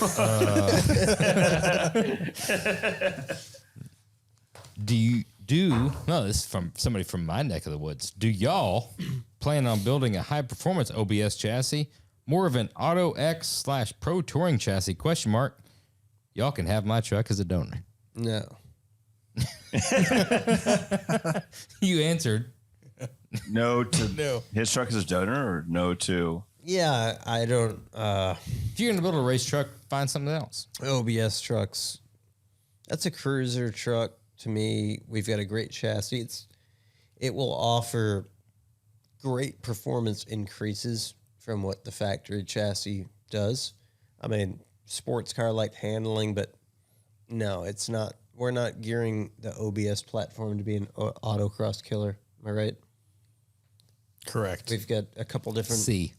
Yeah, we've got a couple different options. You can go with the Low Pro, which is totally over the top, you know, absolutely hammered, super cutting edge. And then we've got the new spec chassis that also has a killer ride quality, killer ride height, great performance. But yeah, I don't personally look at that platform as being an autocross killer. I mean, ultimately, we all know if you're building an Auto X race car, it's a right. It's Miata. been 4 hours and we Or finally Pro. got it. It's a Miata or a third gen Camaro. If that's something that I you're, mean, a Vet. if that's C3. if that's something It's that an you're autocross. looking, if that's something that you're looking to do, you know, in our custom chassis program, you know, fast track IFS, fast track IRS, that we can certainly build you a custom one-off. chassis for it. But I don't personally look at that platform as being, you know, an autocross fucking ripper. Parnelli Jones kind of race car. Yeah. Next up, do you guys ever offer shop tours? Question mark. Absolutely. Do you guys? we offer shop tours to random people that walk in and ask for a shop tour. That's the But it's not very often. I mean, it really, it's like if people come in from another country and they've traveled. Yeah. I mean, What if they come from down the block? No, because it's got to be a special occasion because the risk, you know, of like an insurance problem or something happening. It's really Somebody about, gets flash burn. yeah. Yeah. It's like What if just somebody gets shin splints? right. because Like they're running rolls an through ankle. our Yeah. shop. They jump on a trampoline. Yeah. And all they of a get sudden off. it's They like, run on the hard oh my surface. God. What if We'll never somebody know. gets alcohol poisoning? Or It if could they get their happen. feelings hurt because we don't have a Ford Probe project going on. And it's like, you know, we have to really that would suck. be careful. LS swapped Kia. I don't Yeah. know. But no, we don't really do that much. But what we do, We discriminate based on geographical location. So we had someone that came in. We have people that come in all the time, but last week we had someone come in from Ireland. Oh yeah, they get a Like, shop tour. They got a tour. You get a shop tour. Yeah. Fuck yeah. But Yeah, I like when people come in from like out of the country. We have some very interesting folks that come in. You know, it's shocking and it's super cool to see some of these guys that like. I mean, we get guys from Norway, Japan. I mean, all over the world that come in. I think that's pretty neat. But like the dude that comes in from Schaumburg, like right down the street. That's just like I feel bad for the Schaumburg guy, but the Norway he's guy I'm not gets working precedent. today. Yeah. I'm just looking for something to do. what we did though to try to help with that is we do an open house once a year, and we have the whole shop open. You know, we let whoever can show up. They can come in and see everything that's going on. Yeah, I think the biggest thing, everybody in our industry is relatively small. And if you want to come in and spend an hour, 2 hours going through the shop, like you're pulling a sales guy, you're pulling an owner, you're pulling a manager away from doing their job. And we're generally working probably 10 to 12 hours a day as is, trying to keep up with it, and 6 days a week. what do you call those people, Phil? Time say it. bandits. Yeah. Time bandits, tire kickers. No, time bandits. That's Time bandits. Delmo coined that phrase, and it's phenomenal. Time bandit. They're stealing your time. Well, y'all all answered. I was going to say, absolutely, we offer shop tours. Just come in, ask for Phil Gerber, and he will be glad To give you a shop tour. give you a shop tour. Because he has nothing better to do. You It's want to help hard, you want to show guys like all the cool shit you're doing, but at the same time, like I've never been in the back of any restaurant or any Best Buy or Home Depot to see what's going on back there. Like, Oh, I fuck around in the back of Best Buy all the time. In the perfect world, everybody would get a shop tour. No, You don't, it would you don't be go fuck around in the back of Best Buy? Yeah, what are you doing? There's all kinds of cool shit back there. I think it's like, and we also work with like, if tech schools want to schedule a tour or something like that. Like if people spend the time to schedule something with us, we can make it happen. Right. You know, Oh yeah, that would but be super cool. We do we do tours for car clubs, you know, tech if you- schools, things like that. But We almost, I mean, well, shit. I would say we never get propositioned for anything like that. Tech schools, car clubs, anything like. really, All right, last question. You guys did a That's podcast seriously as well. the last question. This No, is this the is the last next one. question. Oh, Give me a fucking break. That's the last fucking question. yeah, you have a break. Who are some of your dream podcast guests? You guys did a podcast, did it for quite some time, probably significantly better at it than us. I don't think You so. guys are good. I I know who mine is. So, who's your dream podcast guest? Cardi B. Oh, Cardi. Cardi. Bring whipped cream that doesn't fail us. Yeah, that's shit. We had Jimmy Shine on our last podcast we did. Fuck Jimmy Shine. It failed due to technical issues. So we got Cardi B instead. Josh is a witness. No, it's in his lap. Yeah. Oh, It's all over your microphone. Shit, look at Dude, that. Can you explain that away? we It's right in the crotch. So way back when we first got into the hot rod industry, we went out to Southern California with the magazine dudes, and we came across Jimmy Shine, and he was at that point in time. Dick to you. He just finished that 34 truck. Yeah, Oh, yeah. so he was like, he was That was a flying. badass He was truck. flying high. He was flying pretty high, you know. I'll just leave it at that, man. He was flying pretty flying high. Yeah. Who's your dream podcast guest? From the car world, completely. It's just I don't any give a- I world. don't Yeah, fuck right. whoever. Right, it could be Ryan Gosling Yeah. No, for all we care. Marky Mark. With or without the Funky Bunch. I like to have Will Ferrell and on a Dude, podcast. I'd love to have Mark pretty Mark solid. and the fucking Funky Bunch. With Will Non-car Ferrell. guys say Will Ferrell because who knows what the fuck would happen in that podcast. He. And That'd you be don't pretty know. cool. You could never tell if he's being serious or if he's lying to you or good one. they're making up Will whatever. Ferrell's a good one. He's good, right? Man, if you could have anybody, I'd have a fucking Stallone, dude. I'm a Rocky fucking Rambo. Frank Total. or Sly? Yeah, dude, I would settle. So here's how it would go down. I'm a Stallone fanatic, Yeah, right? I know you are. fucking love. You watch Sly. that new show? Oh, King of Tulsa. King of Yeah. Tulsa. I'm a fucking Sly Stallone fanatic. Blew but, right past But it. look, I feel like it would end up being Frank Stallone that I Okay. would get. And it would be just like an awkward conversation because I wouldn't have a lot. Like, what do you talk about with Frank Stallone? I feel like you're hurting your chances for Sly right there. No, I mean Frank Stallone's. He's had a great career at doing whatever he does, but fucking dude, He's gonna beat your ass. Frank, Yeah. fuck, dude, What? Say it. I'm not saying shit. That's what I thought. I'm not saying shit. Dude, I would love to sit here and talk about fucking First Blood. Like, imagine sitting here talking about Sly Stallone about First Blood. Yeah. It's I like, get you. dude, so how real was that? Like, I've got my. Yeah, it's a good one. What I've got is mine. the eye of the tiger? Who is what do it? you got?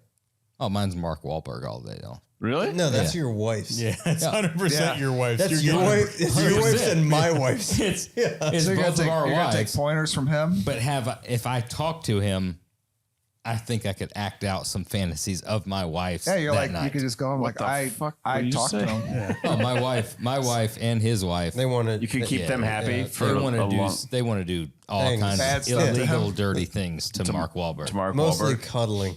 Yeah, feel just I think less cuddling, more of the other. But if I could talk to Mark Wahlberg on a podcast, I think. What do you think you'd say, dude? My I don't wife. give a fuck what he would No, say. hey. What I would get when I got home, talking to Mark Wahlberg. I thought you're never gonna believe what Mark said. Mark was like, "Oh, he's so funny. He was such a funny dude." Housewives. It's a 98% chance that's the worst answer ever. Yeah, you need to chill out because he's not that distant, dude. He's got one of those fucking vintage Ford Broncos. Yeah, Uh-oh. I'm not. So, like, chill Ooh. out, dude. Don't be like, oh yeah, if I could ever like, that's not like it could potentially. What would happen. your wife do if you had Mark Wahlberg on as a guest on this podcast?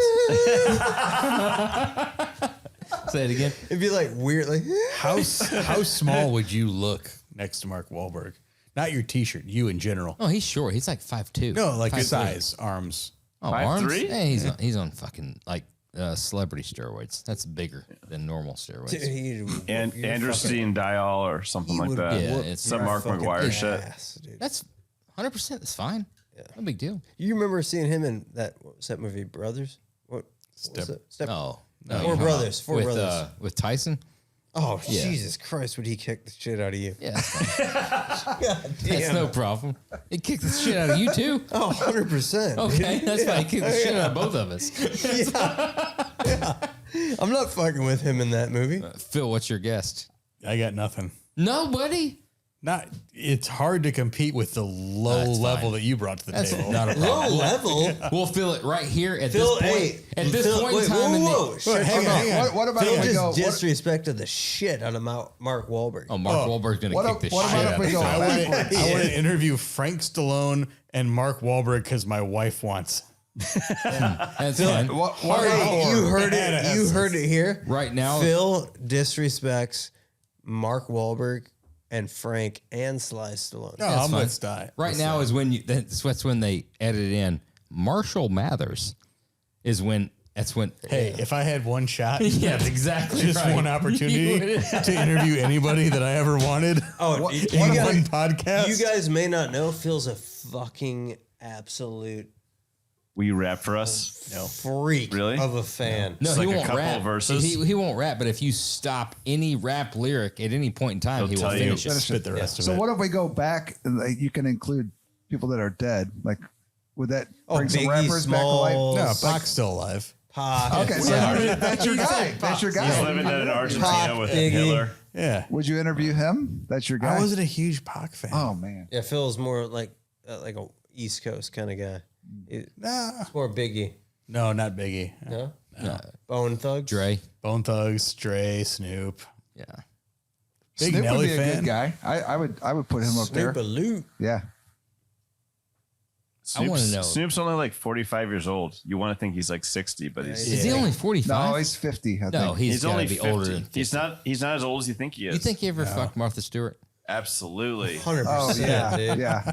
How 100% all he did. day long. It wasn't his doing. It was Martha's doing. Yeah. Oh yeah. Yeah, she fucking wanted that shit. She's like, dude. It's Snoop, come on. taboo. He's like, She's like, I've been to prison. Yeah. Yeah, we have Hop on, finally reached the limit of Snoop Dogg, fucking Martha Stewart on our podcast. That's fucking awesome. I can't believe you didn't bring up anybody. I don't like talking that much. You could just talk to somebody, ask them questions. He's just a fucking fanboy of Marshall Mathers. Yeah, we're gonna only refer to him as Marshall Mathers. He Never won't- anything else besides and I'm not Marshall that big of a Mathers. fan. Right. He won't come out and say it. Yeah, he's a fucking massive fanboy. I think He it's would gonna go- be. Phil would You go guys got me. Phil would go silent. Dude, we get, well, what the fuck is his real name? Marshall Mathers. No, his fucking rap name or whatever. Eminem. Eminem. Eminem. Yeah, that was a tough one. I can't believe you got stuck on hung up on that. Sorry, I don't fucking roll with the rappers. But if we had M on the fucking podcast, Say it again. I feel like I am winning this argument. Hands down. Eminem. How do you spell that?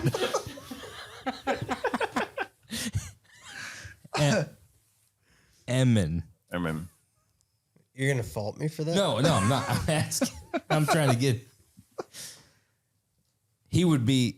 Oh, Phil would geek the fuck out. You think so? Oh, Him or Vanilla Ice? oh yeah. Now Vanilla Ice, you'd be like Vanilla Ice. Phil would show out because Phil's the only guy I know that can flow the fucking third and fourth verse. Like what? So Phil he'd throw it out there casually and like, you know, roll that. But fucking Eminem, he would fanboy it. Well, I have no idea who is still listening at this point. Nobody. Maybe a couple of guys you know, probably a couple of guys we know. Other than that, it's been a fucking great one. Yeah. Thanks, guys. for having us. We Check appreciate out it. Naked Spirits, and if everything goes right, Naked Spirits rum is available at. Garfield's Beverage Warehouse. It's gonna be coming soon. We're gonna make that happen. There's a Garfield store pick. I fucking promise you. Yep. But dude, I think that so we have typically rated. Usually we drink bourbon, you know, Right. on this podcast, and we rate it. But I think like you guys said, this rum drinks like a bourbon. So I say we rate it. Oh, you gonna rate it? Yeah, I say we fucking. I say we rate this shit like a bourbon. Because it is fucking good, guys. All right. Appreciate that. Well, we haven't got the rating yet, so maybe we don't appreciate that. Grab the fucking chart, dude. Grab the chart, Joshua. I feel like we left. So I know there was Hancock's Hancock's Yeah, you bourbon. can find that shit everywhere. Yeah, everywhere. That was our last. Yep. That was our last rating. That was the last one was a 8.3 from Phil, an 8.6 from Jeremy, and an 8.3 from Josh.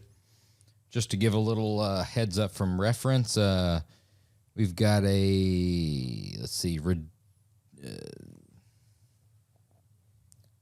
Barrel Bourbon Dovetail, a 7.3, a 7, and a 6.5.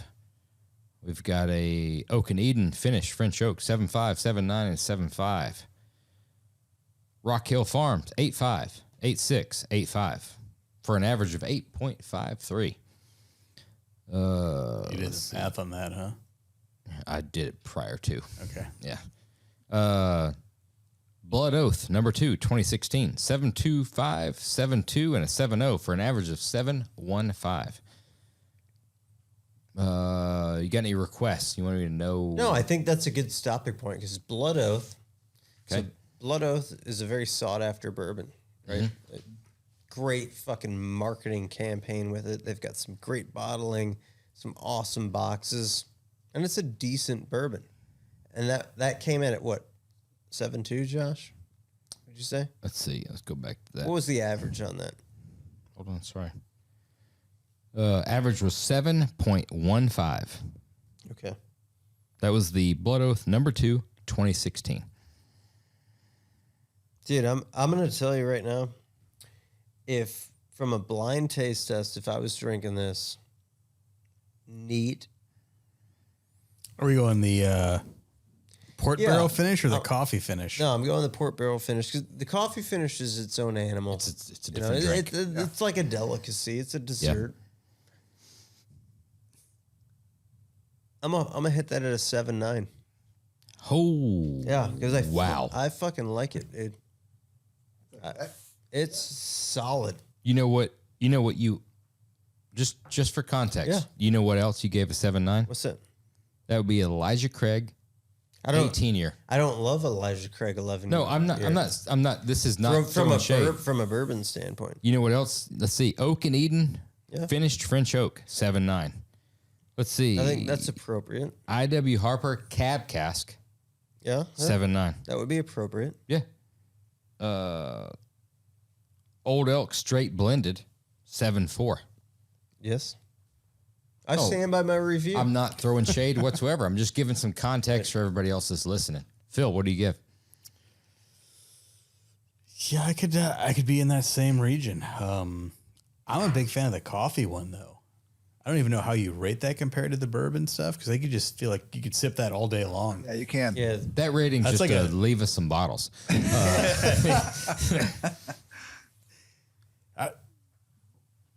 That's a pour it again. I'm going to give this. I've got the privilege of looking at the ratings. Kind of cheating. No, yeah, I'm you're fucking. no, 100% I'm giving Jeremy some credit. So I'm looking at some stuff right here. We gave a where's that at? I gave a Kentucky Par an 8.1. which is Kentucky Par is good. Jeremy gave an 8.1 to a Kentucky Par. Yep. Phil gave a 7.6.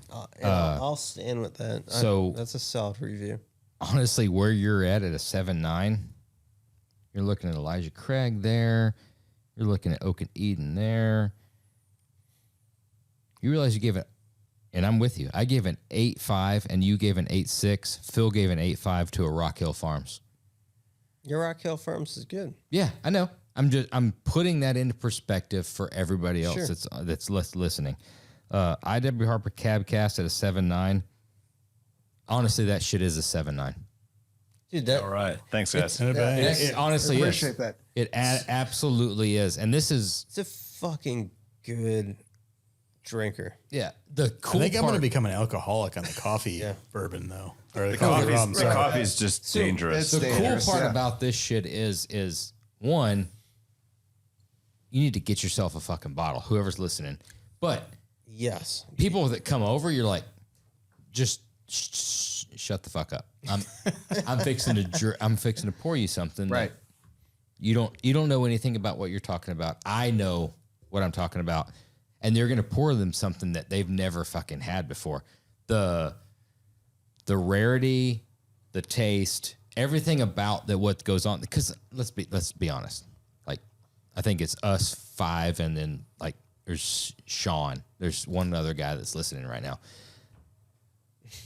The Do you really think he's listening? Sean. yeah, hey, what's up, Sean? EAN or There's HAWN. there's the rarity that has to do with any of these spirits, whether it's rum, whether it's bourbon, whether it's tequila. The fact that I've got it and you don't have it is 50% of the fucking battle, Absolutely. right? Right. So that's what's even cooler about this is it's fucking rare, but it also tastes fucking good. You know, it's not one of those things like, oh, it's rare, but I don't really Yeah, like sometimes it. there's but- like a built-up hype over something. yeah, exactly.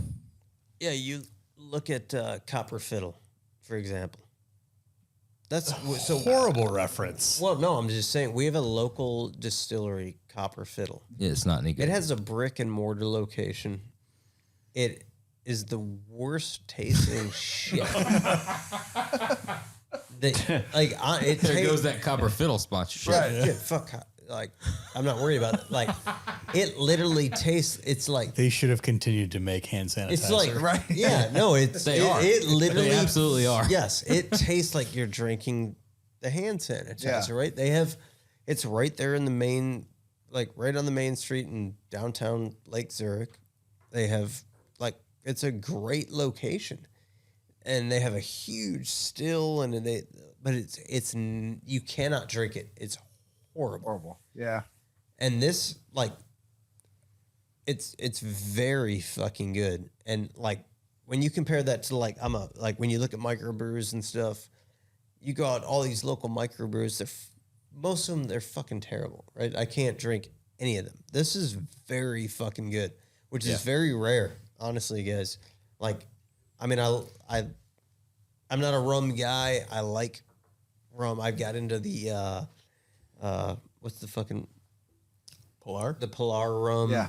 Fuck, I'll drink being it a little rum bit, guy. but, It's just a but I'm flavor not. guy. But I'm not a rum guy. But it's honestly like if I cycled that into a night of just pouring bourbon neat, Oh yeah. I think anybody that I poured that for would be super fucking stoked. That would be like, Well, it's I just unique. give it It's a- not like anything most people have tried, right? So that's the cool thing about rum. You know, we're pushing the envelope on what people are used to and what they've tried before. for sure. The rum old fashioned is where it's at. Yeah, it's really good. Phil, do you rate this above the mild lemon green? That's 86 proof. You rated it at a 7.0.